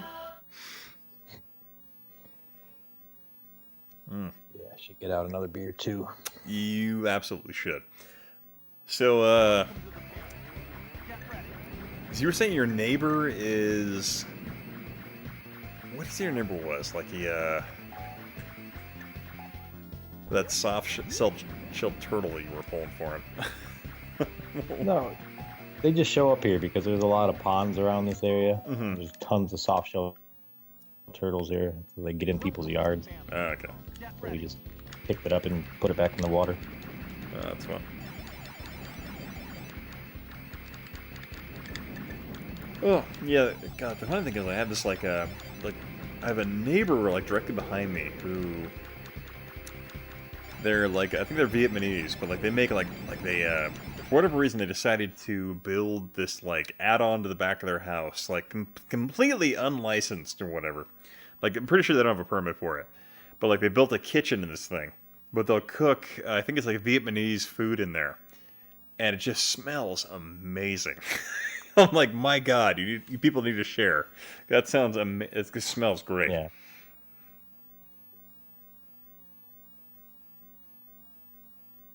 Wait, Ian, did you know the Space Harrier takes place in the Fantasy Zone universe, making it a part of the Fantasy Zone series? Oh, like the one where it's like that little pod thing that flies around the Master System that we're talking about? Alright, I'll be right back. Grab beer. Oh, yeah, get that beer. Fantasy Star 32X CD. Oh, God, yeah. Fantasy Star on... Fantasy Star on... like a CD format would be something different. Oh, come on. Oh. Sorry, I was subjected to dog cam for a sec here, because she has moved from the floor back to the chair here. And that seems important. I don't know why, but we're just doing that just to, keep the, cam aesthetic going. There we are. Okay, so not off of my thinking there. There, Genovi. Is it Opa Opa? I'm trying to think what game that is.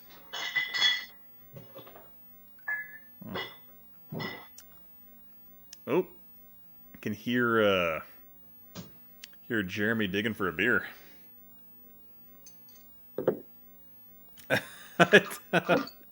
Just you want to show off those CRTs. No, I think I should probably be ashamed of the fact I have this many CRTs in my home, but I don't care because I really like CRTs. Just keep them.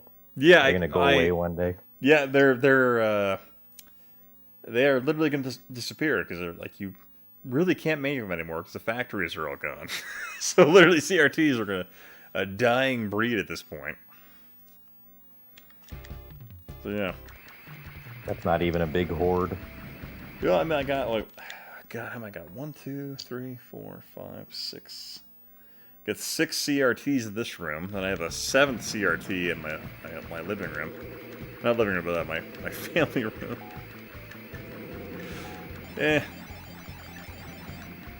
Like one time, James Rolfe admitted that he actually rents a storage unit that he just fills with CRTs and VCRs because he knows one day they're going to go away.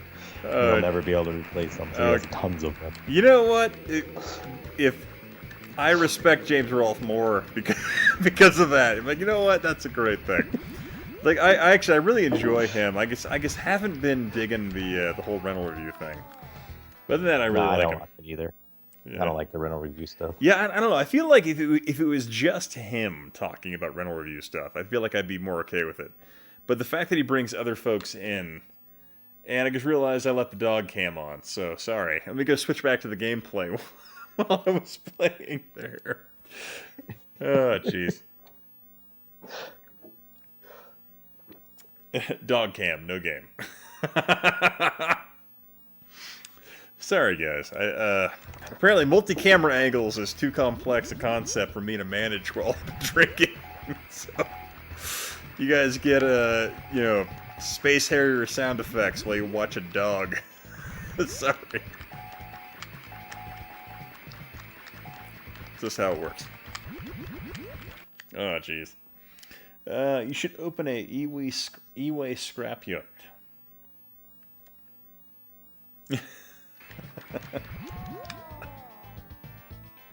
I actually have one of those not far from my house. Oh, they're like recycling. Need to go get stuff from. Yeah, recycler.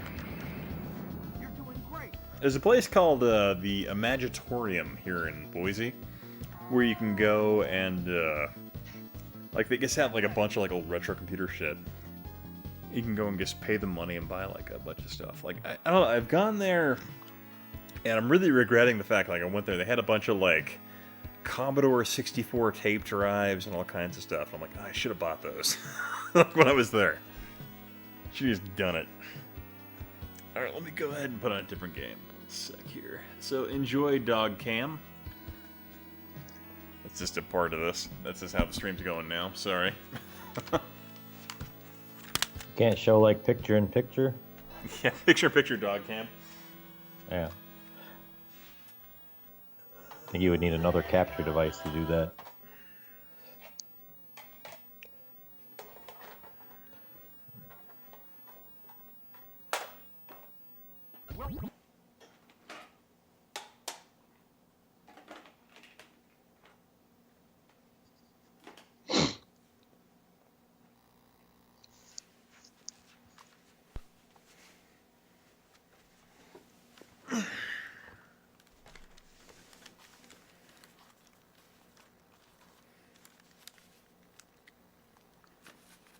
Oh, there we go. Yeah, Tyler knows it. Reuseum is what it's actually called in Idaho. Oh, the recycling place? Yeah, it's not the Imagitorium. It's the Reuseum. Okay. I'm going to blame the fact that I was drinking on my, just outright lying about the name of some place.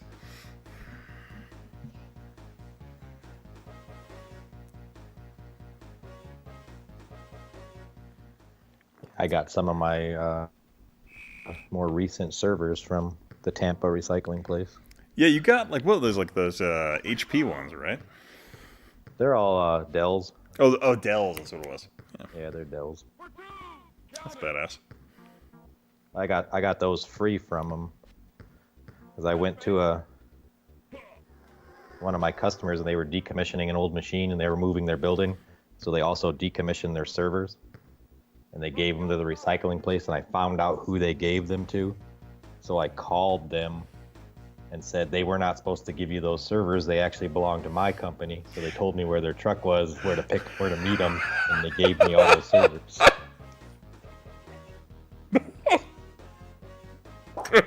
You're like, hey, you weren't supposed to get those. Can I get those back? And you're like, yes.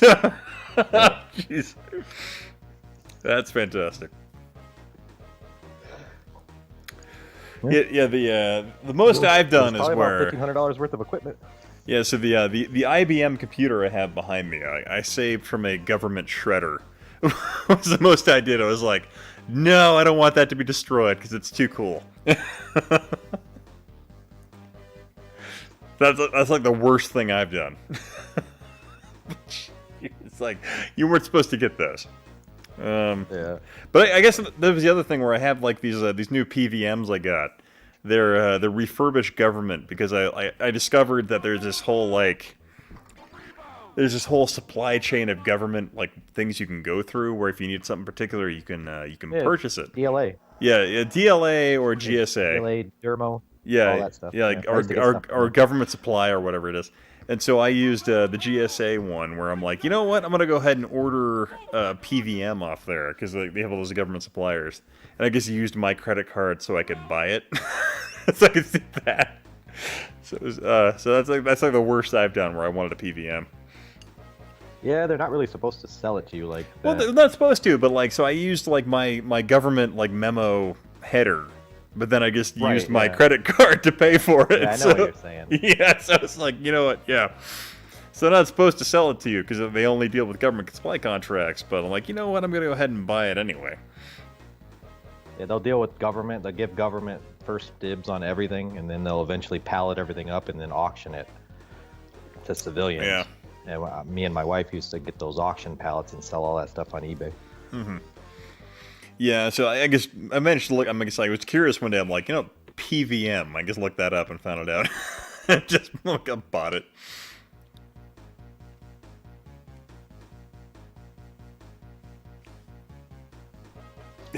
Why is that Michael Jordan portrait so depressed? Oh, jeez.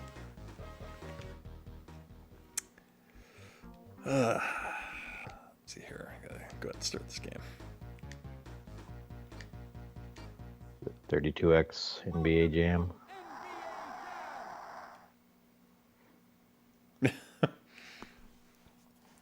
This is my command. You are to destroy the Autobot matrix of leadership. You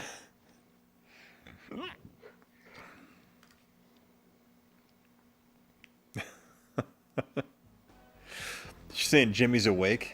You were saying? Yeah, he answered me on Skype. That bastard. Yeah, he don't want to talk to you. I keep hearing like a weird squeak. Is your dog making noise? No, that's me burp. That's me having hiccups. Oh, okay. I've had apparently too much beer. Apparently. So I Delayed video. Yeah, that's me. All right, San Antonio.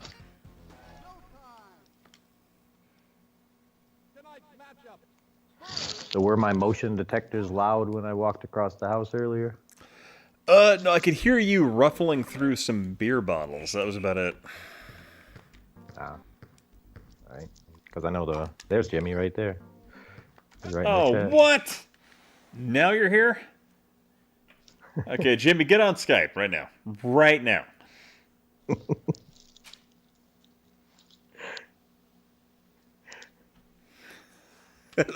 like you gotta be here right now.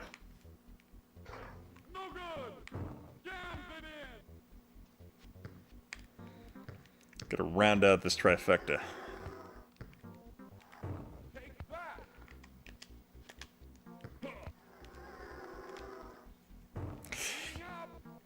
Let's see, I just Oh, he found didn't this know you were stream. streaming. What? I messaged you on Twitter. Come on. He never checks Twitter. Oh, I have God. messages on Twitter that are waiting for like weeks. Jeez. Okay, one sec here. Let me go ahead and I'm gonna add him to Twitter or Skype right now. Just add him. I don't even care. I'll just do it. Got to put on some clothes first. I don't care. Turn your webcam on. Turn your webcam on. Do it. Yeah, I may or may not be wearing clothes right now. The only reason I'm wearing anything at all is because I have a webcam on. Yeah. I mean, to be fair, if I just selected just have the dog cam, I mean, it really just that's all I need.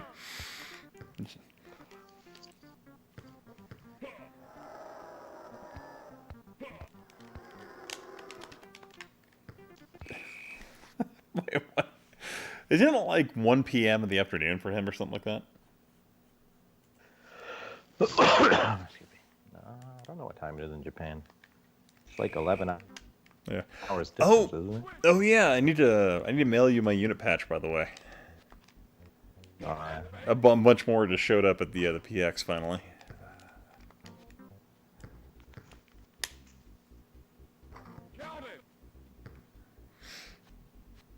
Yeah, it only took like 3 months.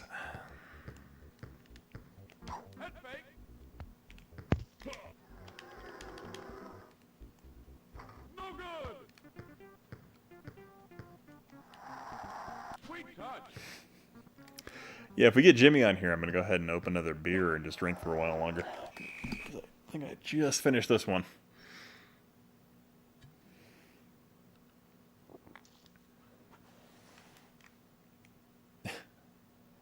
He just put some clothes on first. Unacceptable, Jimmy.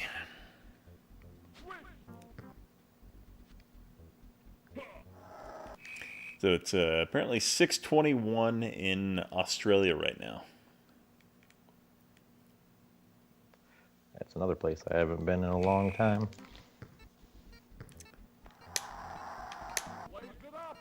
I know apparently there was an opportunity to go to Australia about 1.5 years ago with the Idaho Guard, but I didn't take them up on it.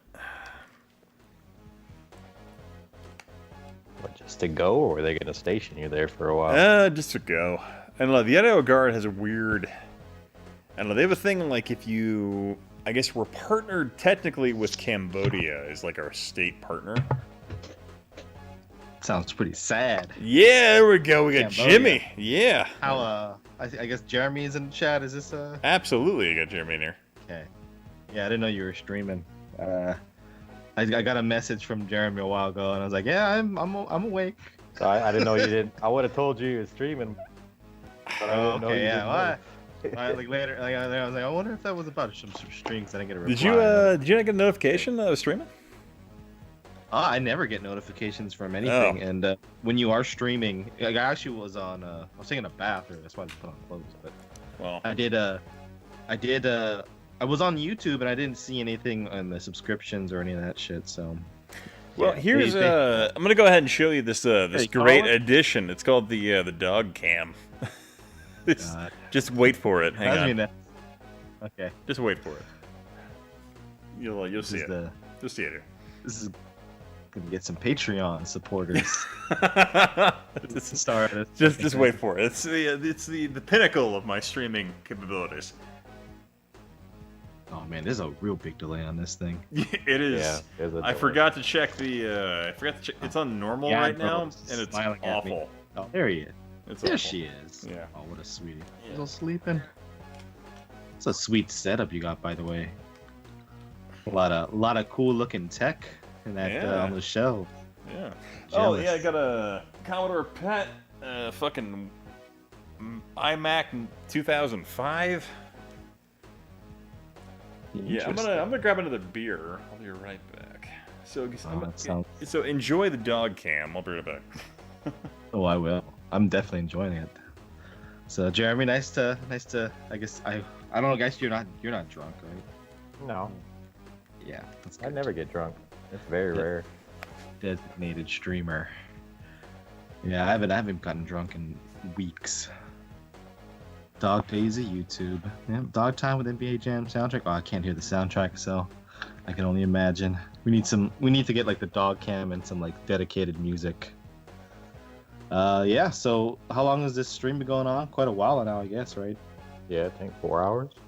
Jeez. Four Yeah. and a half. Yeah, it looks like it's going back to like 410. Good lord. I think I had company over, and so I don't know. It's like I wouldn't have noticed it when you guys started, but yeah, YouTube does that. I think last stream I did, YouTube started cutting it from people's feeds. Like, this is a fucking mess. Cut it, you know. John Rogers, how about that CDI?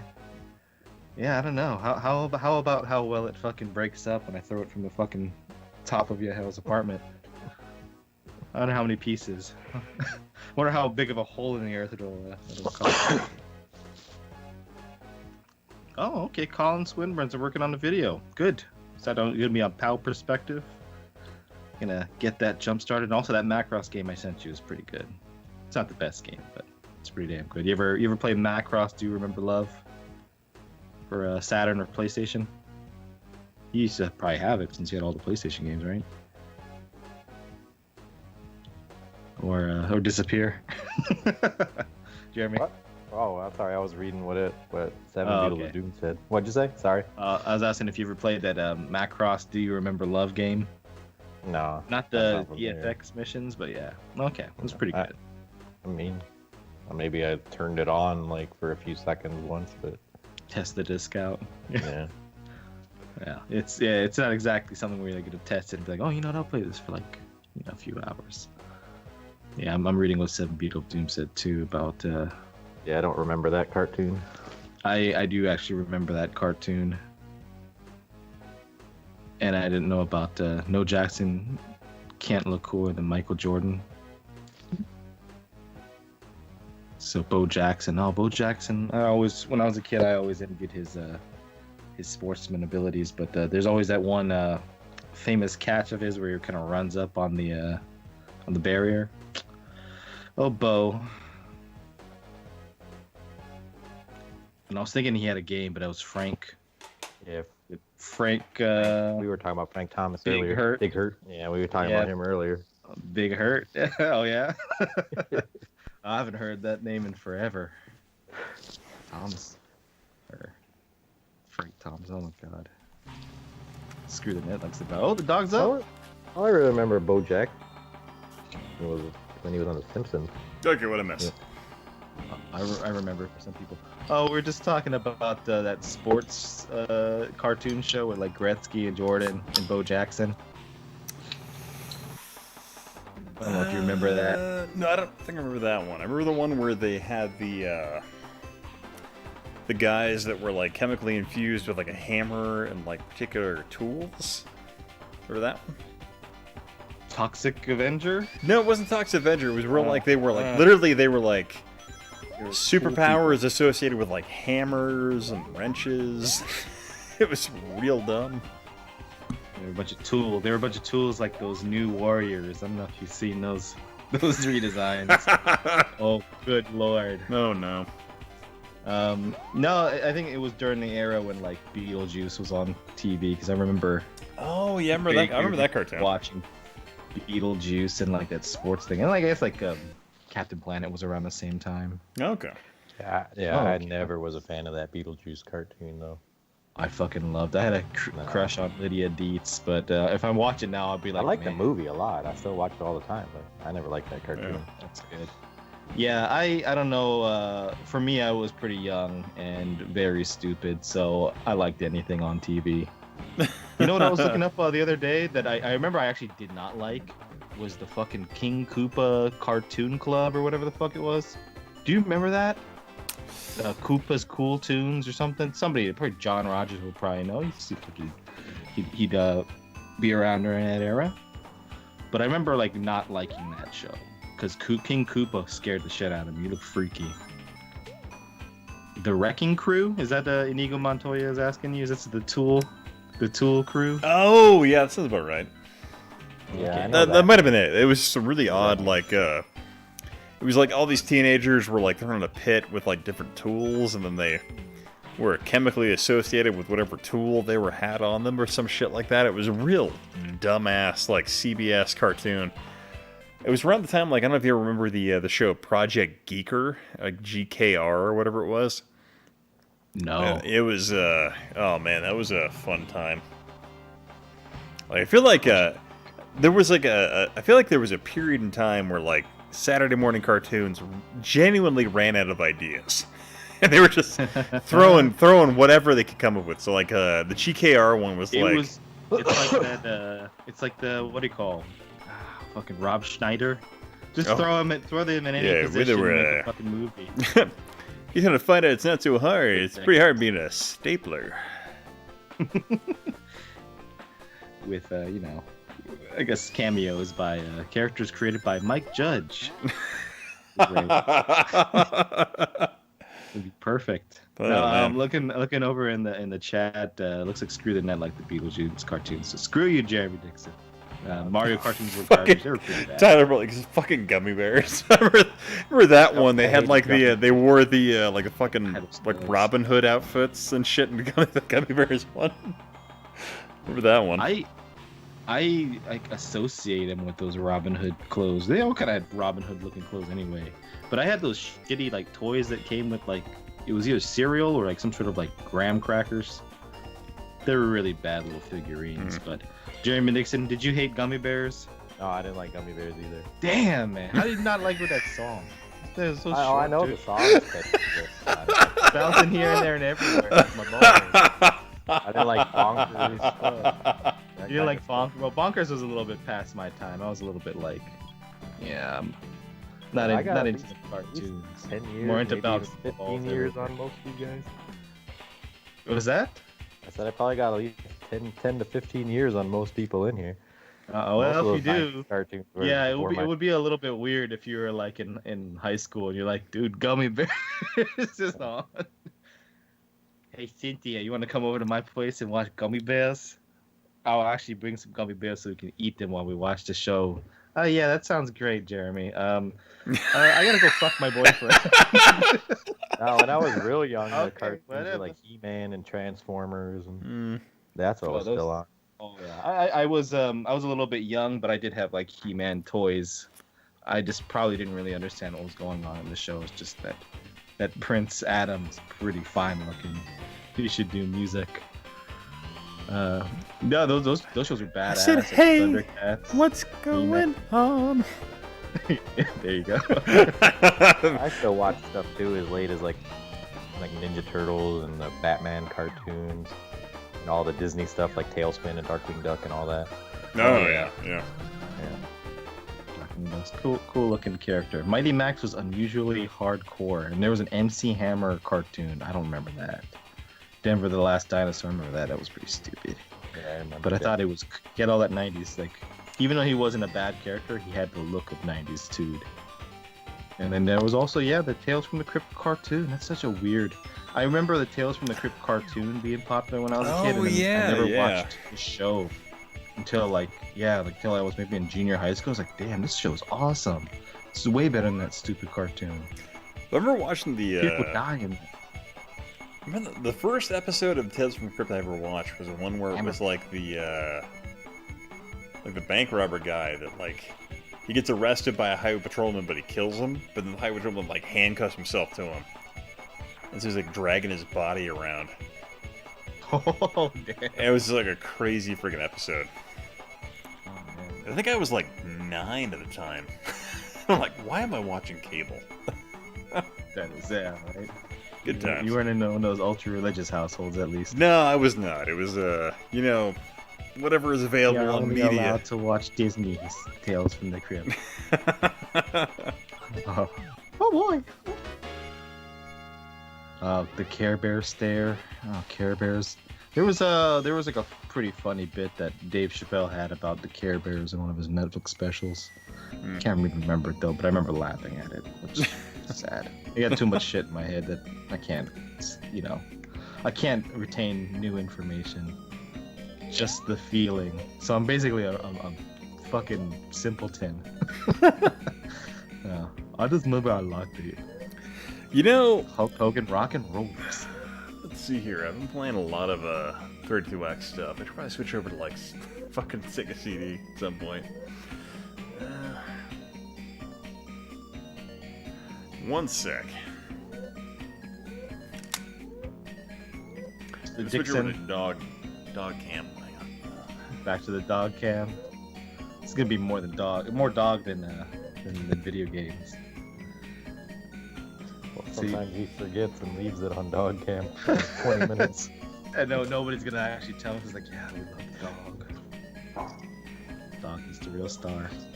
Jeremy, what was the last cartoon you'd say that you actually remember enjoying? Well, no, it's been a while. It's been a while. Okay. Yeah. I don't know. When did Animaniacs and stuff, was that after Darkwing Duck? That was like right after Darkwing Duck. I'd say it was probably like 95, 96. Yeah. Yeah, It'd Animaniacs probably was be good. around there. I Yeah. was kind of like getting out of cartoons, and then like Animaniacs and like Pinky and the Brain and all that shit was out. And I was like, these are pretty funny. These are pretty, and they're actually kind of smart, you know, smart in a way. Yeah. Yeah, they were well-made cartoons. Look at this chat too and see we keep talking about cartoons. See, we're all old and we're like reminiscing about cartoons. Let's do a stream, games based on cartoons from the 90s and 80s.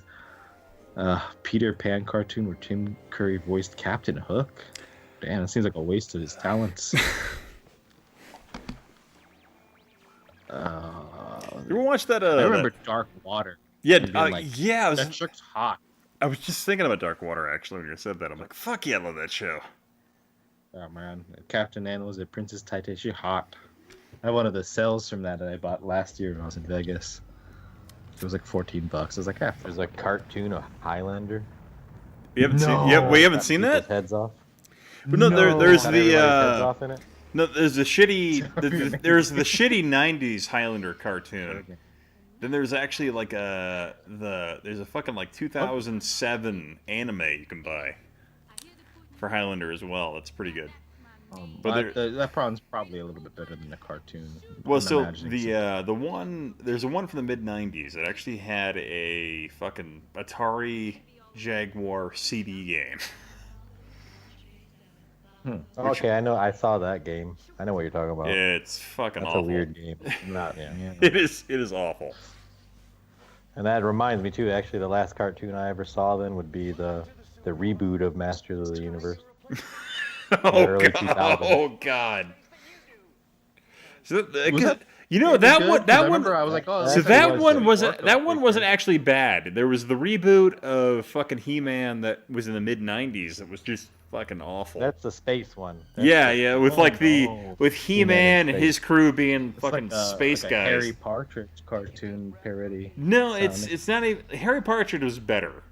It was worse Oh no, than I know that. what I'm saying. Like, oh, he'd be better. Oh God, you know what everyone always says too is awesome, and now especially with all the weird war crap. But the Thundercats, I feel bad. Like, I should have really gotten into that when I was, I think I was still in high school when that came out. But I was like, I'm not gonna watch a cartoon. I'm out here trying to get pussy. I wasn't. I was actually playing Elder Scrolls, so the opposite. But yeah, like that show seemed pretty good. I remember watching and be like, oh, this is pretty cool. No. The New Adventures of He-Man, is that what that was called? Oh, God. That's the space one. One of The the space one. mid I don't '90s one, remember yeah. at Yeah. all. Dude, I'm looking at all these cartoons and like most of them I recognize, but I didn't know there was a Highlander one. But you know what? Vaguely, I kind of do. Maybe I try to block it out because I'm a big fan of Highlander, the first movie. When I think of Highlander, though, I always think of that Highlander, the TV series, and this guy who looks like he'd be teaching like Taekwondo lessons. The one from the mid '90s the with mall. yeah, God, that was a great one. Yeah, but I heard it's pretty good, and like they made a movie where McLeod and that guy team up or something. I don't know. Well, there's actually a few of the Highlander movies, and they're all awful. I think only one is good. I don't think any of them are good. She-Ra. Yeah. I saw the Highlander TV show before I saw the movies, and it doesn't make any sense. Like, what the fuck is this shit? It's a really bad show. Well, I mean, even like honestly, even if you would watch the movies, it still doesn't make sense because like if you watch the first Highlander movie and then you watch the second one where you have the fucking like space dome shit with the orbital protection cloud thing, it makes no goddamn sense. Back 'Cause- on the doggy. Well, because you have the whole. Well, if you'd ever watched the Highlander show, like the Highlander show, sorry, Highlander story, in movie format, you get to the second film and they have the whole thing with the planet Zeist and all that. So if you had the misfortune of watching the theatrical film, you had an entirely different narrative story than you would have had if you just watched like the later recuts of it. So like the director's cut removes the whole Planet Zeist storyline that was within the theatrical release, and it gets even weirder from there where they try and like cut that out because it makes no sense. So then you have these people coming from space to fight the McLeods, and it just gets even weirder. It's literally like once they did that whole like narrative choice, it all gets really weird. And then they bring back Sean Connery for the second one, and he comes back on some weird way to stop a fan from coming from the ceiling, and it's all really odd. And it gets really bad. And then you have like the TV show, and then you have the movies that are associated with the TV show that they came out with later, and they're all progressively worse. And I have to say, I was gonna say, isn't the third movie? Doesn't have like Mario Van Peebles as some like time traveling wizard or some bullshit? I barely remember. The third movie is actually like them literally trying to be like, hey, ignore the second movie. Like, just forget that happened. Yeah, I never watched the second one, and it always confused me that it's like, why is Sean Connery on this? Is this like a early reboot? You're like, what's going on? I don't understand. But no, they try to do a whole thing with like the third movie where it's literally a reboot of the second one. Like they just like try to forget that one ever happened. Okay. I guess Queen made a song for the Highlander TV show. I didn't realize that. We are immortals. It's a variant of another. It's a variant. I forgot what it was sons called, of though. kings. It's a good song, though. Okay. I thought Freddie Mercury would have been, not around at that time. I don't believe he was. So it's kind of an interesting take, though. Yeah. So I don't know what this is, but people are saying Biker Mice from Mars as a Ninja Turtles clone, and I know the name, but I don't think I've ever watched any of that. I never watched it either, but I know about it. I've known it. I can't even. Right. Like I can like if you say like Street Sharks or like Wildcats or whatever, but I know what those are. But if you told me Biker Mice from Mars cartoon, I forgot what that was called too. Which one? With the cows. Oh wait, fuck. EOW, whatever it is. Oh shit. Yeah. It's not Cowboys of Moo Mesa, but it's that same basic concept. I remember there was like that. What was it like? Is it called Barnyard Wars or something? It was like the pigs and the rams and shit versus each other. I had all the toys because they were at the dollar store or whatever. It's not Brave Star, right? I remember Brave Star. Yeah, Brave Star was great. Indian and cowboy guy. Well, it's the Native American with those powers on the planet of New Texas. Yeah, it was cowboys that were actually cows. That's all I remember. Oh my god.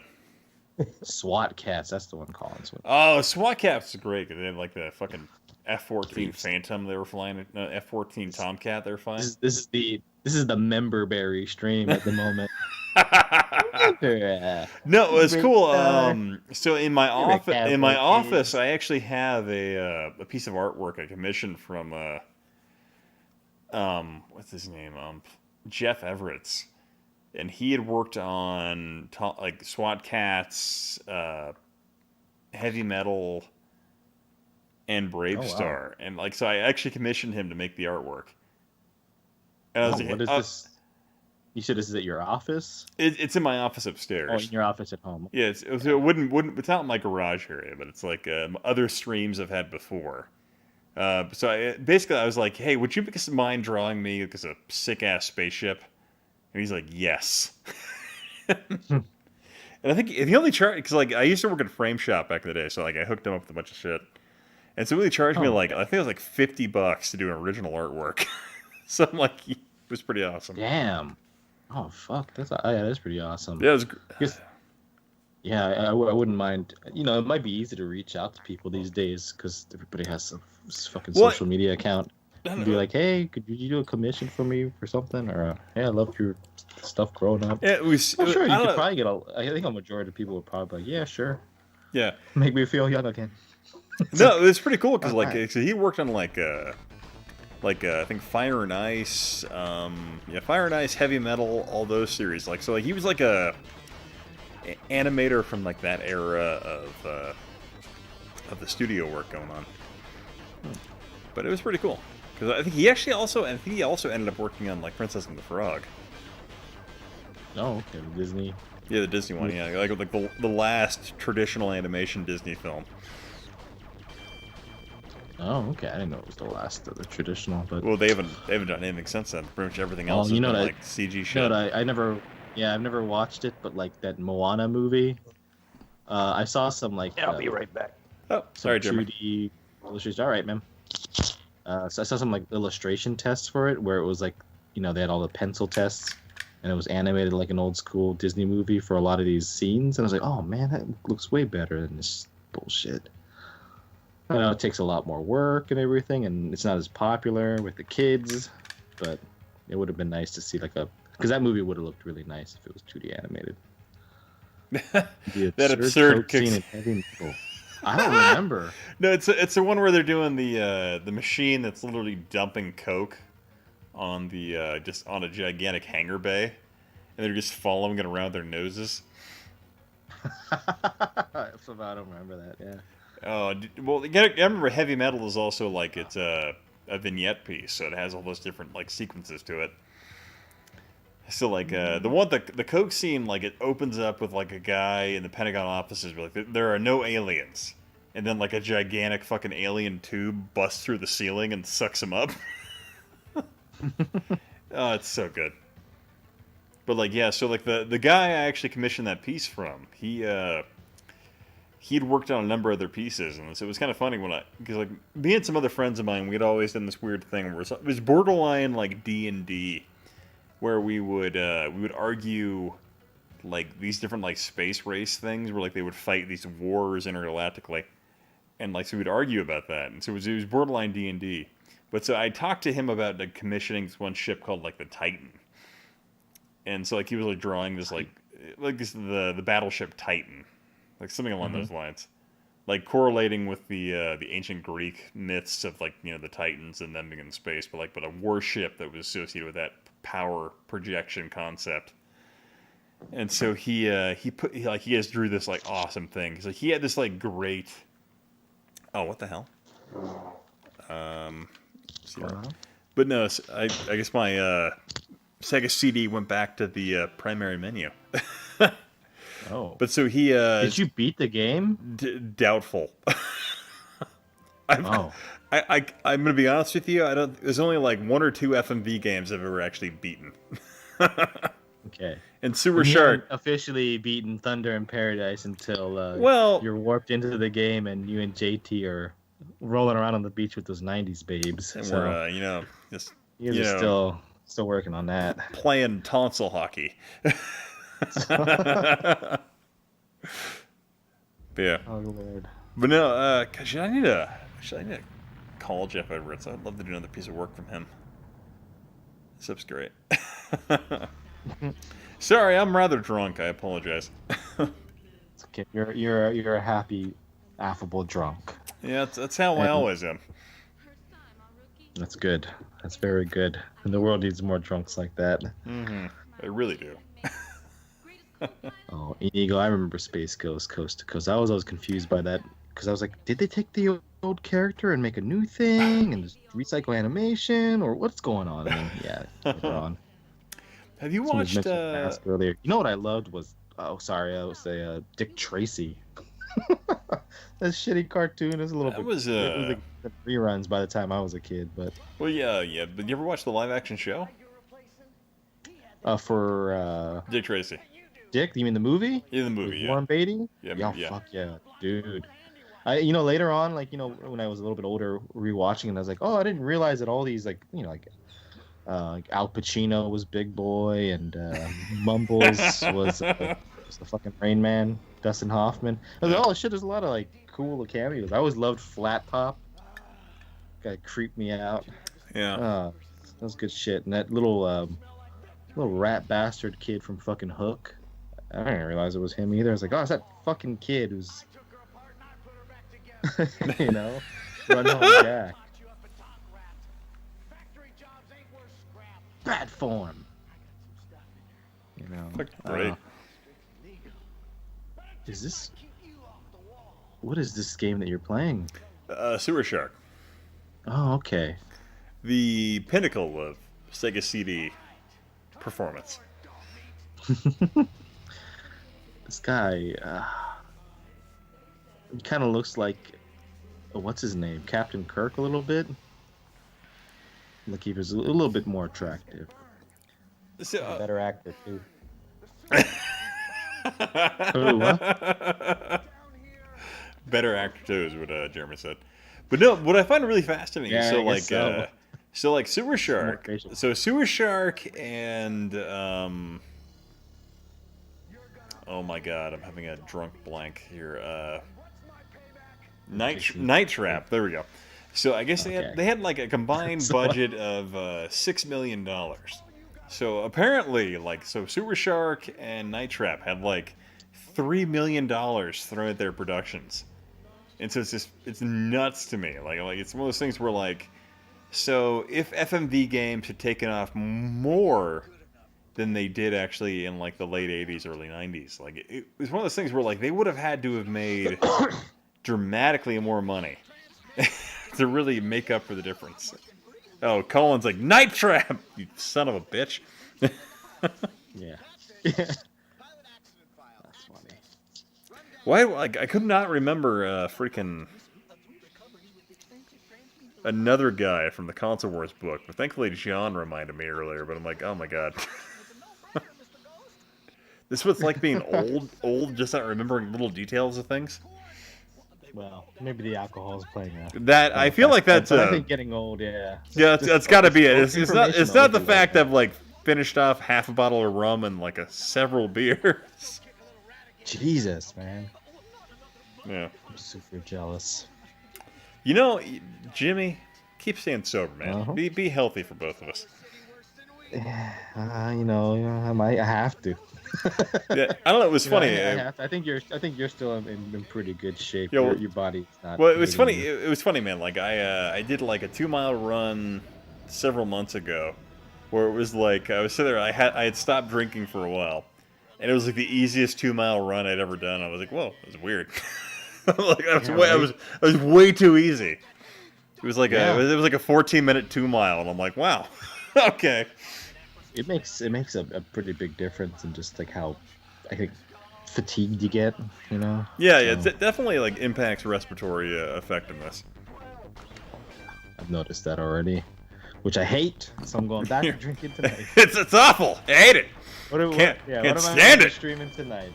GameCube or the GameCube? Play that Nubo game that I did a video on last week, and play Fantasy Star. Wait, how old are you, John?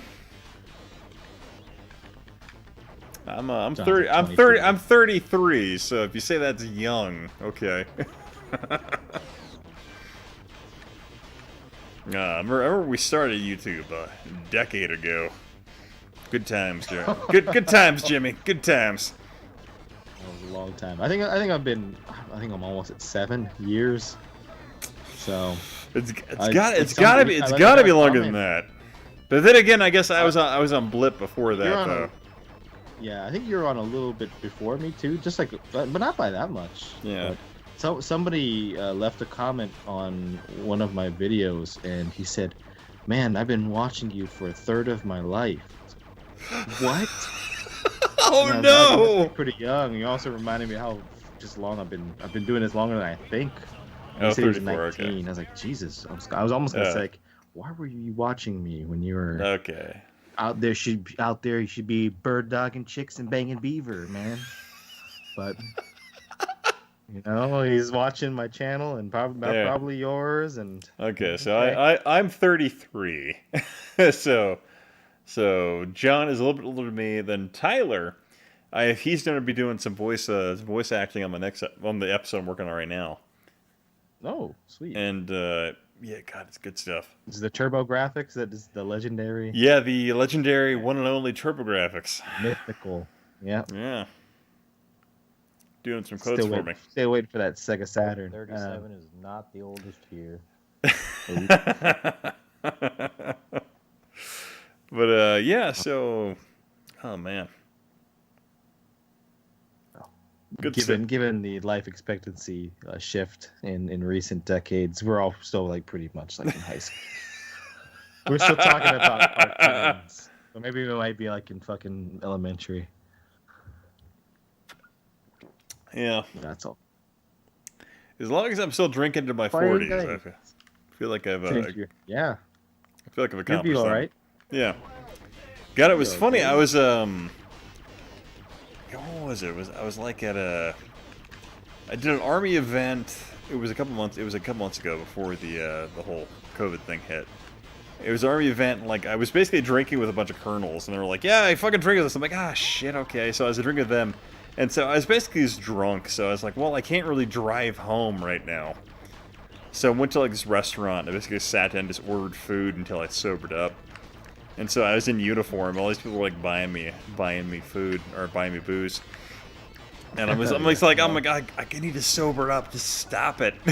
So like, it's like these people were like, oh shit, how old are you? I'm like, I'm 33. They're like, fuck, you look so young. I'm like, well, fucking my job requires me to work out every day. So yeah, Right. but it was just funny, just in that regard. Saying, John Rogers asks who the oldest one is here. That would be Jeremy Dixon. He's 72 years old, but he feels like he's 103. I'm not the oldest. Someone's older. I'm sure. Oh, there you go. GT's 44. GT Beakerman. Yeah, Beakerman, he dropped off from the Saramaru stream. Oh, okay. Oh, that's nice. He's probably DJ's doing a lot of the Polymega, probably doing PC Engine tonight. Dude, I'm excited. Look, Friday, Saramaru, he's getting recording some footage of his TG16 CD unit for me. Oh, sweet. Yeah, he'd be the one to ask. Yeah, well, so I was looking to actually. He has a nice camera. So it yeah, doesn't look like shit. So I was looking at buying a. I was like considering buying a TurboGrafx CD unit, and it was $180 for a broken one. So I'm like, ugh. Yeah. I can't do it. Not for a broken one anyway. Yeah, that's rough. a bit. Nah, That's a bit much rough. of a. That's too much of a commitment. Yeah. Oh, I'm just gonna. Agent says he's tampered in whiskey. Forgot. Settlement represent.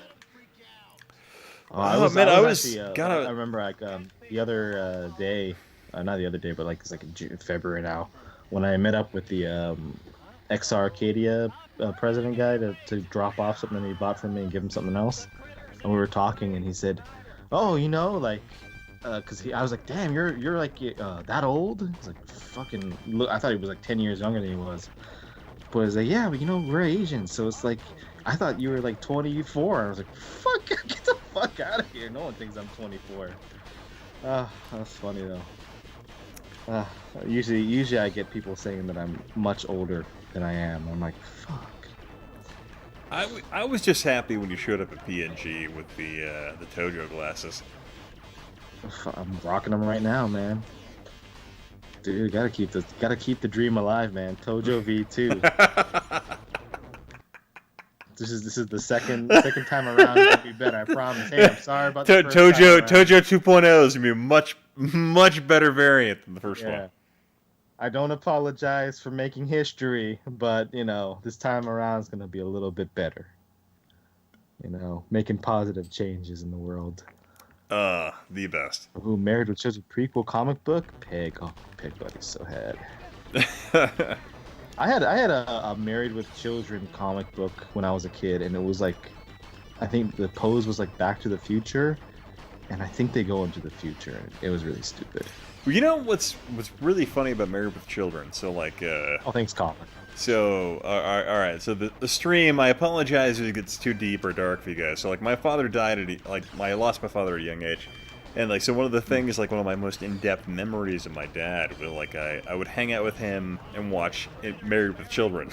So I'd lay on him and just, like, basically just hang out with my dad and watch the show. So Married with Children will always have a deep memory, like, or a deep embedded...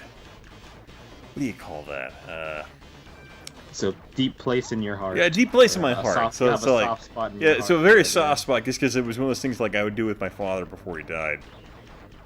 So it's just really, really interesting in that regard. That's nice. At least, and you know, it was also a good show. Well, yeah, a good show, and the funny thing, and the funny thing is, like, you look back at it now, and you don't realize that, like, Al Bundy was a decent father. Like, he would, like, anyone came at his daughter, he beat the shit out of him.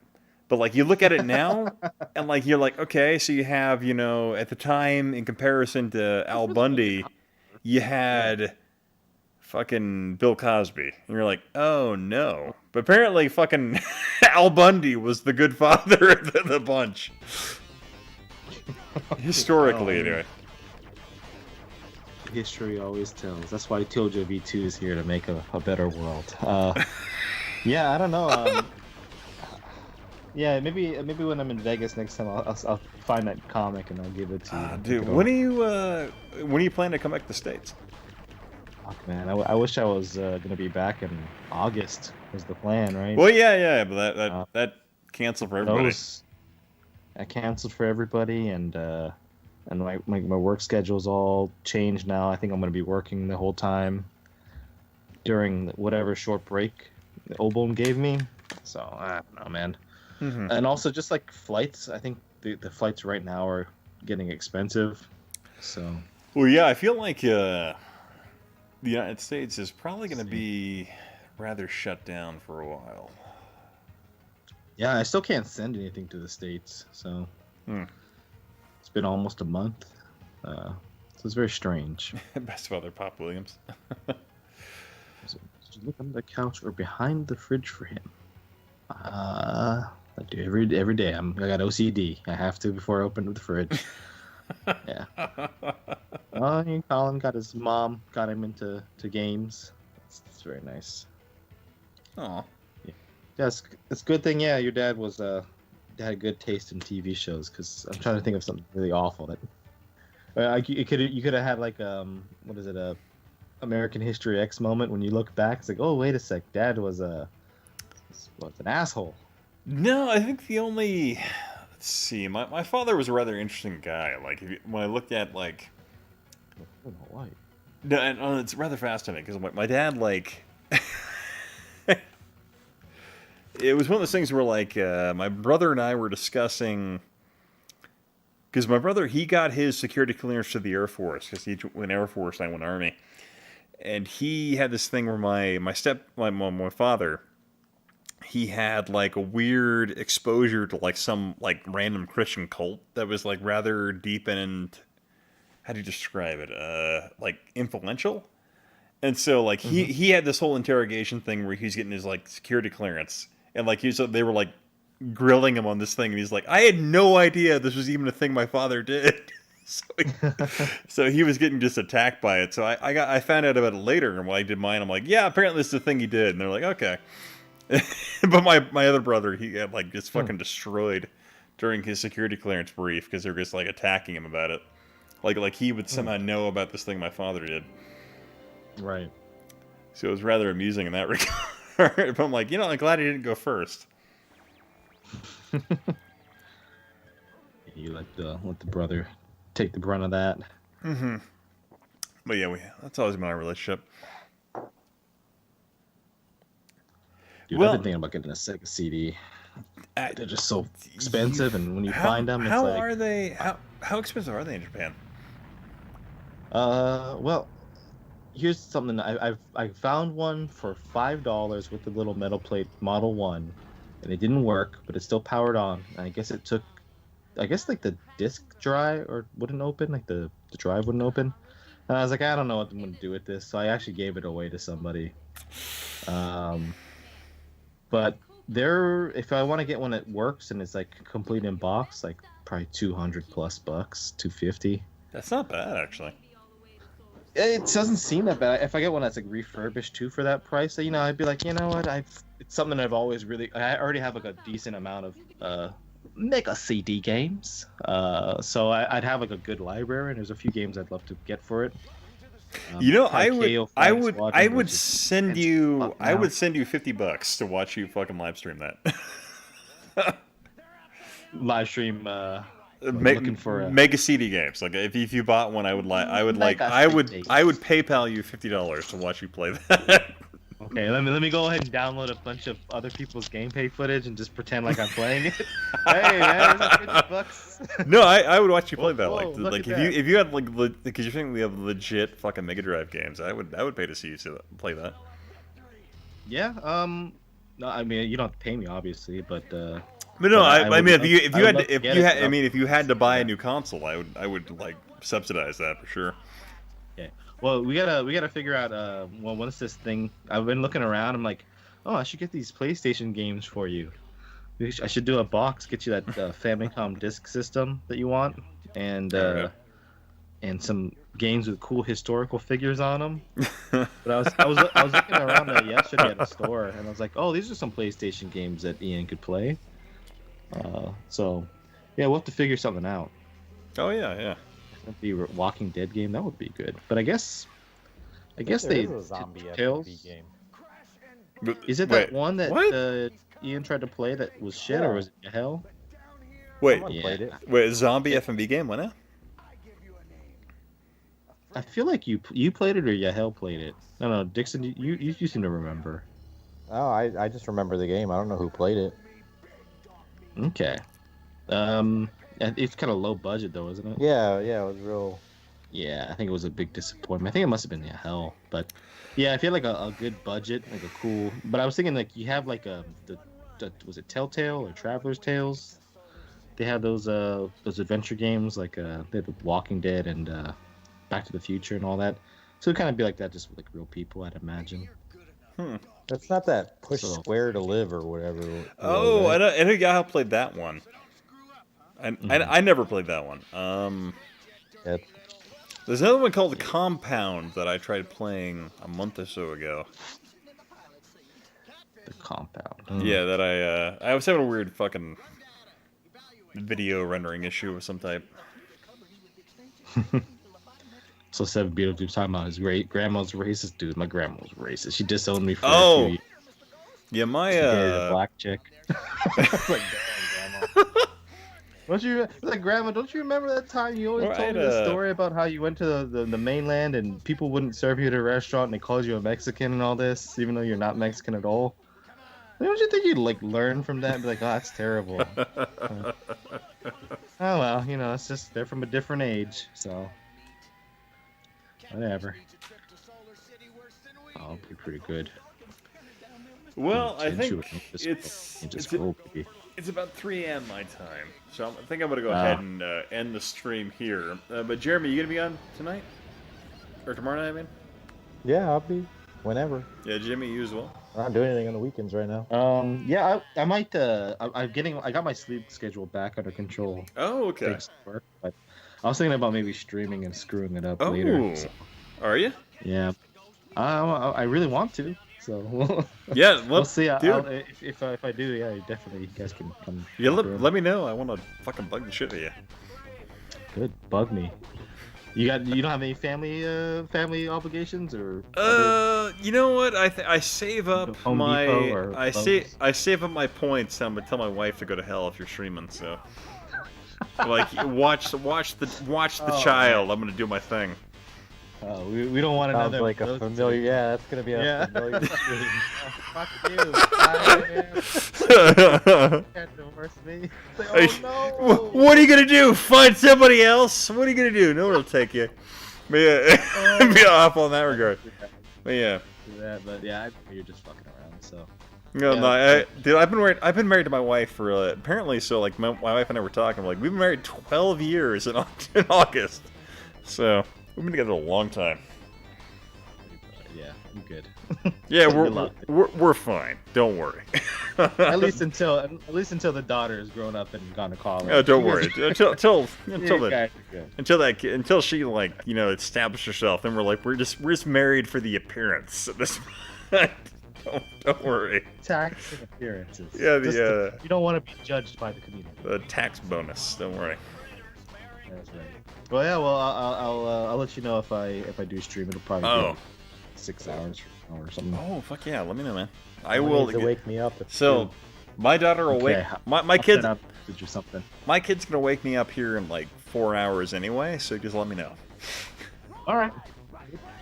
But all right, guys. Well, I thank you guys for all for dropping by and hanging out, and all of you from the Starmonger stream, thank you for dropping by as well. So hope you have a wonderful night, evening, day, or whatever you're doing.